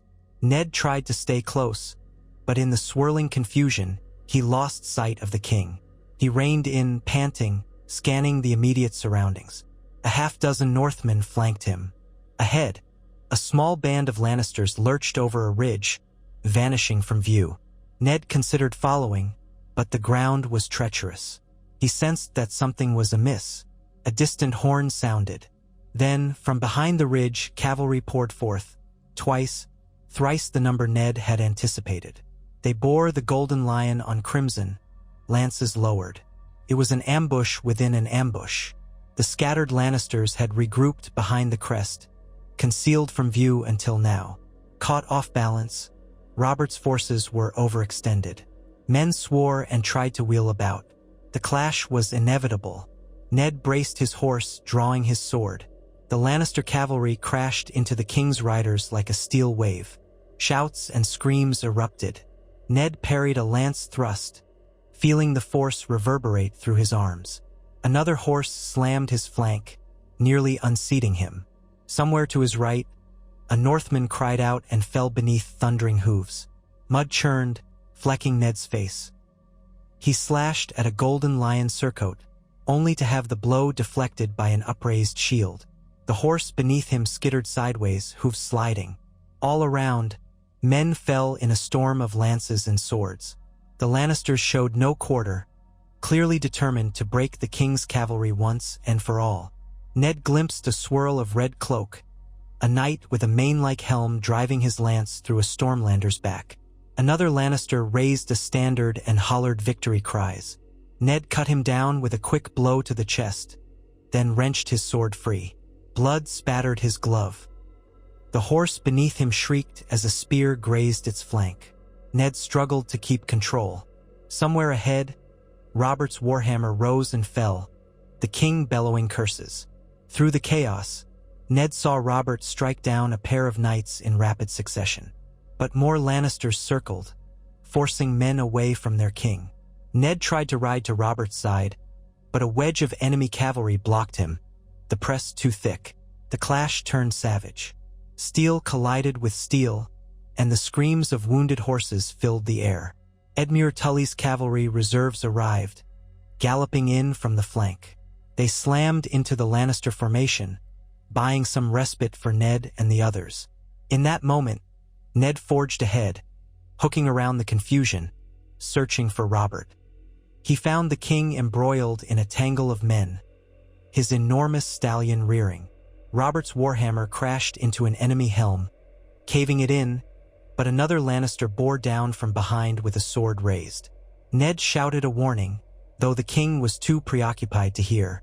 Spurring his horse forward, Ned intercepted the man with a desperate swing. Their blades met in a shower of sparks. The Lannister's stroke parted Ned's cloak, biting into the mail beneath, while Ned's sword caught the man's shoulder. Pain jolted Ned's side. He clenched his jaw, driving the enemy off with a second strike. Then Robert, freed from that threat, whirled his warhorse around and smashed the man with a backhand blow of the hammer, sending him spinning from the saddle. Blood spattered the muddy ground. Robert turned to Ned, panting. "You're hurt." Ned realized warm blood trickled beneath his mail, a deep but not instantly fatal gash. "I'll live," he managed. "We must break them or withdraw." A fresh wave of Lannisters thundered in, lances couched. Robert roared, bracing his horse. Before the lines could collide, however, horns blared from the east. A swirl of dust appeared. More horsemen. At first, Ned's heart sank, fearing an even larger Lannister force. But no, these newcomers flew the banner of the Crown Stag. Reinforcements from the main column, by the look of it, alarmed at the chaos. A savage melee ensued. Ned lost all sense of time, exchanging blows with men whose faces he barely registered. His side burned. His horse jerked beneath him. Lances splintered. Swords crashed on shields. By increments, the Lannisters found themselves outnumbered. Their cunning ambush had nearly succeeded, but the king's outriders had arrived just in time. Robert seized the advantage, urging his men to press harder. One by one, Lannister knights broke away to flee. The swirl of red and gold banners disintegrated into retreat. Cries of triumph, ragged and hollow, arose from the king's men, who gave chase over the ridge, capturing or killing many stragglers. Ned pulled his horse to a halt, gasping for air. Every muscle shook with fatigue. Blood seeped from his mail. Around him, the field was a grisly tangle of bodies, 2, maybe 300 in total. The mud was churned anew, slick with gore. Robert trotted up, similarly caked in blood and filth, helmet lost somewhere in the fray. He looked haggard, but his eyes burned with a grim satisfaction. "We bested them this time," he said through clenched teeth. "But it was close. Too close." Ned nodded, wincing at the pain in his side. A victory by a hair's breadth. Tywin's men fought hard. Robert surveyed the carnage. Where is Tywin? He wouldn't lead so small a band. Not personally. He's still out there, commanding a larger force. This was just another feint. Edmure Tully arrived, limping. "We saved most of your cavalry, your grace, but many are wounded, and the cost." He broke off, shaking his head at the field of the dead. The king cursed softly. "We can't go on like this, chasing scraps while Tywin picks us apart. We must regroup, gather all forces. If I have to call the entire realm to arms, so be it." Ned felt dizzy, pain throbbing with each heartbeat. A voice in his mind whispered that the realm might not respond. The Vale was silent behind Lisa's mountains, the reach uncertain. The North could send more men only if Robb marched south, but that would leave Winterfell vulnerable. With the war dragging on, who knew what alliances might shift? Yet he said nothing, focusing on staying upright. They spent the next hours tending to the wounded and collecting prisoners. Several Lannister knights refused to speak, sullen in defeat. One eventually claimed that Tywin was massing a larger army to the west, waiting to unify stragglers from these ambush forces. Ned relayed this to Robert. The king's expression grew stony. "Then let him come. We'll gather everything we have left. One last stand, if that's what it takes." In the following days, they withdrew from the hills entirely, retreating to a more defensible plain where they could link up with the remainder of their infantry and supply wagons. The cost of these relentless skirmishes had sapped the king's army, but word trickled in that Barristan Selmy still lived, miraculously rescued from the ravine by a handful of Stormlanders who found him unconscious beneath the body of his horse. He was gravely injured, however, broken bones and deep wounds. He would not fight for some time. Robert welcomed him back with relief, though Barristan's spirit was low, haunted by how the ambush had unfolded under his watch. As they reassembled on a broad swath of farmland near a bend in the river, more stragglers from their earlier defeats arrived, men who had become separated during the ravine ambush. The total muster was far less than it had been, perhaps 8,000 in fighting shape now. Tywin, presumably, still commanded a formidable host somewhere out there, beyond the rolling fields, waiting for the chance to strike again. Rumors abounded that Tywin was ill, or that he had allied with local lords, or that he had even sent envoys to the Iron Islands seeking mercenaries. None of it could be confirmed. One gray evening, Ned sat in a commandeered farmstead with Robert and Edmure Tully. Rain drummed on the thatched roof. They'd cleared out the peasant family who had lived there, leaving them gold in recompense, while the king used the dry space as a war council chamber. The smell of damp straw and old manure lingered in the single large room. A few torches guttered in the corners. Robert leaned over a rough wooden table where maps were laid out, ignoring the swirling dust motes. "We have to do something. These hills are no good. If Tywin stays hidden, we can't force a battle. But we can't just pull back to Riverrun and let him roam. It's madness." Edmure Tully rubbed his eyes. "My lords, I fear if we remain in the field, we risk more ambushes. Tywin is cunning. The Riverlands can't withstand indefinite raids." Ned, bandaged around his torso and leg, spoke quietly. "We could fortify a position and challenge Tywin to come at us. If he refuses, at least we hold the advantage. But the realm expects a resolution. The more time passes, the more powers might align themselves against us, or new rebellions might flare. And in King's Landing, he shook his head. Cersei must be weaving intrigues. The small folk suffer. Bread grows scarce. Each day, she stokes the rumor that you lead them to ruin. Robert's mouth twisted bitterly. She tear the throne out from under me while Tywin bleeds us dry. By the 7, is there no end to this? A messenger burst in, panting, and bowed. Your Grace, we have a rider from King's Landing. Urgent tidings. Robert spat an oath and beckoned the messenger to send the rider in. Moments later, a muddy courier appeared, exhausted from the road. He dropped to one knee, presenting a sealed parchment. This arrived from Lord Renly's steward in the capital, and also from Ser Ares Oakhart of the Kingsguard. Robert tore open the parchments. Edmure and Ned waited while the king read, his face growing thunderous. At last he flung them onto the table. Cersei, that treacherous harpy. She has replaced the Gold Cloak commander with one of her own men, a toady from House Stokeworth. She's summoned several lords to King's Landing for a council of loyal subjects. She spreads the tale that I refuse to sue for peace, that I've lost my mind chasing a vendetta against the Lannisters. Ned felt a chill. Is she calling your authority into question? Perhaps trying to name Joffrey as regent in your stead? Robert clenched his fists. Likely. Damn her eyes. If I don't return soon, she'll claim the city in everything but name. But if I leave Tywin unbroken, we risk him regrouping and retaking the Riverlands. Either way, the realm is ripped apart. Edmure's eyes darted between them. Perhaps we should consider a truce, even a temporary one. If Cersei is undermining your rule in the city, maybe Tywin is behind it. They might want to force you back. If we can parley. Robert pounded the table, scattering the parchments. Parley? With that bastard who's murdered and burned half the Riverlands, set ambushes, and demanded Ned Stark on his knees? I would sooner gut myself. No truce unless Tywin bends first. His voice shook with rage.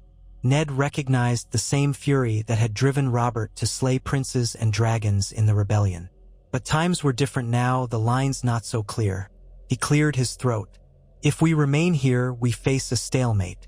If you go back to King's Landing without a victory, your grip on the throne weakens. One or the other must be done. Robert glared at him, then dragged a hand down his beard. So we need a victory, and soon. Or at least something that can be spun as a victory. If Tywin retreated behind the Golden Tooth, we'd have to cross into the Westerlands. Could we do that? It would spread our lines dangerously thin. But capturing some key stronghold might shake the lion. Lannisport is too far, Ned said. But there are smaller castles. Case perhaps. Yet we risk meeting Tywin on ground of his choosing once more. Edmure swallowed. We might also threaten his supply lines. If we starve his forces, maybe he'll be forced into open battle. They debated into the night, but no perfect plan emerged. In the end, Robert decided to move the army back toward more open terrain near Riverrun, try to entice Tywin into confronting them on a field of their choosing.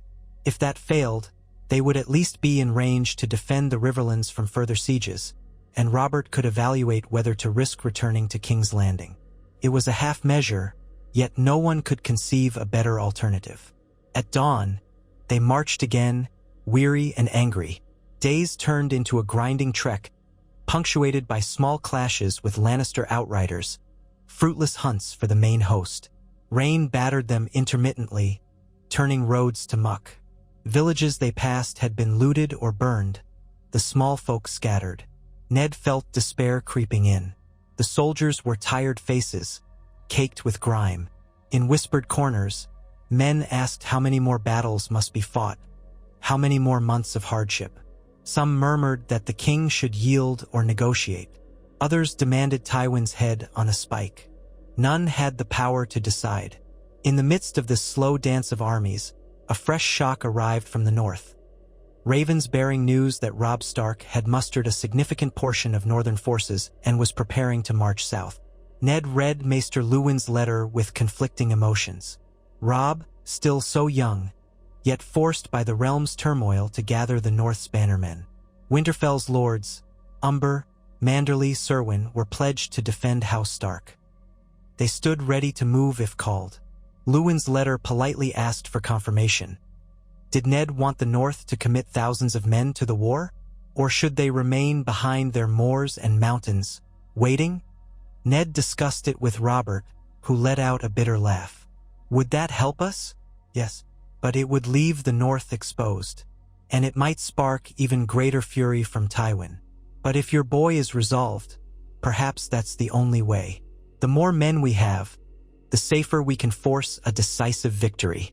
Ned hesitated. He did not wish to unleash the North's full might into a war that might drag on indefinitely. Yet if Robert was pinned here, if Tywin's outrages continued, the realm might never stabilize. Perhaps the North could bring the numbers needed to tip the scale. Chewing on his lip, Ned wrote back. Summon a smaller portion of the North's strength to march to Moat Cailin, but do not commit all. Wait for further instructions. The half measure once again. He was sick of these compromises, but he could not risk leaving Winterfell undefended or exposing Bran and Rickon to some unforeseen threat. Another raven brought word of the Vale. Lisa Arryn refused to commit troops, citing the Vale's precarious internal politics and the presence of the young Lord Robert Arryn, who must not be endangered. Ned grimaced. He had expected as much. The Vale had shut its gates, ignoring the realm's plight. As for the Reach, rumors said Mace Tyrell was content to remain aloof unless the fighting spread to his own borders, or unless the king sued for an alliance. In short, no help from there either. One evening, they camped near a place called Goldgrass Ford. There, they finally received a piece of news that hinted Tywin might be massing near a ruined castle not far from the river road. This fortress, once known as Braemar, had been abandoned decades ago. If Tywin was indeed there, perhaps they could force a confrontation on the open fields adjacent. Robert seized on the intelligence. With renewed energy, he commanded the march to pivot, heading for Braemar in hopes of cornering Tywin. Ned, though wary of another trap, joined in the king's determined push. The march took them through rolling farmland, mostly deserted, the reaped fields lying fallow under a bleak sky. It took 2 days to reach the vicinity of Braemar. Scouts reported seeing campfires at night, possibly a large army, and on the second afternoon, Ned glimpsed from a ridge the broken towers of a once proud keep, perched near a shallow bend in the river. A haze of smoke drifted above it. Tywin's men, presumably. Robert's eyes gleamed. At last, a chance for a pitched battle. They made camp just out of arrow range around the curve of a hill. Robert's plan was simple. At dawn, they would move onto the plain outside the keep, challenge Tywin's forces to meet them. If Tywin refused, they'd attempt to besiege the ruin from all sides. A risk, but better than wandering the hills in vain. The men took to the prospect with cautious resolve. Finally, a possibility to bring this war to a head. That night, Ned paced the periphery of their camp, nerves on edge. The pain in his side was manageable, his legs still stiff, but it was the ache in his heart that tormented him. He thought of Winterfell, of Sansa and Arya in King's Landing, of Catelyn in the Eyrie, all scattered by fate. He could almost hear Sansa's sweet voice asking if the war was over, if father was coming home. Arya would be scowling, demanding to learn swordplay rather than be stuck in some tower. The realm splintered like glass.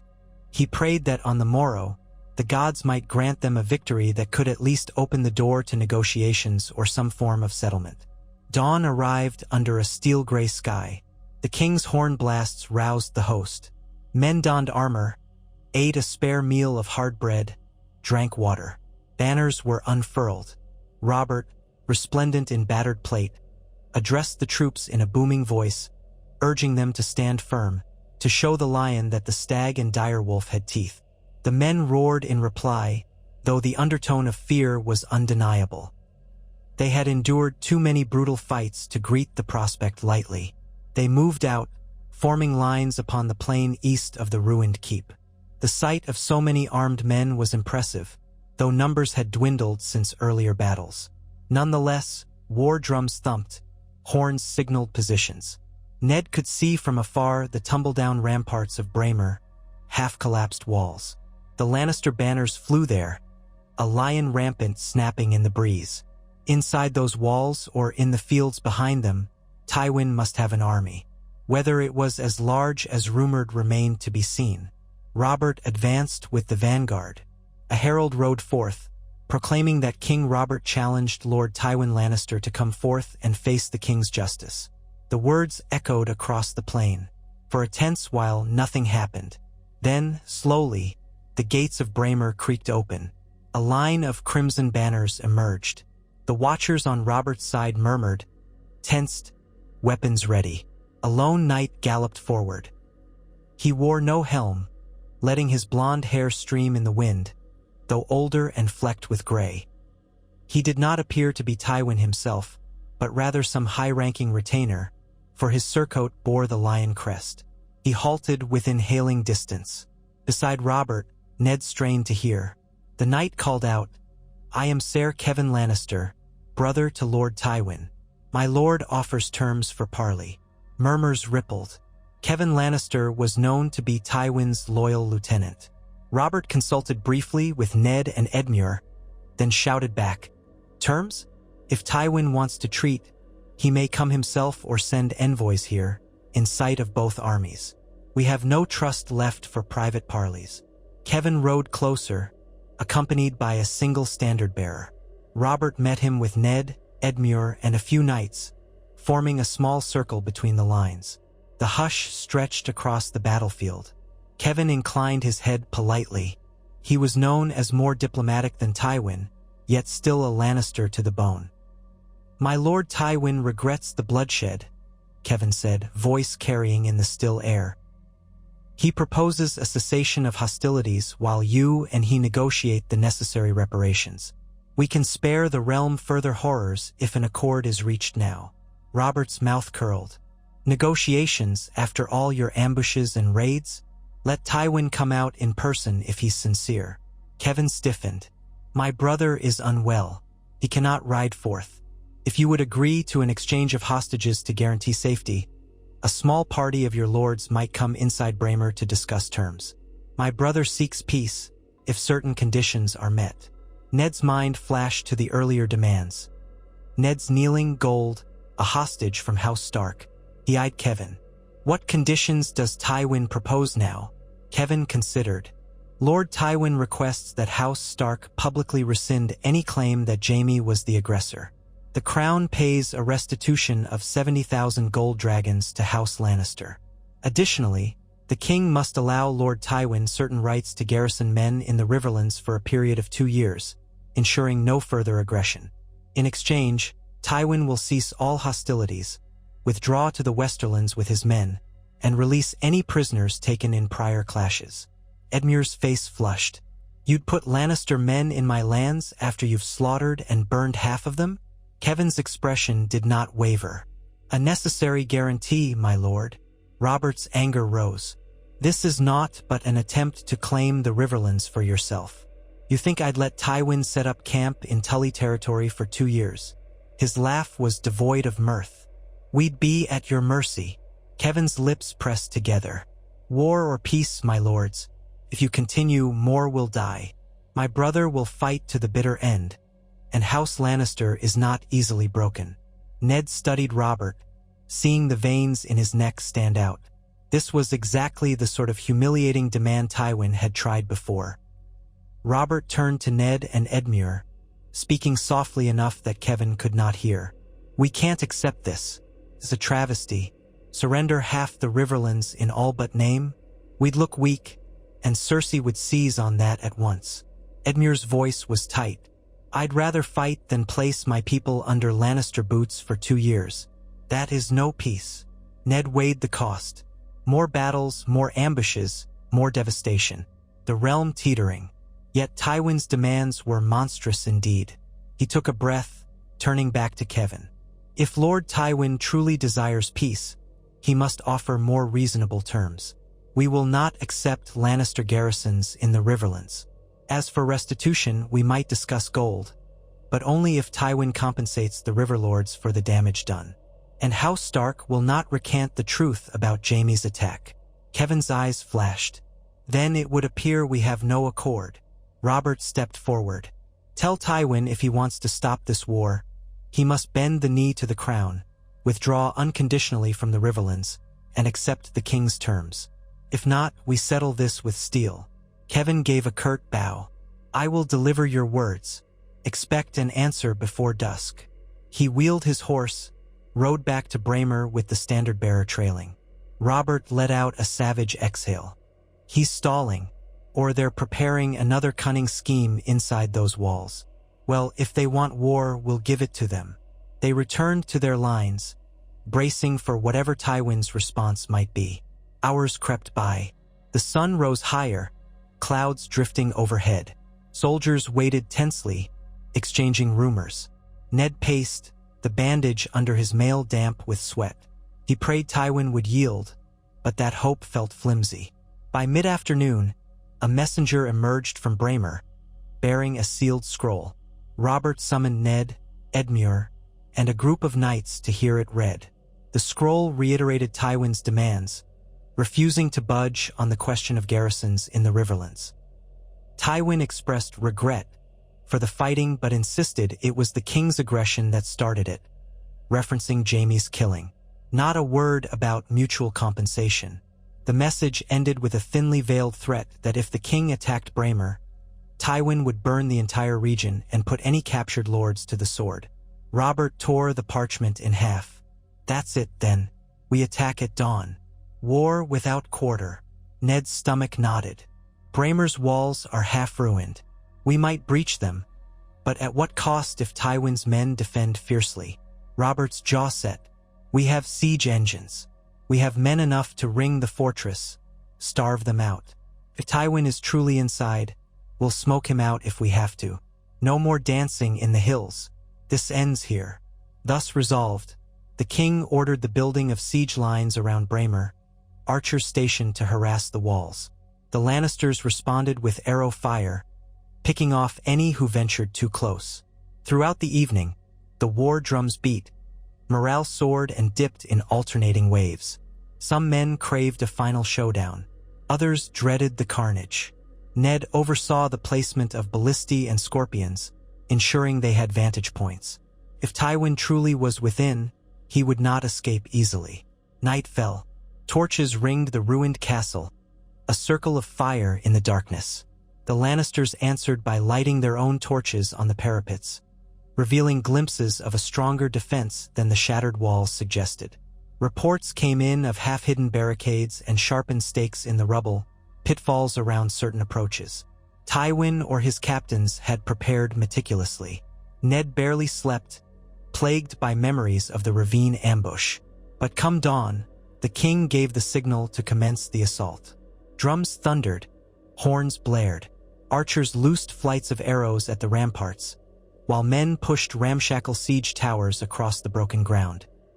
Lannister bowmen retaliated, felling many attackers before they reached the walls. Boiling oil or something akin to it splashed down, igniting straw bales. Smoke thickened the air. War cries echoed on both sides. Ned led a contingent of Northmen, pressing against a partly collapsed section where they hoped to breach the defenses. With each step, he feared a hidden trap, mindful of Tywin's cunning. But the impetus of Robert's plan drove them on. Edmure Tully's men attacked another flank, while Robert himself, warhammer in hand, advanced with a wedge of cavalry to smash a gate that was rumored to be half-rotted. The field became a maelstrom of shouts, flames, and clashing steel. Overhead, the sky tinted with the dawn's pale hues, a stark contrast to the bloody chaos below.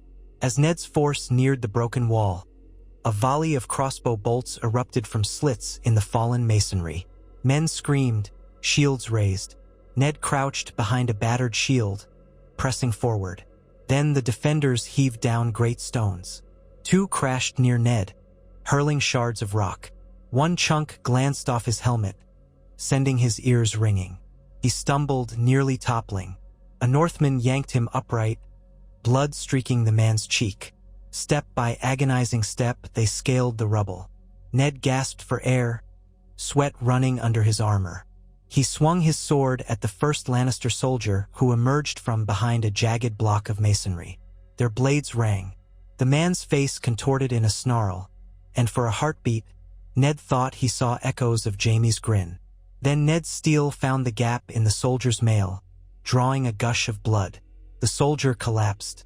Another took his place. Clang. Thrust. Ned's world shrank to the immediate circle of combat. A swirl of metal, a chorus of cries. One step more, then another, until at last they reached a ledge of shattered wall that led inside the courtyard.